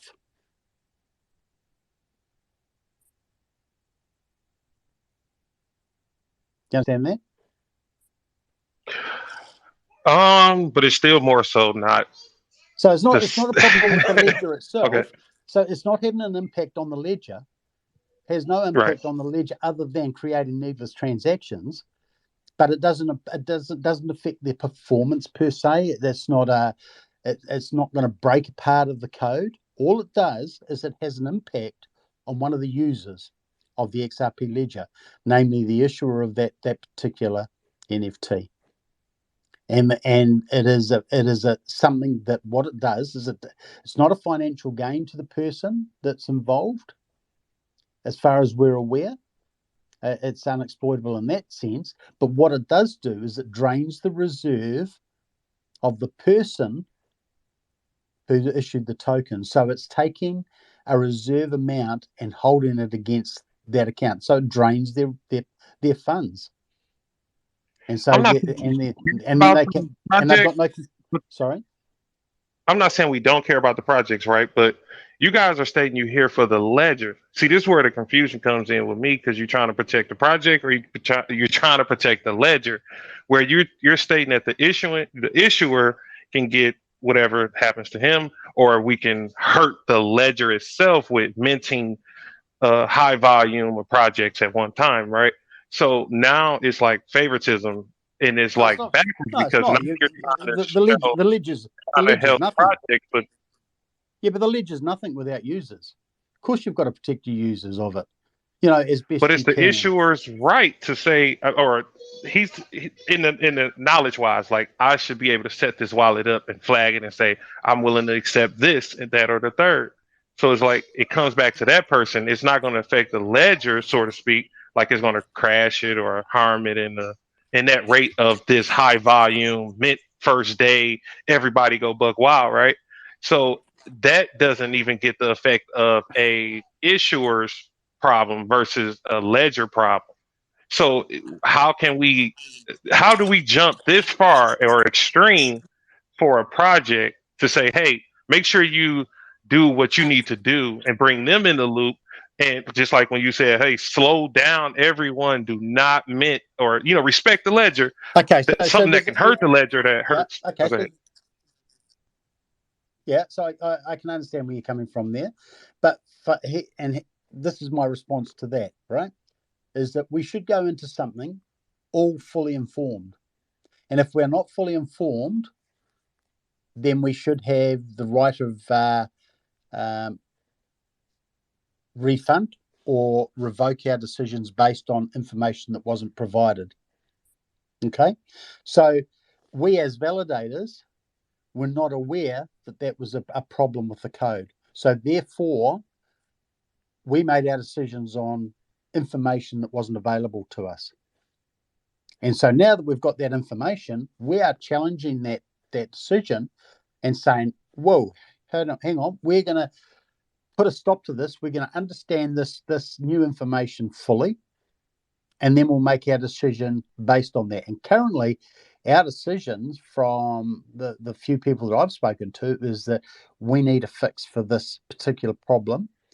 And that fix may be simply putting some lines of information into the paperwork or the documents regarding the XLS 20 to suggest that this is an area that can be exploited, and for the issuers to be particularly aware.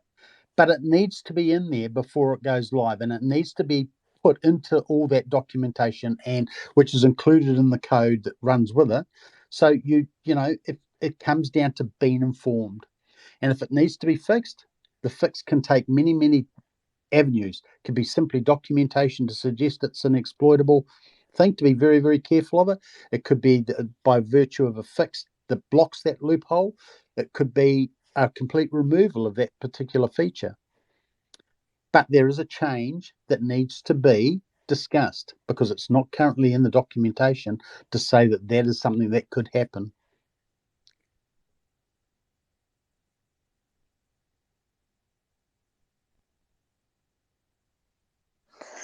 Anybody want to get up here, join the conversation? Just hit the request button. I'll bring you up.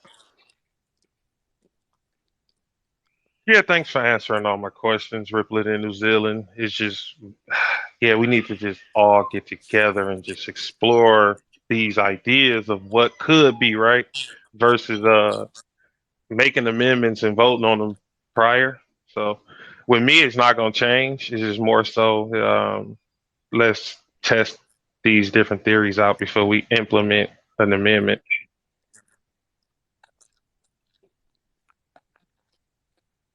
Process or a change advisory board that meets to discuss how to go about and fix the vulnerability? Yeah, so there's a discussion open on GitHub that discusses the where are we? I'll just bring it up here, and I will send it to. No, is it that GitHub tweet that's in the thread? Because it has to be a tweet for me to pin it up. Yeah, I'll on WenMint, yeah, I I think have a link it to was it. in Wetsy's tweet. Okay.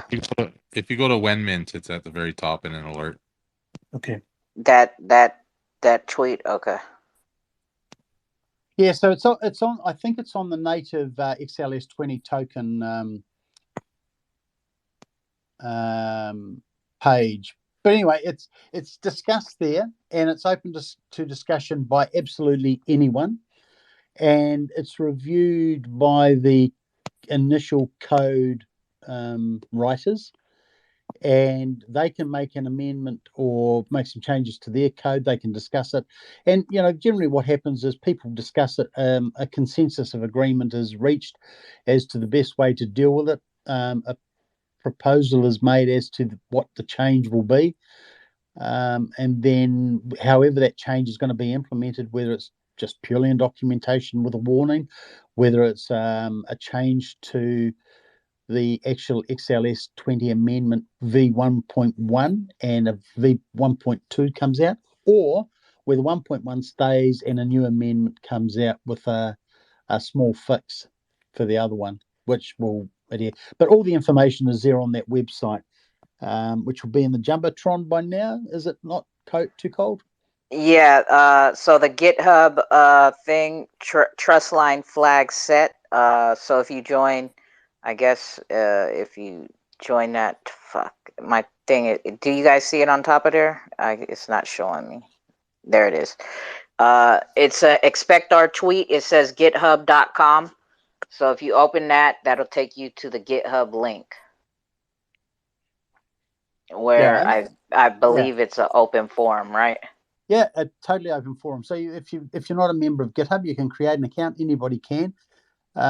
Most devs use GitHub as their repositories for all their code, their open source code, even private code. You get some private. But yeah, it's a great place to learn and understand. Find your way around it, because each new amendment, each new part of Ripple, everything is documented and changed with a change log and everything else, so you can totally understand what's changed, when it's changed, how it was changed, and by who, and for what reason, and all the discussions around it. And trust me, there are a lot of challenges to each of these things. Like there are Ripple engineers currently saying, well, is there a reason why we should veto it now? And is there a reason we can't just allow the amendment to go through and then fix it after? And then there are some who are saying, well, if we do that, that's totally irresponsible because we're enabling an amendment that we know has got a vulnerability in it. And that's totally irresponsible. And I'd agree, 100%, totally irresponsible. Nobody should ever enable a piece of code that has a known vulnerability that people weren't aware of when it was initially put out. Okay, thank you for answering my question, Ripleton. Oh, you're welcome. Go ahead, Piffington. Oh no, I mean, Rippleton, he really expands on the largest side of this. I was only one. I just wanted to go back to the basics about exploits, and exploits are inevitable in coding. It's always going to happen. There's nothing you can do to stop this type of stuff. So the best thing that has to happen is to catch it early, and that happens on the user side as well. Uh, this is new to me. I'm in late to the conversation. You see, so I don't even know what the actual exploit is, but yeah, I just want to make a comment on exploits in general and problems in code. It needs to happen like this. This is a natural process, and yeah, that's all I just wanted to say. And hopefully we get this figured out. And transparency is good, and yeah, that's just what I wanted to put forward.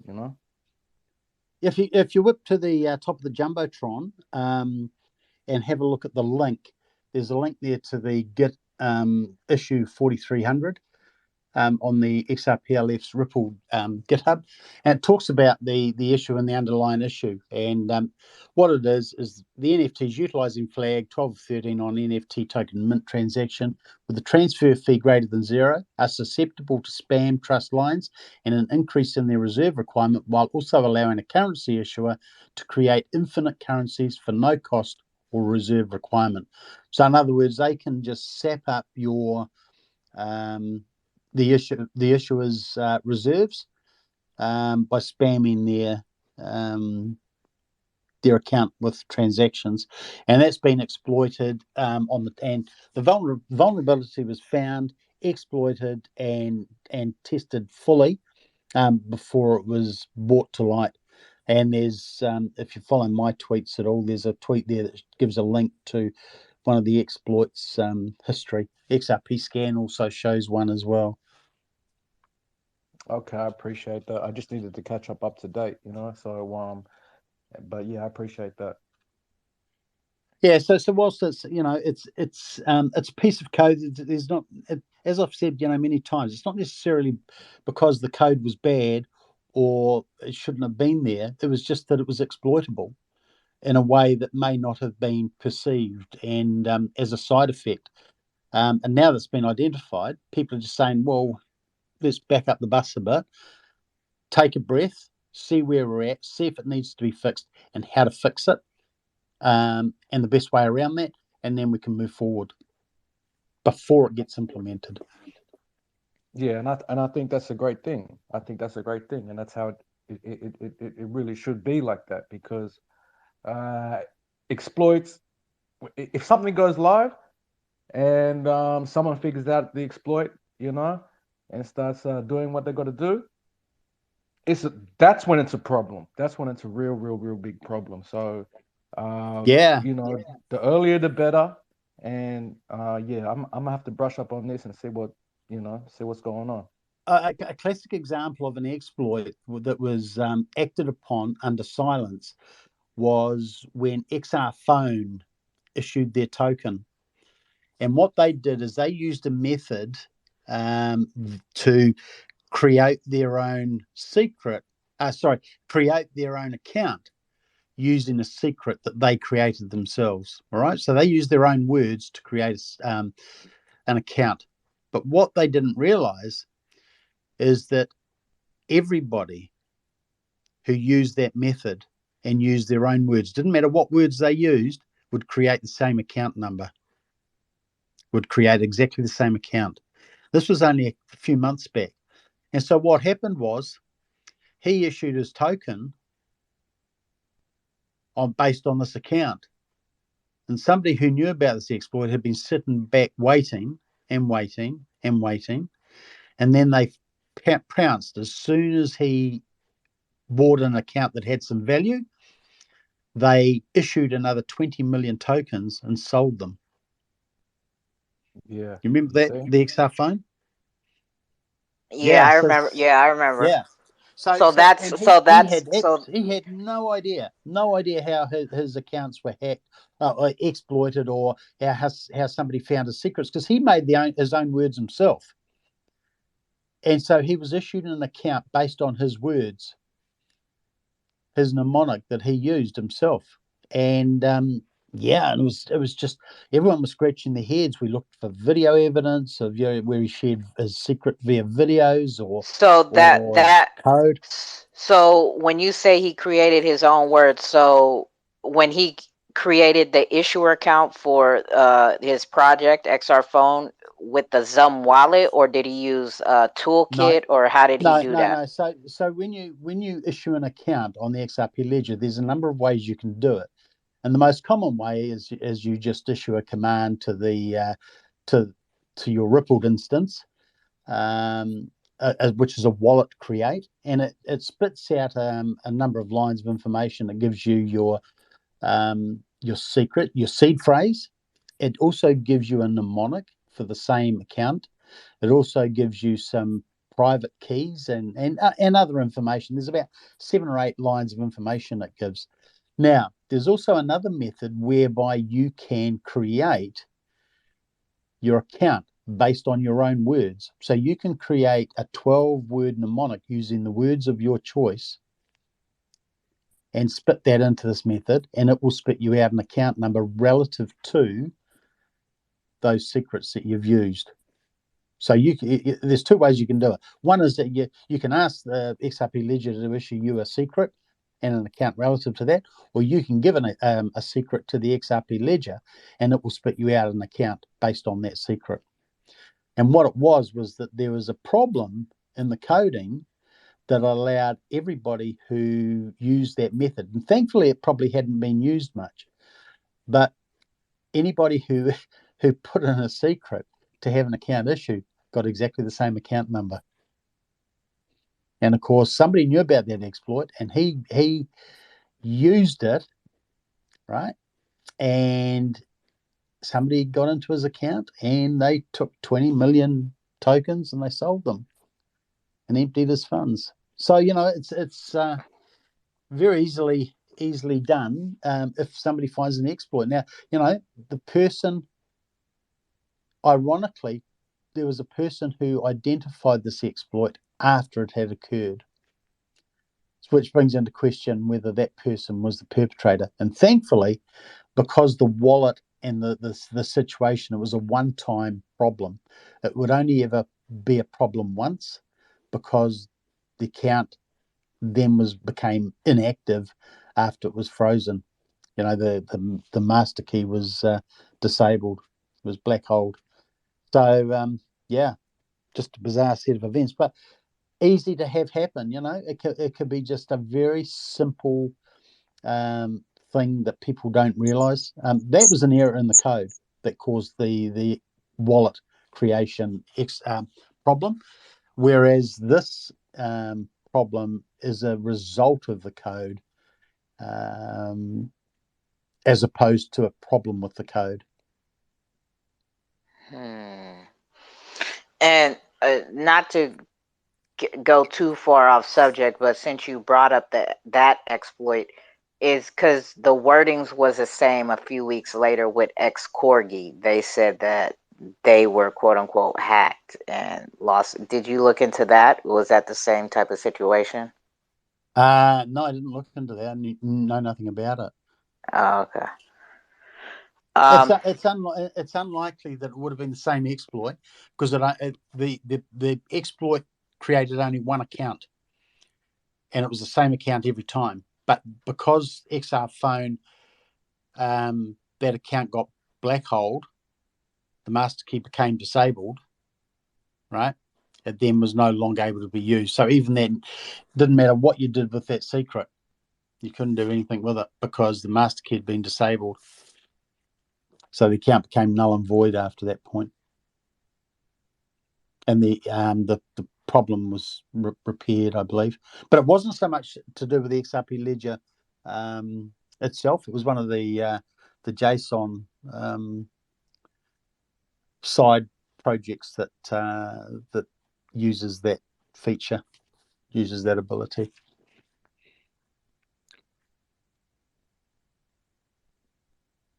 All right. We got Liam back here. What's going on, Liam? And who we got up here? Yeah, I just had to drop out. I had a call from my other half. It's all Did good. miss It's all anything good. exciting? No, not too much.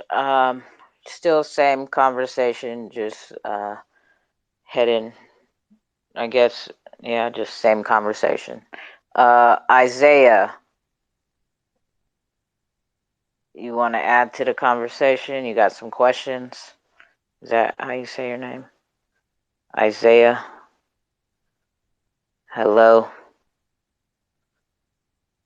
All right. You gotta unmute your mic. Am I rugged? Can y'all hear me? No, Yeah, I can hear Yeah, you. we can hear you. All right. Yeah. All right. He dropped down. And Chris just made a tweet. I think I just retweeted it. He added this page. Did you put it on top of the Jumbotron, Chris?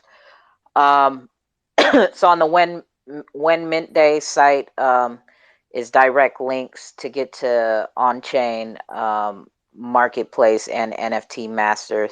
I'm DMing Daniel from Radical X Exchange right now and telling him about the SSL issue. But these are two marketplaces you could go test and practice minting, buying, and selling right now. So Yeah, that's right. If you go on to NFT Master, I've minted a few things on there, and I bought a bunch of stuff that's up for offer. So there's definitely things on the marketplace you can set offers or buy something and put them up for offers and go try minting something. Just make sure if you mint anything, it really is going to IPFS. So make sure it's not something you want to mint later, because then you'll run into the issue that it'll reject because it already exists, kind of thing. Best to just kind of like open up Microsoft Paint or whatever you got, do some stupid scribbles, just go mint that, because that's garbage. You don't really want to go and put up copyrighted shit, or and then make it small so that it's not big files you're throwing on IPFS, because that's got to get shared by all those, node operators and shit there. So it would, I know they have to test the IPFS part, but it would be cool if they had an option where if you're just testing, it doesn't matter what the hell you're minting. So if it just kept pointing to the same image rather than throwing up new images constantly, because it's not good for the IPFS end, because you can't go and delete them later. So, but yeah, just make little tiny things and go mint them.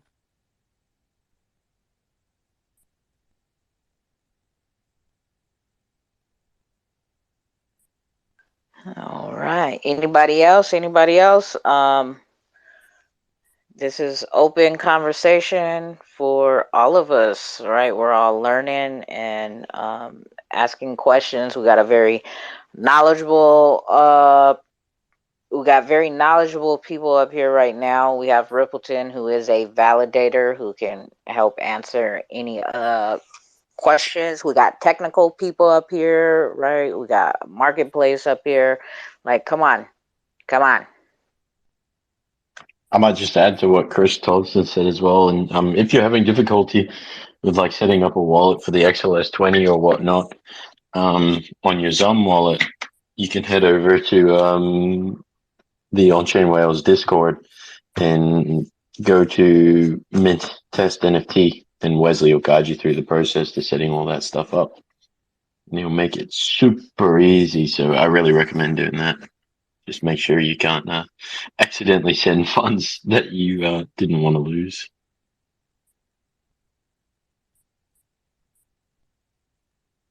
Yeah, so for any of you guys who don't have never tested on the test network, right? If you guys have come from the stock market and you've dealt with paper trading accounts, you know, that basically imaginary money, that's basically what you'll be setting up as far as the test wallet, right? And so think of it as a paper trading account. You'll be given, you know, XRP. It's not real XRP. You can't cash it out and you know, buy real things with it, right? And you can use it on the on-chain Wells platform, the NFT master platform, and whatever platforms are testing right now on the test devnet. So it's some accounts, I think I heard they give you like 10,000 XRP to play with, right? To practice minting, buying, and selling on these platforms. So yeah, and whatever complaints you guys have as far as, you know, whatever, if something's glitchy, if it's not very easily functional for you, like, this is what we mean by doing your part as a community member. You can't just wait for these marketplaces to open, and then once they're open, you come out and then start bitching and complaining, right? You don't like this, or this isn't working and that. Like, now is your time to do all this before your real XRP is involved in minting, buying, and selling real NFTs, right? All this shit can be worked out right now with certain platforms, right? Unfortunately, not all marketplaces are doing the testing open to the complete public, but the ones that are out there right now, and it gives you a head start, right? Because maybe the certain project that's your favorite project is only minting on this specific marketplace, like for the first month or so or whatever, right? So, you know, and if it happens to be one of these three that are publicly letting people test right now, you have a foot ahead of everybody else. Like, it's going to be easy for you to function on there. You know what I'm saying? So, yeah, my suggestions. But anyways, anybody else, just hit the request button, bring you on up here so you could join the conversation. When nobody talks, it makes me feel like I be rugging. We can hear you. We can hear you, man. Yeah, I know what you mean, though. So on-chain whales, how many projects you got signed up? We have a couple, nothing too crazy. I think we established the other week that our outreach hasn't been too amazing in terms of Twitter coverage on our marketing. But I think we've got 5 or 6 projects wanting to launch on our platform for the redemption feature. And the difficulty is just driving home our focus on decentralization and how important that is. And, you know, some people don't want to acknowledge that that's something that we should strive for. And it is a bit of extra work in terms of, you know, setting it up correctly. Like, you know, but the thing is, once it's set up, it's set up and it's good to go. But that's been our main goal. And I suppose at the end of the day, we don't care if people come at us in mega numbers. All we care about is we're setting a standard and we're adhering to what we envision and making sure that we continue to build what we believe in, which is decentralization as the core. So everything we build is built to that standard. So yeah, we've got 6 projects keen set up, and we're sending out tutorials to them on how to set it all up, of course, because they got to set up servers so that, all their sensitive content and assets stay in their custody. But yeah, it's exciting seeing them come from, we're looking to onboard with you to, we understand how the XRPL works now and the redemption process and how it's not just, magic and we can fend for ourselves essentially. And that's growth and that is development as a society. I like to say it's pushing towards the right direction. Is the XRPL is so decentralized, so why try and centralize it and hide the tools for people and users and make it behind a paywall or do it for them, essentially mitigating the chance for others to learn because, hey, it's done for me. What we've done is we've built it, it's ready to go, and we keep it decentralized and in a manner that is possible on the XRPL being one of the best chains out in terms of crypto. But yeah, I think we've done a pretty awesome job on the website so far. It's really fun to play with. So if you guys get a chance, go check it out. It's about. Yeah, I think because you and Cafe and Combat and these marketplaces that start as a NFT project that needs a marketplace that they can trust is going to handle their product properly. Those are going to be some amazing marketplaces because they come from the view of, well, our product is going to go on here and we're going to open it to others and we already understand what the struggle is. And yeah, I think for us building a marketplace, it developed out of frustration from the use of brokerage. Because a lot of the marketplaces are adopting the brokerage approach where now that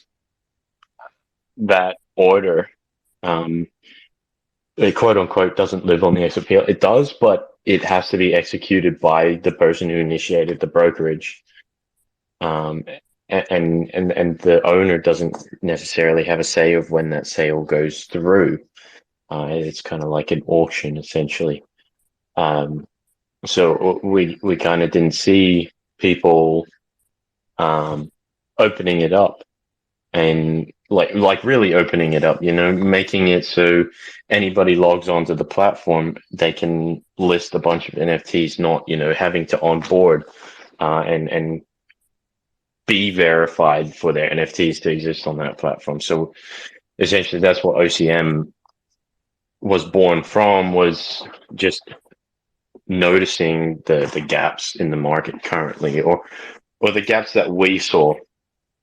So we built it so it doesn't work on brokerage, and that's the thing about brokerage is it's a revenue source for the other marketplaces because you can put percentages on the sale amount.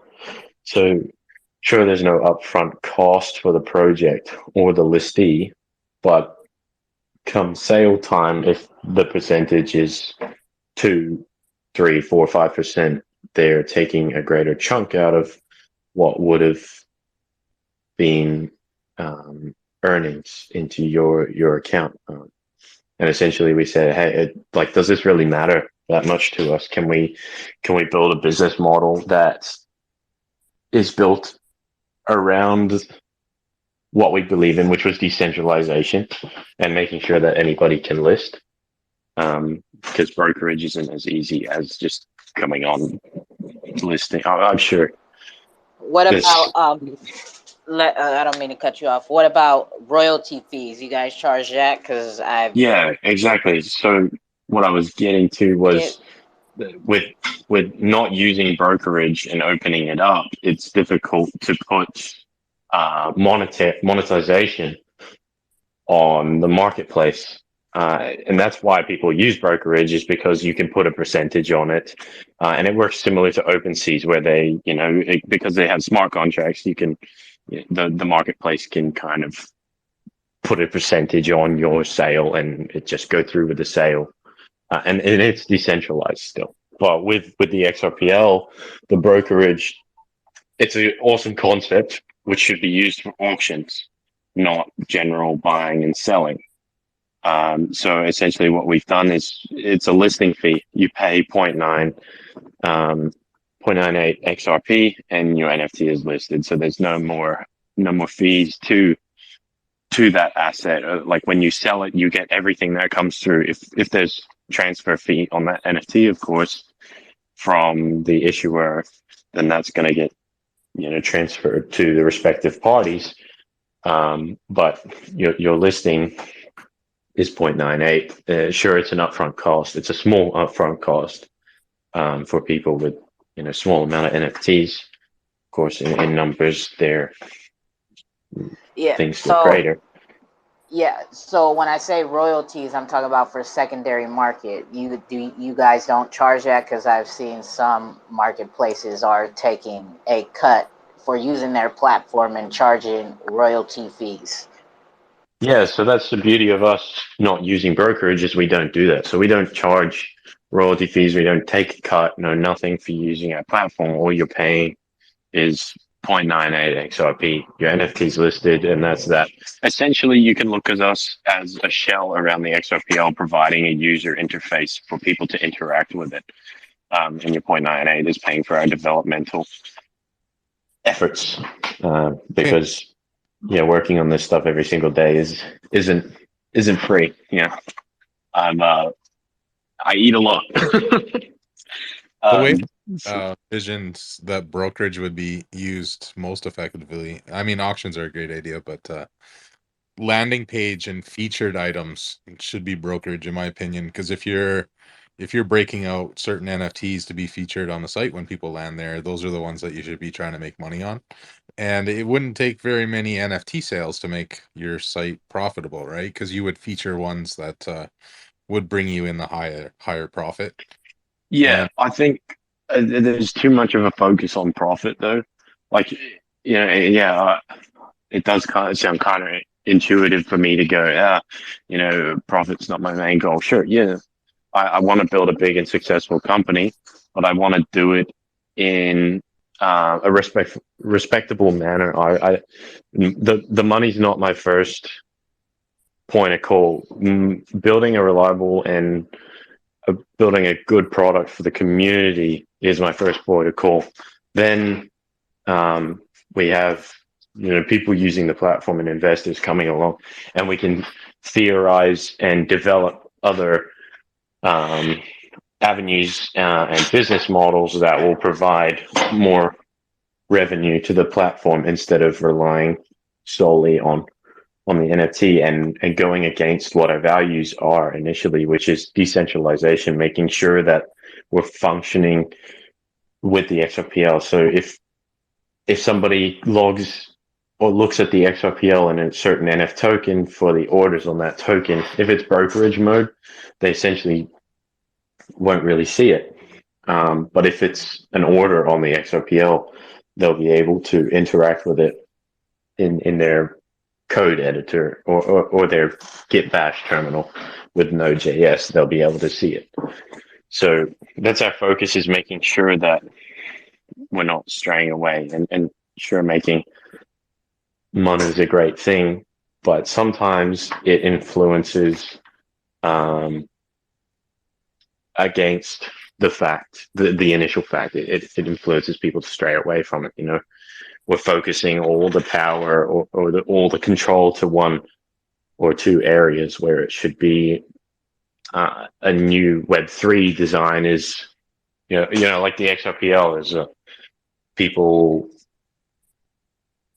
are interacting with it saying yay, nay, and then if everybody's in agreement, it goes through, and this is the public that's decided on it. So I guess it doesn't, the marketplace doesn't really work like that. We're not as big as the XRPL, but we're trying to make sure our platform is aligned, a shell to the XRPL, which enables, it just maintains the structure of decentralization. It makes sure that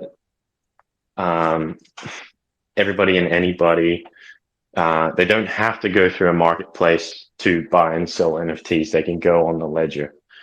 And I don't know if I'm exactly getting my point across properly here, if there's some gray spots and confusion.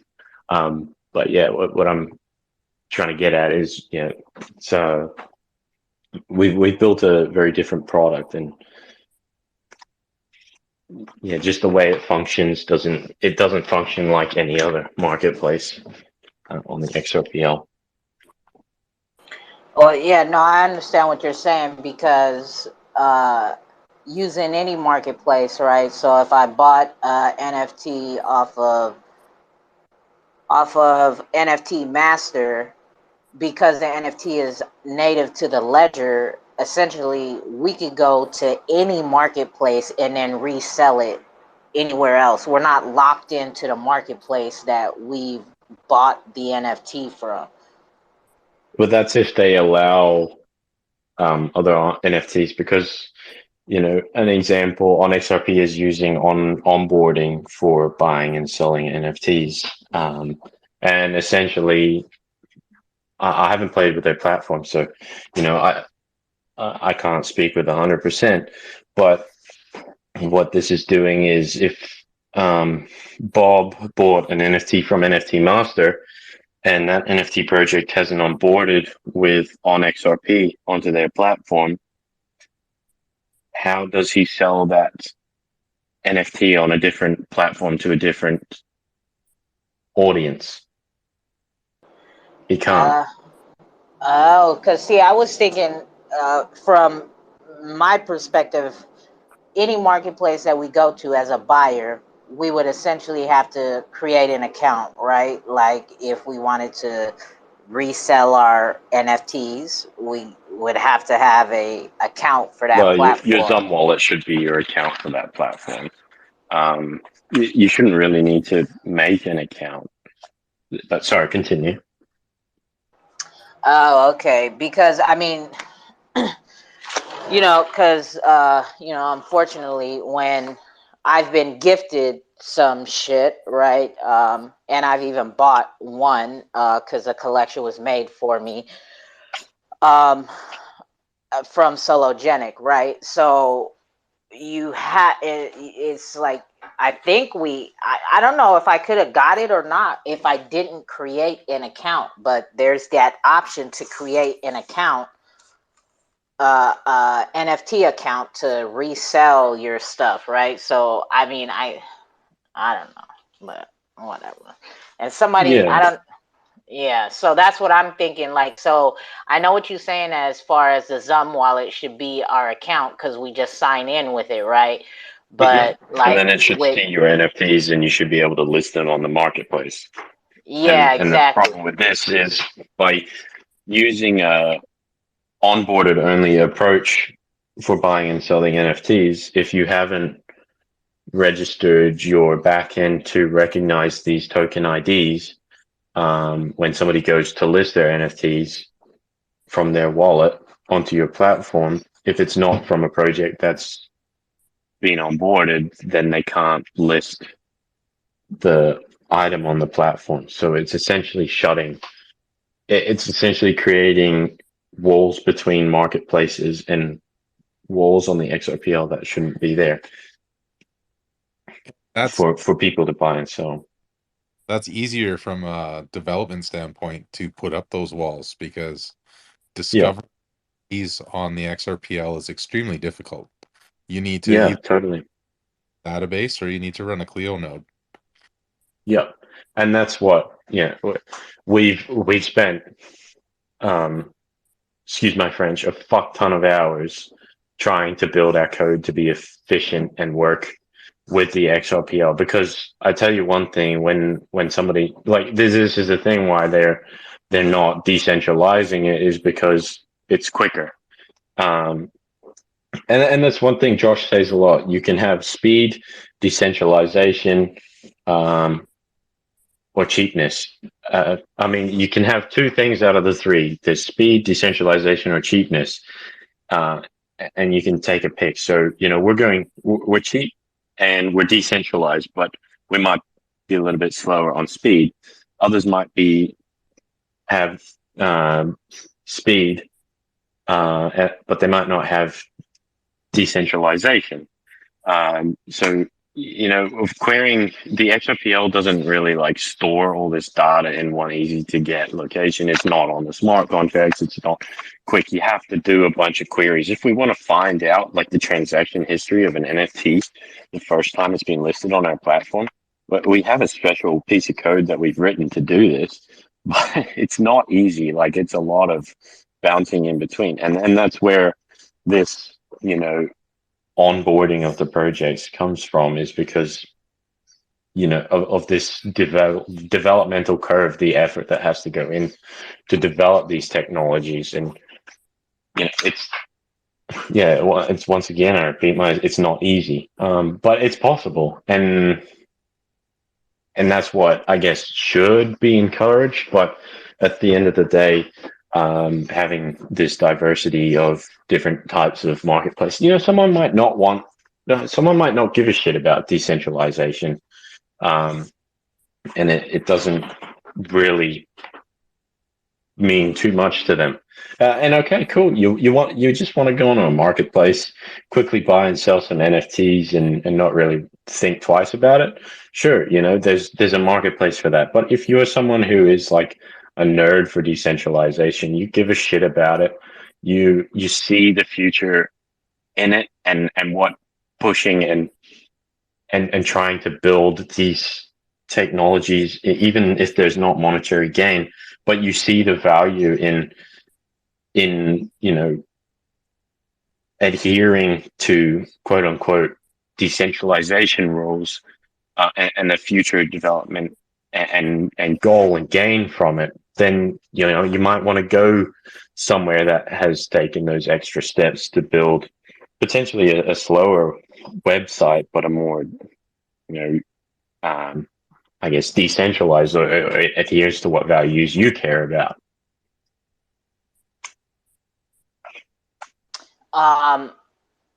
So I have a question in the chat box. I don't know this. I'm gonna just read it how it's wrote. It says Sologenic Nation is under the perception that Solo has a major role on. Does Solo have a role in this NFT project XLS 20? Thanks. I don't understand what that question means. So like, are you asking if Sologenic had a part to play in the voting of no, or like what? Are they gonna have XLS 20 NFTs? Like, I don't understand the question. So if you could drop some more information in the chat box, so I can read it out loud, because that's not a very specific question. And So if you're, oh, go ahead, Chris. let's just answer all of it. Huh? Let's just answer all of the answers to it. Okay. So, go ahead. Solo's gonna have 20s, right? They're gonna stop making 15s and go 20. They're gonna offer users a button to convert their 14s to 20. They didn't have a part in creating the amendment, and they don't have a vote. They do have hardware, but it's not in the UNL. And they're not active in the discussion about the development of 20. And as far as I know, they haven't contributed in any of the testing of 20, not publicly anyway. Yes, we have tried to have, we have tried to ask them about their XLS 20 platform, and they just don't want to answer. And so nobody knows, right? And it seems that the Solo Nation, whenever Solo does have space calls, it seems nobody in their community even thinks to ask these questions. They're just worried about what the fuck the next Solo OG shitty ass NFT is gonna do or some shit. I don't know. They're not asking real questions to a project that is holding a lot of they have a lot of projects, NFTs going on right now, and there's going to be a lot of transitions from XLS 14 to 20, and nobody has no answers. And even projects that are on the XLS, on the Sologenic platform, I've heard from projects that are on there, and even people who are in the community who have bought NFTs from certain projects on the Sologenic platform. They have said they have asked in Discords and whatnot about what it is going to be like, what's the process and this going to be from XLS 14 to 20. And the community members have said that the projects have said, that's a good question. We still don't know. We're still trying to find out. We don't have those answers from Solo yet. So, I mean, that speaks a lot of volume to me in itself, but make your own decision.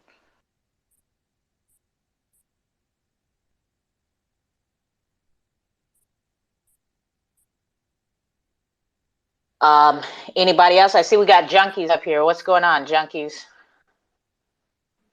Hey, what's going on? Just popped in. I wanted to ask you on-chain whales. I don't know too much about your platform you're creating, but I did have kind of a question about you're talking about, or how Tuchel was saying as well. With the tokens being natively kind of created on the ledger. So I guess you compare when we talk about on XRP kind of having this onboarding process. To kind of join onto their platform. So how exactly do you guys plan? I know you said you kind of created some systems, but just with the lack of a certain metadata structure. Because I mean, when you look at OpenSea, for sure.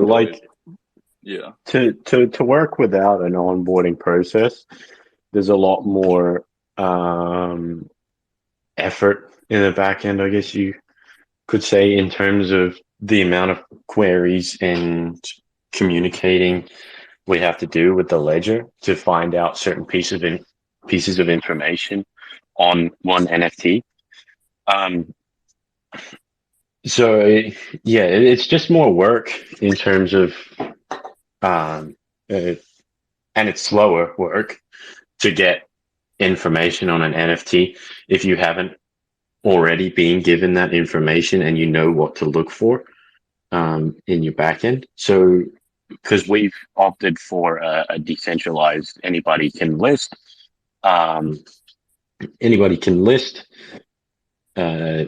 approach, it takes more, it's slower, and it takes more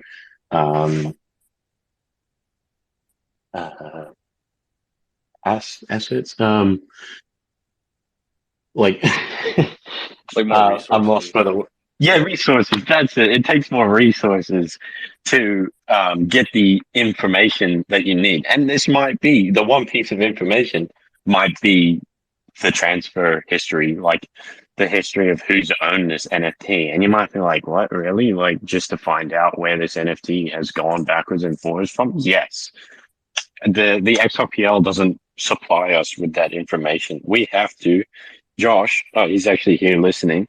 We have to actually backtrack, and backtrack from what we know, and then forward track to find out the most up to date information. And this is slow, So if you go to our website, you might see there's a couple of, when you go onto the product page, there's a little bit of loading animations, and this is essentially just our server talking with the XRPL, fetching the information, doing the calculations, and then returning it to you as a user on the front end. Now, with onboarding, you can essentially skip all that because you're following those NFTs, you're tracking them, and you potentially have bots in the back end that are watching those NFTs, logging the data to the back end, and it provides you with a faster system, but a less decentralized one in the end.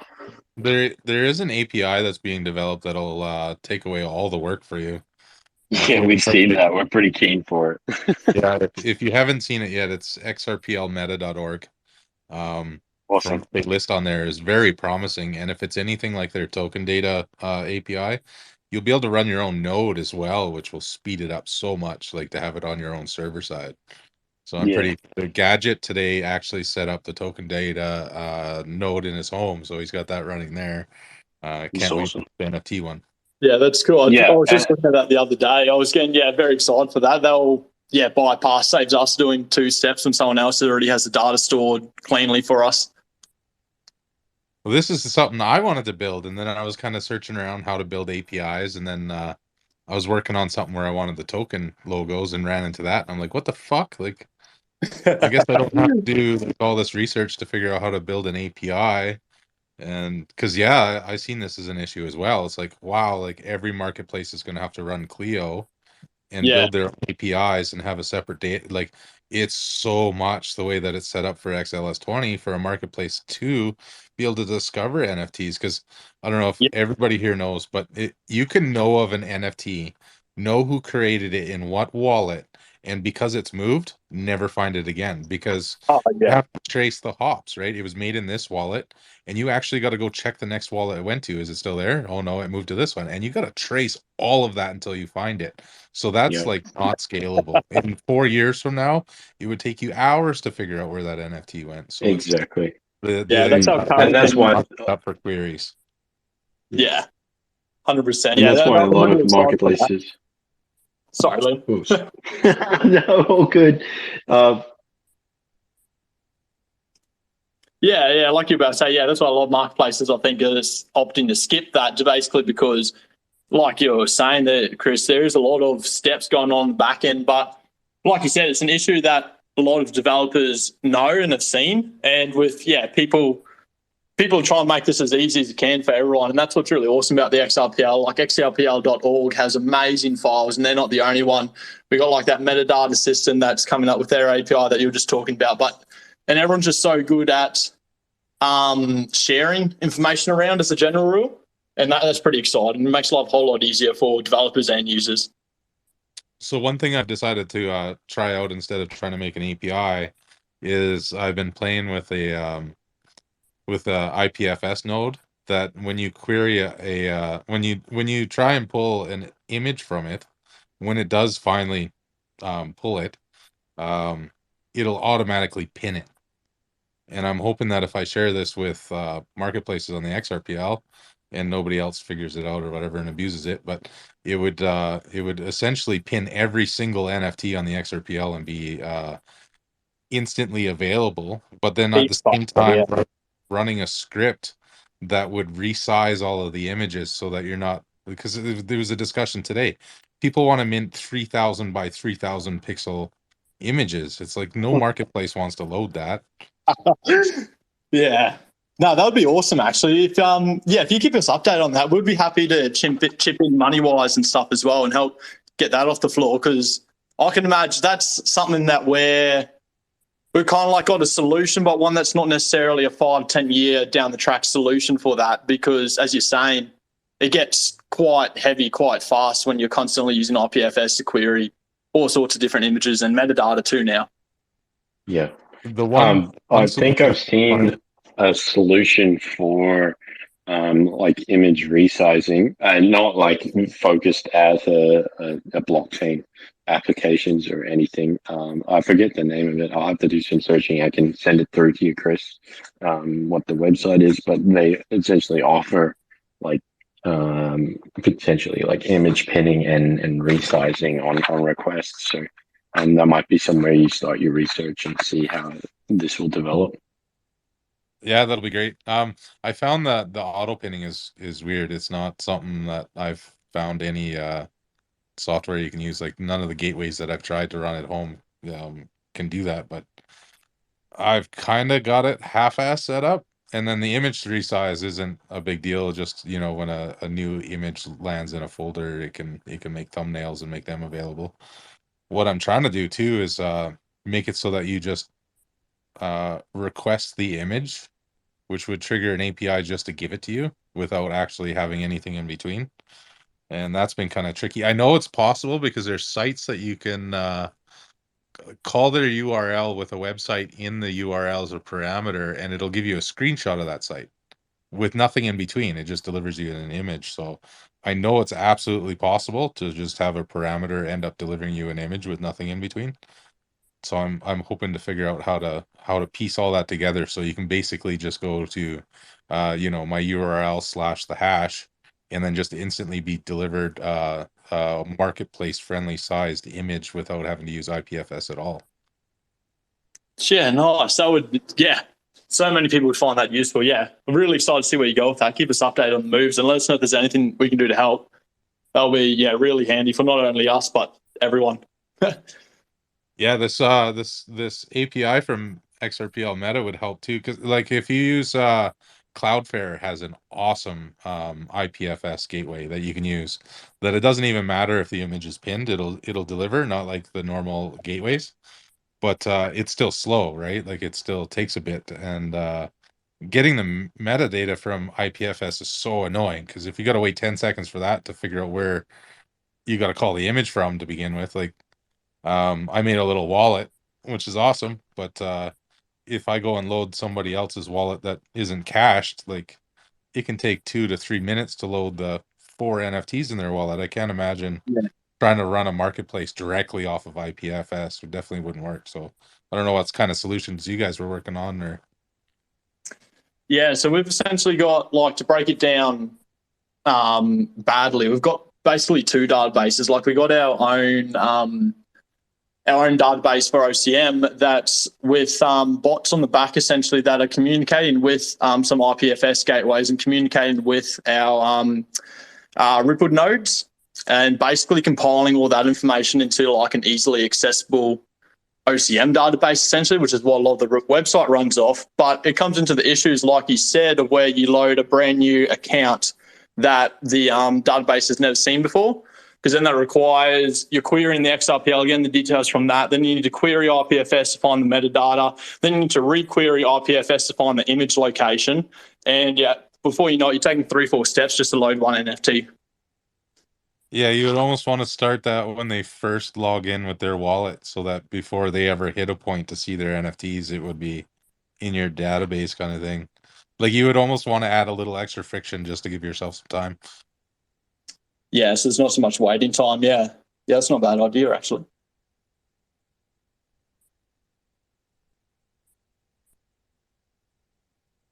The wallet, though, what a fun project. I ended up making it so that you would grab your testnet wallet based off of, I ended up putting it in the same field that Xrpcraft was using to put your land information.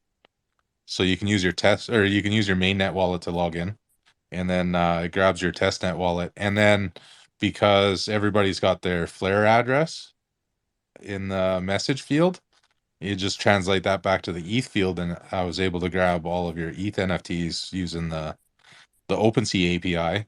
So it's loading them in there as well, and it then you're mixing the different metadatas, and yeah, it was quite a fun project just to get it all to work properly with just people's kind of bastardized metadata mixed with NFT masters and ETHs and OpenSea's API, and yeah, it was good fun. Yeah, nice. Yeah, that's not a bad idea, actually. Like compiling the several, like the ETH and XRPL from that example together and showing their two NFTs, because if you can link the accounts together, yeah, there's no point not to show as much detail as you can, essentially. Yeah, I mean, if it ever came down to it, like if this is going to take too long, you could always do that. Put that testnet wallet into their mainnet wallet, into the, what is that? It's the domain field or whatever. You end up having to convert it to hex twice to get it to work, to actually go in there if you're going to use XRP toolkit, because it'll reject it because it's not a valid domain. But yeah, if you were to do that, then you could make people sign in with their regular Zum, but then end up seeing their NFTs in there. It wouldn't work for transactions, but it would let them feel like they have NFTs in their mainnet wallet. Yeah, at least show the link between it. That's not a bad idea. So what you're saying, XRP Toolkit wouldn't let you add the domain unless it was a valid HTTP URL, or you had to convert it to hex before they would let you add it in. Yeah, it audits the URL, and if it's not correct, it rejects it. But then I found that if you just stuck a hex format in there. It didn't give a shit what you put in there. So So you just have to convert it twice on the way out. What's funny is when it hits the ledger, because when you go to fetch it from the wallet that I created, it's double hex. You got to convert it twice because it got converted when it hits the ledger, right? Yeah, so you got to do it twice when you retrieve it at the end of the day. That might just be an XRP toolkit sort of thing, because I don't think the XRPL has a built-in checker. So that might just be them for their user interface. Yeah, it's definitely them, because I kind of got worried, and I was like, oh, maybe I shouldn't have gotten rid of my land information from Zerpcraft in there before he gives us a refund, right? So I went to go put it back in, and it's like, no. And I was like, oh, fuck. I guess I better go with it then. Yeah, fair enough.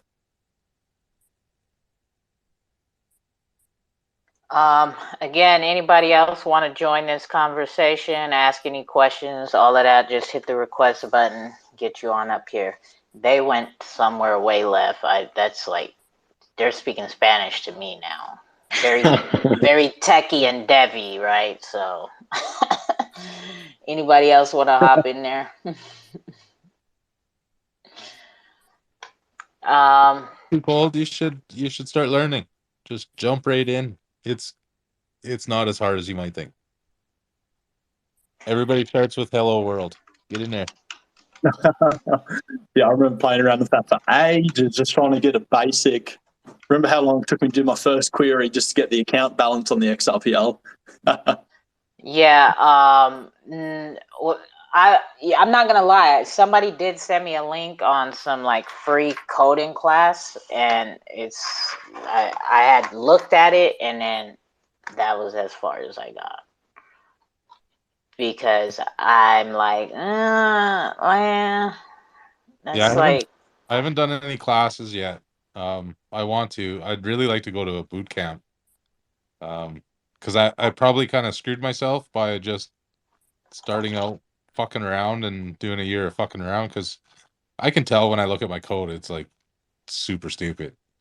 It works. It probably shouldn't work half the time, but I'd really like to take some courses and like get fundamentals at some point.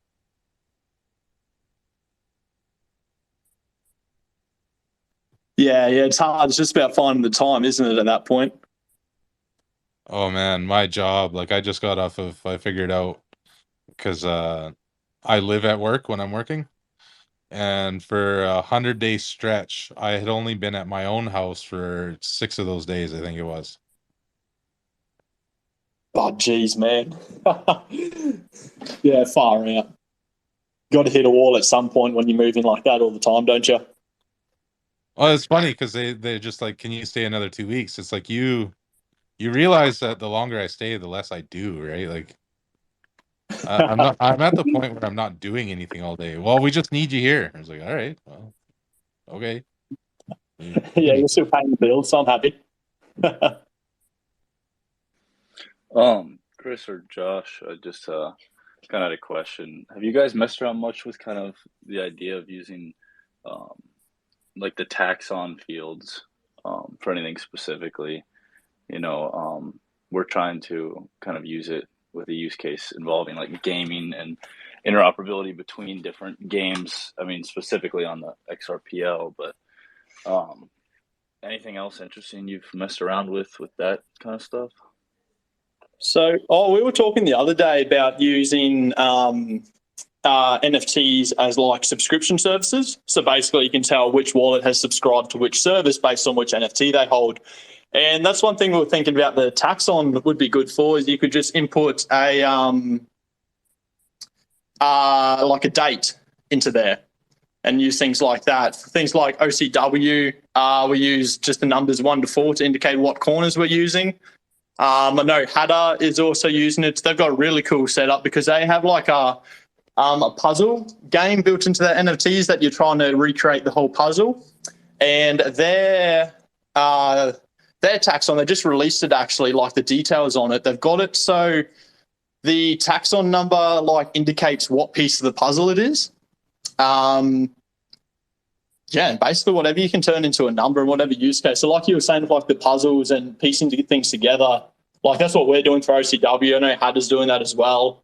It's just a really easy point of reference. It means you're not having, like we were saying before, it means you're not having to query IPFS and the metadata to find out details. It can be a lot quicker on the front end and just makes loading easier because it's native onto the XRPL.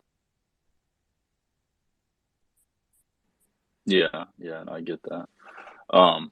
Yeah, we're kind of, I don't want to say too much because it's something we've kind of been putting together for a few months here, but yeah, essentially we're trying to use that as our kind of like system, for our kind of game, to determine whether it's a collection type or an item type or things that have different fields. Don't use it as a collection.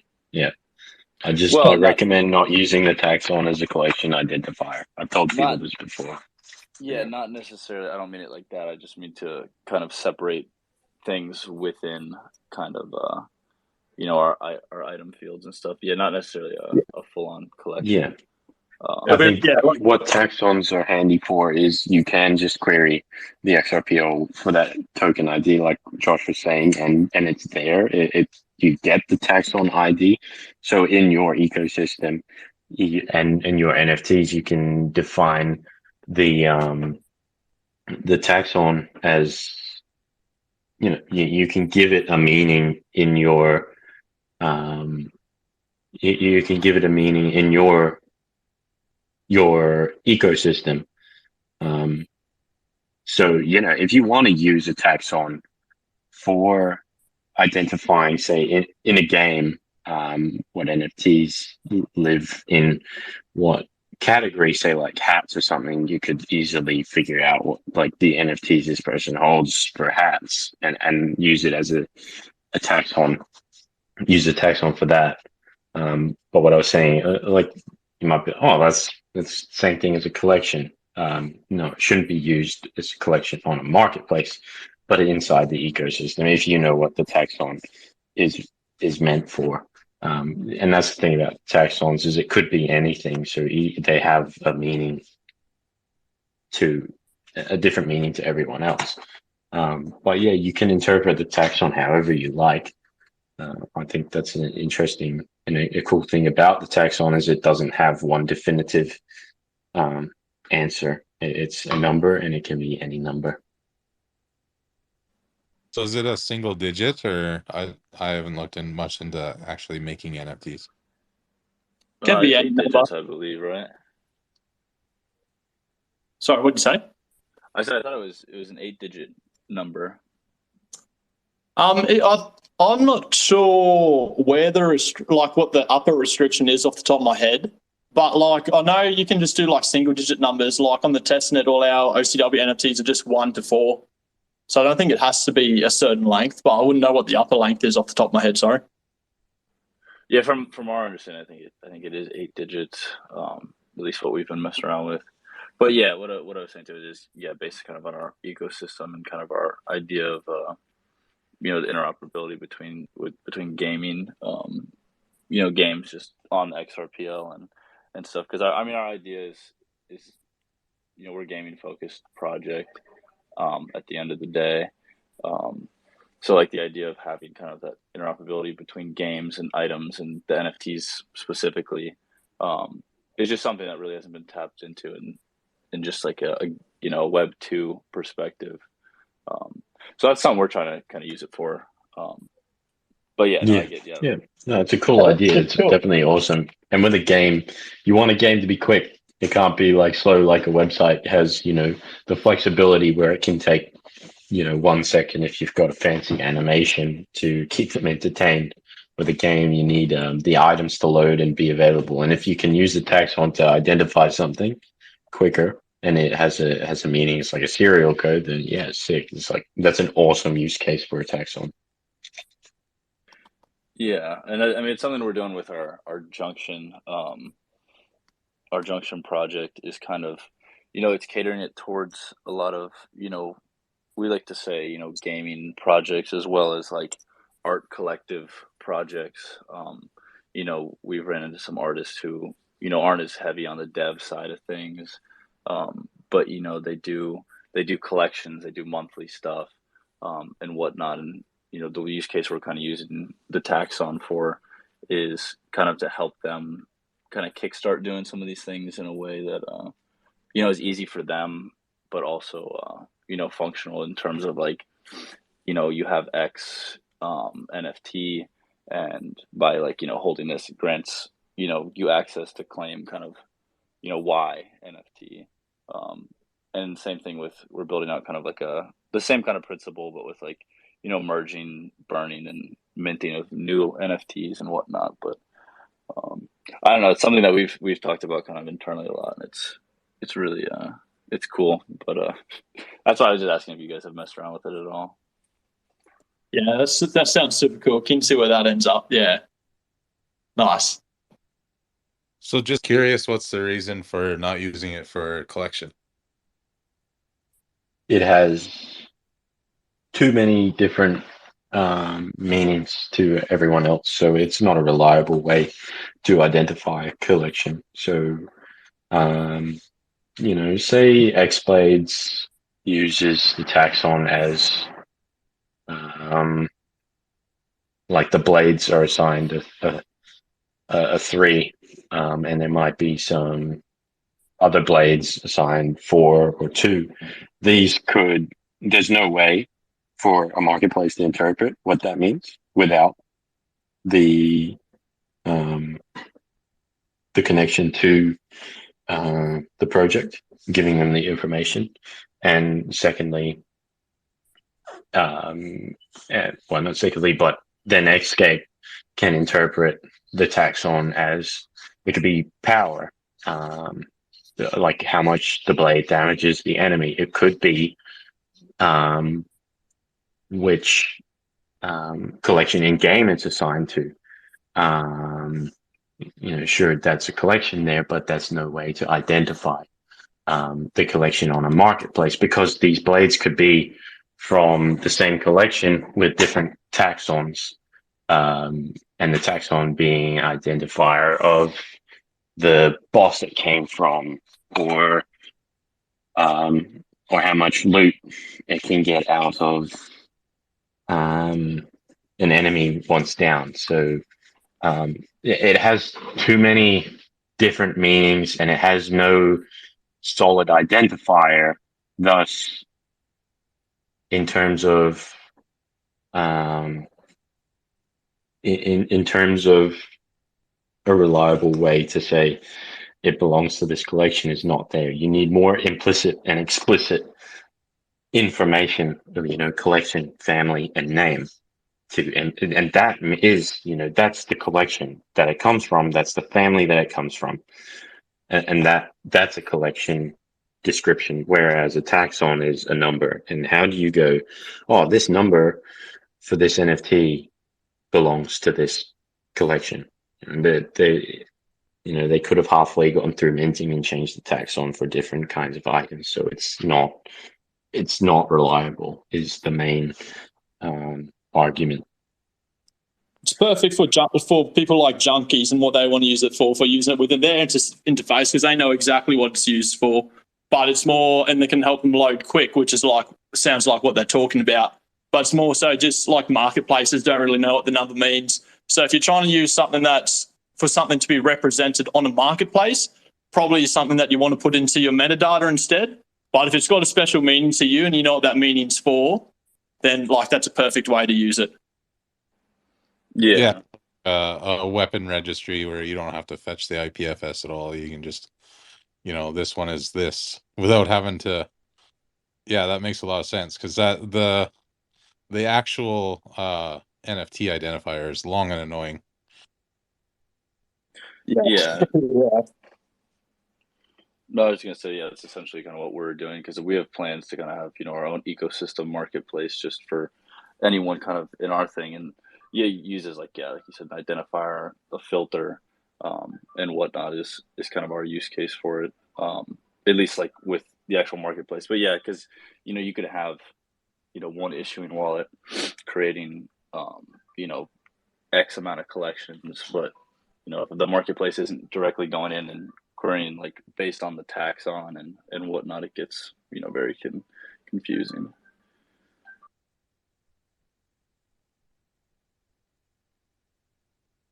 Yeah, still keen to see all the ideas people pull out. Like, I think at first glance, NFTs and NFT tokens and what the XRPL, the features the XRPL can offer it just due to the lack of smart contracts seems a bit limited. But yeah, everyone's got a different take on it. Everyone's got a different outlook. And I think we'll start to see some really quite like smart uses of different fields and different aspects of these NFTs. I always find it fun to have some crazy restriction that you've got to constantly try and work around to just be more satisfying than having free reign to be able to do any possibility. Like it's kind of why I haven't moved from, you know, just vanilla JavaScript, is because, you know, it's fun to see how far I can kind of stretch not ever learning anything else. It's kind of something I should break out of, but it's always a fun challenge to see, can I make this without having to learn React or something else. Yeah. Yeah, my old man used to always tell me a saying. He would say KISS, standing for keep it simple, stupid. And that's, yeah, always the way to go, I reckon. Keeps life easy. Yeah. I got to dip out of here. I just want to say bye. Thanks for chatting for a little bit. Let me come up here. But Nah, you can't leave. You have to stay right there. Yeah, there's no leaving. No sleep tonight. Nah, all right, for sure. Have a good one. Thanks for joining the conversation. All right, take care, everybody. All right, you too. What else? What else, guys? Come on, y'all. The people are here. The chat is on fire, y'all. You're not contributing to this conversation too much. Yeah, because you guys are very techie right now, and that's not my lane. So I'm gonna stay in my lane and let y'all stay and let y'all do y'all lane. See, you see how I work there? See how I do that? Yeah. So I mean, are there? I see we got some projects in here as well. Like, y'all want to join the conversation? I see we got some like techie people in here too. Like, get up here, hit the request button. This is for anybody, right? There's a lot of things going on well, not a lot, but there's some things going on the ledger. Want to talk about it? What? I can't use it. You zapped out the last word. What's what? Where's the countdown at? There's no countdown, bro. What, the votes? Where's the votes at? Let me see. Refresh the page. We're now at 71.4. I did like a quick little patch because it kept pushing the nose out of that little bar there, the div. So I did a quick little patch to keep it in there, and I see that the math doesn't translate now because 71% is just like a little sliver. Yeah, I see that. I was like, what the hell's going on here? So now we have 1, 2, 3, 4, 5, 6, 7, 8, 9, 10. We have 10 validators with nay. And your clock is disappeared. It's not even on there no more. Need no clock, do we? Huh? We don't need no clock. Actually, I'm not sure why it disappeared. It shouldn't have. Well, it did. It's not there. I guess it's done. It's done, son. Hey, Chris, question. Because there has to be a change made. Does that mean the current amendment's going to get deprecated? There's going to be a new one? Most likely, yeah. Oh, okay. Yeah. The code is built into the Rippled we're running right now, right? Like 1.9.3 has NFT 1.1 in it. It's just not enabled, right? So we'll have to come up with a new Rippled version that has the new amendment programmed into it so that we can do a new vote. But they'll have to fix it first, send it to be tested, then send it off to mainnet, wait for everybody to update, wait for everybody to vote, wait for the new threat. Combat Kanga wrote a thread on exactly what's going to happen. He just posted it.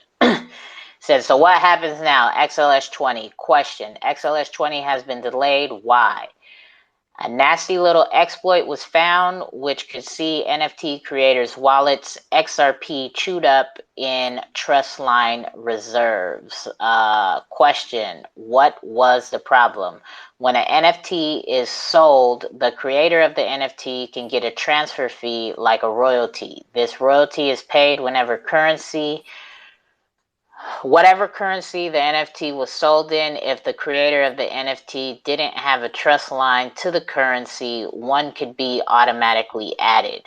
This combination of options, transfer fee, allowing non-XRP sales, and auto trusting is the issue.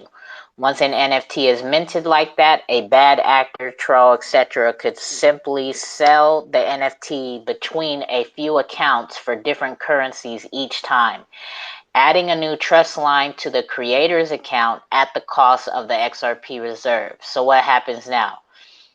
The fix itself, I believe, is relatively simple since it's the removal of a feature, auto trust lines being created, and as such requires less test. Ironic. Fixing the code, however, is just one step. Once the fix has been coded and released, a new version of the XRPL is made available. This new version has to be installed on the majority of validators first, then the votes can be changed and the 2 weeks start again. Releasing the new version of the XRPL and having the validators update their servers can and probably will take time. It won't be rushed as each server owner will conduct their own tests. It's my guess we are looking at the following timelines. Code date best 1 to 7 one day, best 1 day, worst 7 days. Release updated code best 1 day, worst 7 days. Update validators best 1 to 2 weeks, worst 1 to 2 months. Best and worst estimate for XLS 20 going live. Best 1 month, worst 2.5 months. I'm gonna win my bet. What's your bet? I bet Rippleton we won't see it for 3 months minimum. We bet 1 alien. I agree, man. I mean, people were sort of slow in picking this one up until the community sort of started tagging, them. I think you sort of started that too, right? But yeah, I agree, man. 3 months minimum. I don't know. Man, I'm sitting here waiting for my pizza to finish cooking and I plugged in the wrong thing.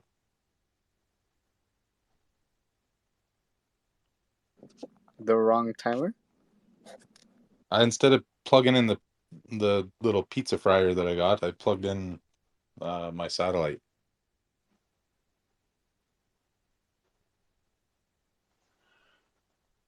You can eat that as well, I guess.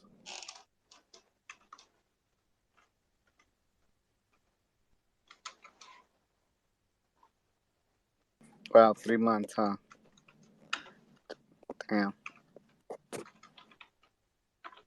It sucks because I know projects were like, they're ready, man. They got the metadata ready. What's up with the metadata? Has there been any changes with XLS 24? Or like any updates or whatever? 24 is kind of a replacement for is just to be simple metadata. And there's so many projects lately that don't want to use it. So we're gonna have to get to the point where we figure out a way to just use any. Why don't projects want to use it? What's their reasoning? For just a simple, PFP project, it's like superly over complicated and isn't supported by the tools that we use to put layers together.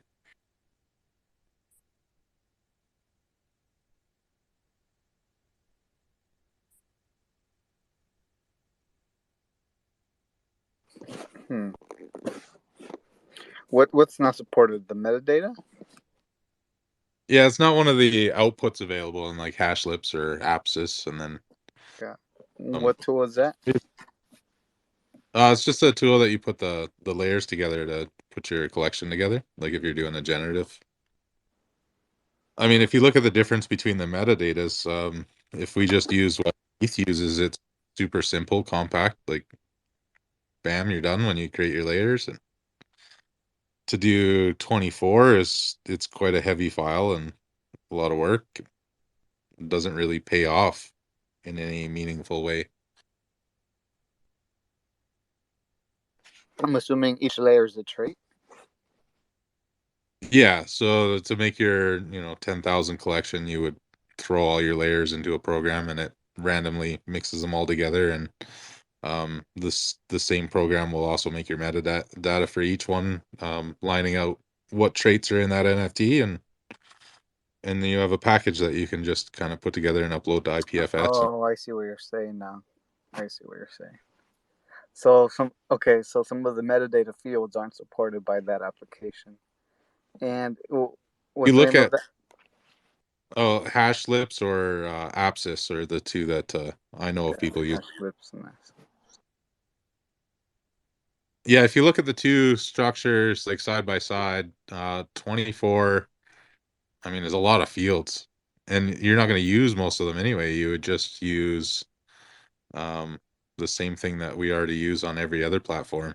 So if we ever hope for kind of like a cross-platform large marketplaces, one of the worst things we could do is make our metadata a pain in the ass to have to adapt to. Where if we just use what they're already using, we have a better chance of one day maybe being on OpenSea or MetaMask. Or I'm not saying this is a reason why people are. It's just off the top of my head that there's probably a handful of reasons why we should just use what's already there. Nothing wrong with using 24 though. I mean, if you want to take the extra effort to go and use 24, there's a lot of amazing fields in there that when you take an NFT from one market to the other, you could have all kinds of extra stuff that goes with your collection that makes the adoption of your NFT a lot quicker and easier. Like they would know who minted it, what their details are, what icons they use. All of that is included in 24, which What can you name some other metadata? Because I know I was creating my own file, I guess, like just thinking about different fields that I think music NFTs would sort of need. Yeah, you always trying to What? create your own stuff, and you're not even a dev. I don't See, have to be. that's what 24 is trying to solve, right? Is being Right. something that could be usable for more than just JPEGs kind of thing. So Right. I'm not sure how ETH handles music NFTs. I've never even looked at one.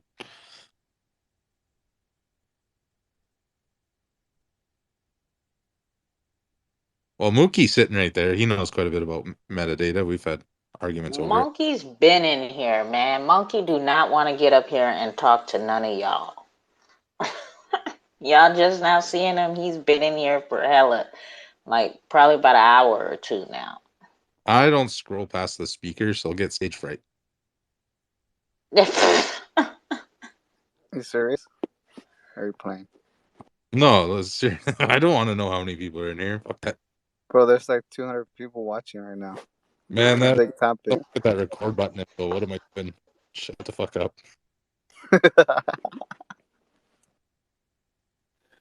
Anyway, cheers, guys. Sorry to go so early, but I've got to get rolling. Got some stuff I need to shoot off to the Savo.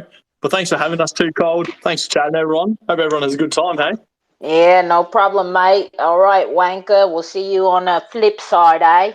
Have a cheerio day. Don't get your bee Catch in you a later, mate. Got bonnet, to grab a governor. Barbie. Right? Don't get your bee in a bonnet, governor. All right, mate. Cheers too, Cold. Catch you later. All right, cheers. Hopping along now. That was hella fucking like. Was that UK and Yeah, you were and mixing. Australian all in one? That's the remix, y'all. You feel me? It's the remix. just everything not me all in one, eh?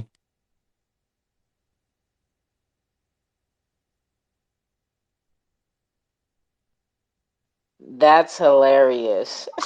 Oh shit! So we're looking at 2023 for XLS 20. No, no, no. That's what you're trying to say. No. Sorry. I was talking to Chris only. Well, what you should do is set up a bet with Rippleton then. Yeah, Where's Mr. Rips? Or is he in here? he's probably out hunting scammers. He's been working overtime these past couple of days. What was his if he had one? What was his sort of max, in his opinion? He wouldn't give one. He just kept saying that it was not going to take that long. He kept saying it. And I was like, "I'll fucking bet you then." I wonder if he'll accept 2.5.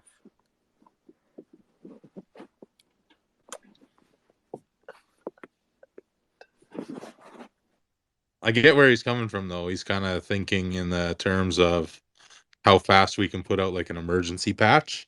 I just don't think they're going to give it this extreme priority that you would need a patch for. Like, I think they're going to work on it right away. I don't think Nick or any of them are going to be, up coding till 2 in the morning every night trying to get our NFTs on the market. I agree, and I don't think even once it's up, I don't think everybody who can upgrade their code, it's gonna. It's not important to them. They're not gonna, like you said, it's not gonna be a priority. It might not even be relevant to them, so it's just gonna put it off to whenever they have time. And I think we've already cried wolf enough times. I mean, what's going to happen the next time half the network hasn't updated and we're tweeting at them, "Hey, you're going to be amendment blocked." No, you already said that. No, you're going to be again. Well, we've never had to update every 3 months before. No, just do it. No. Yeah, people weren't too reactive on the first one.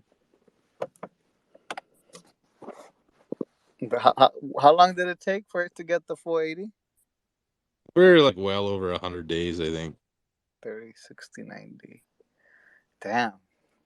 That's cutting it close, Chris. Are you sure about the 90 days? Well, I said over 3 months. 3 months are over, I win. If it's under 3 months, I lose.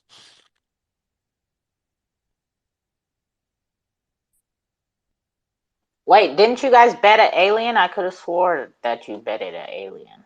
Yeah, a whole alien. And the alien he got from me, and I get him for free, so it's not much of a Well, give me some fucking aliens. I want some aliens. The fuck? I want an alien. Nah, forget OC, man. I already gave away my rewards this month. Next month, I think we get one more month. I'm not sure. Maybe we don't. I'll have to look.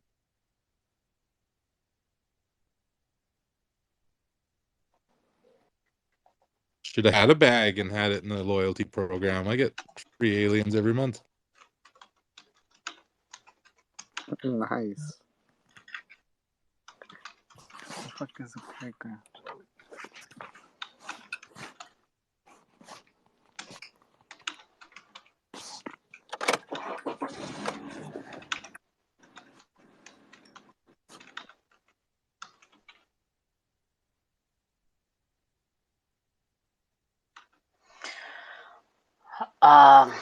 What else, you guys? Nobody gonna start coming up here chit-chatting with us. We're gonna end this. This ain't the 24-hour marathon. That's over until the 2-week timer starts again. 3 months from now, guys. I set up a Next year. Evernote. I bet, Chris. Go ahead. I was just saying I set up an Evernote. You set up an Nice. Evernote? Dope. You how much did that cost you? I got a laptop that I threw 16 gigs of RAM in. I don't know if you've seen the post. I tried running a validator at home. And yeah, it's not good enough for a validator, but it's really good for an Evernote. So I got one of them running up. But I don't think it's actually doing anything, but for some reason I'm still earning Evers. So I'll have to dig into see what's going on with that. I shouldn't be earning anything because I'm not actually doing any contracts from how I understood. But yeah, I'm I running. have a janky computer. I mean, a janky laptop. It only works if the fucking cord is plugged into it. Yeah, I mean, Evernote should be able to run on anything. I have 2 Raspberry Pis here that I'm going to try to set up an Evernote on it, because as far as I know, the only requirements for an Evernote is that you're running Ubuntu 20. A Pi will run that with no issue. So I might set 2 of them up with Evernodes as well. And then so Evernote, because that's a project on the XRPL, ain't it? And so, and it's supposed to pay you in rewards of, what did you say the coin was? Evers, yeah. So it's a sidechain that uses your computer to execute like smart contracts, and you get paid for executing those for them, right? And you don't have to do nothing. You just set your computer up to whatever. And do you have to pay for that? Like, how do I don't? I've never run a node, so I don't know how that process goes. There isn't much of a front end for it yet, and I don't completely understand it. The setup, especially compared to like a node or validator on the XRPL, super simple. Like, you basically have to install it, and it's just like it'll ask you a couple questions, and there's no like configuration that you need to set up or anything. The only thing that you need to know that maybe not everybody knows how to do is just know your actual like outside IP address. But you can literally just go into Google and type "what is my IP" and it'll give you what it is. Okay, I'm on the website right now. I'm trying to look at it. Do you have a static IP, Chris? I don't know. Okay. DYOR Evernote, a hot pocket. What the fuck is a hot pocket? Is that the name of the? Is there different nodes? So there's the Evernote, a hot pocket, Shashamano. The hell's all that shit? As far as like with the public IP, I mean, it's just for anybody listening. Just make sure you know you go and reconfigure any configurations that you have with your public IP, because depending on your ISP, the lease times are different, so they might change in a matter of hours, or it could be days as well. I don't even know what you're I talking I think on my like normal connection to the house is 48 hours, but my satellite is every 2 hours, which is super annoying. But Oh wow, every 2 hours? That's crazy. the damn thing can't even stay connected for 2 hours anyway, so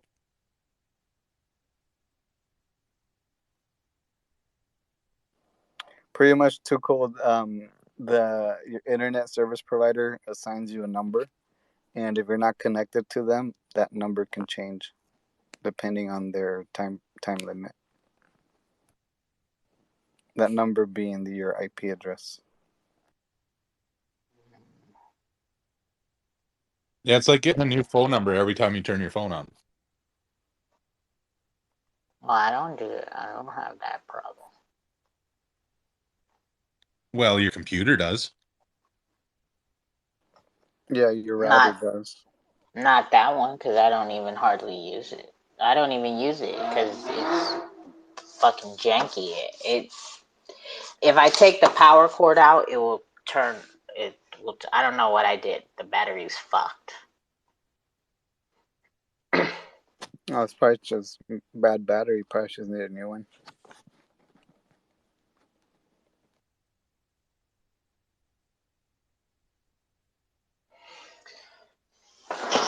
Wait, say yeah. I'm not buying a new battery. I just bought a whole new laptop. So fuck that. Ooh, which one? No, I've been had it. It's a Samsung.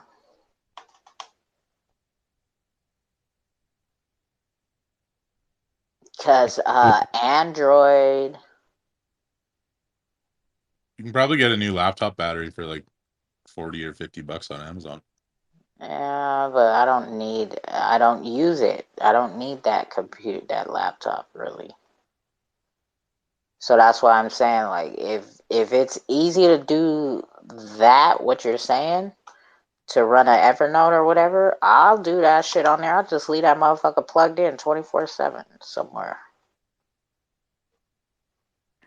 You said it's only Ubuntu compatible? No, it's only if I take the power cord off of it, it will turn off. Oh no, sorry, I was asking Chris. Oh. As far as I know, you could run a Ubuntu in Windows too. But at first I tried to install it on Ubuntu 18 and it just rejected it right away. It says you need 20, so update it. Never did enough research to find out if there was other options. I see.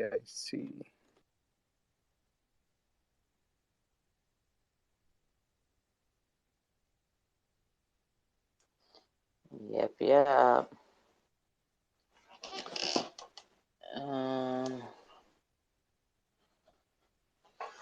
What else? Why did that computer do that?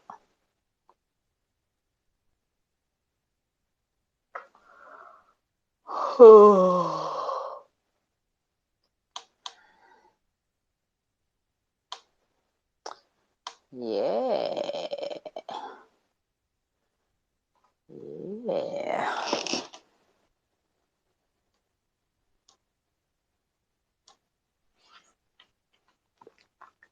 So now what? Now I gotta make a what? quick phone call. Be right back. Nah, you lying. I just threw up introduction to Evernote on the top there. Let me see. I might have to bookmark it. Come on, you stupid phone. Alright, there it is. Yeah, let me bookmark that. I'm gonna look at that later. Because if I can make some money off of this broken computer, might as well, right? You feel me?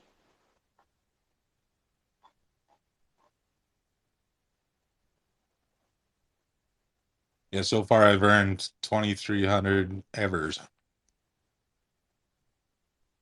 And how much is that worth? I don't know that it's worth anything, but I'm earning. So their coin's not worth anything? Well, it's testnet, right? So it's not real money. Oh, that's janky.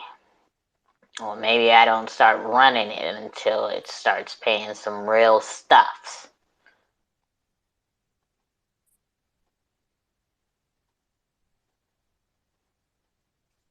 This is where I think the idea of a canary network makes a lot of sense. It encourages end users to jump in there and test things out, not just play around on a test net. What's the difference? Yeah, I was about to say that. Don't you want people to be testing stuff out? Yeah, it's like Songbirds Canary Network for Flare. It's real money, though. It's not a test net. It's a canary network. It's like a proving ground. It's a halfway proving ground before you go to mainnet. But it's still for real money, so you don't really want to screw around.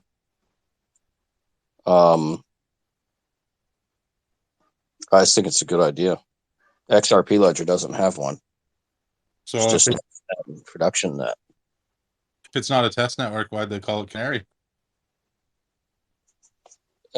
Canary in the coal mine, I think. That kind of thinking. Yeah, testing the air quality. Yeah. I mean, but it's for real money. So if there's a vulnerability, then there's all the reason in the world for me to take advantage of it and get the real money, right? Versus a test net, whatever. It's all fake.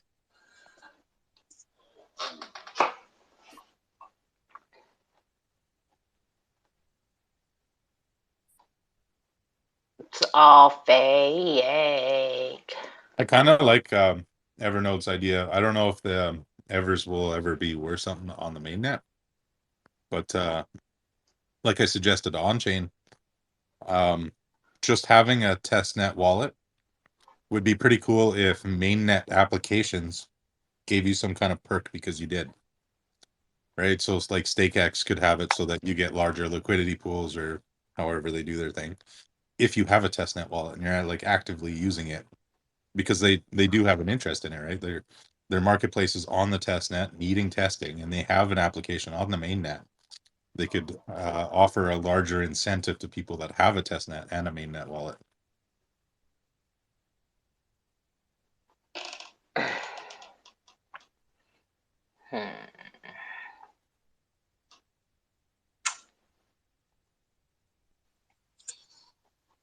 All right, so I'm gonna drop listener and probably fall asleep. So y'all have a good night. All right, you too. Be safe. Anybody else want to join? I think Kanga did something in the beginning of their tests as well. I can't remember what it was. I think you had to have so many, and you got to mint yours first, and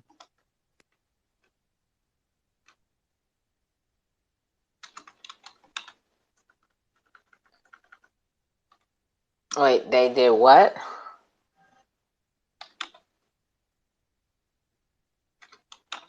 Kanga kind of incentivized people being on the testnet.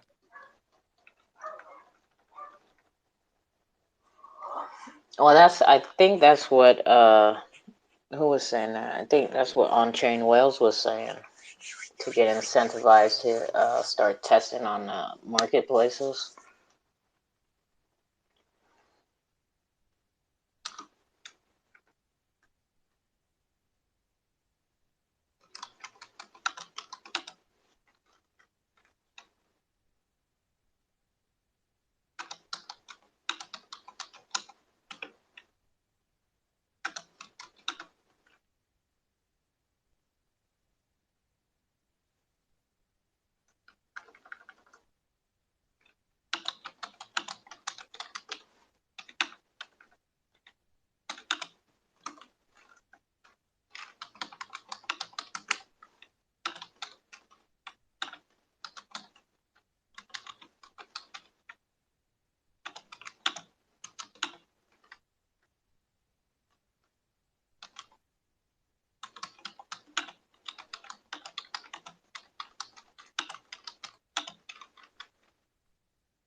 Anybody else? Nobody else wants to chit chat?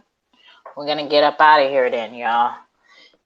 This this cookout call into XLS 20 has been going on for 9.5 hours already.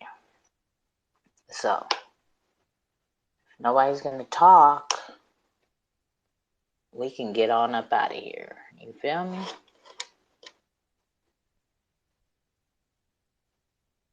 Hello, can y'all hear me? Am I right? Yeah, I can hear you. Oh, all right. Well, guys, it was a very interesting and informative day. We had the cookout mixed in with the XLS 20 conversation. So the beginning of this call, if you're going to run it back, the beginning of the call, the first hour or two is the XRPL cookout where we had Play NFT and Additions project. Okay, so if you guys want to run back and catch up and see what those projects are up to. And then the rest of the call, we have been here talking and discussing what is going on with the XLS 20 bug that was found and why we are now reset. Well, not even reset. Why we have stopped the 2-week counter for the XRPL to have NFTs. So a lot of useful information in here if you guys want to run this call back. But we're going to get on up out of here. It was a very good day, very good evening. So anything else, Chris or Red Eye or OC, that y'all want to say before we get out of here?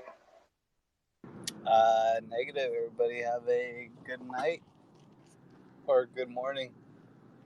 Yes, yes, yes. So thank y'all again. I know there was the promo for the 24-hour call. That is obviously not going to happen because we have not hit, 24 hours for the XLS countdown. So XLS 20 countdown.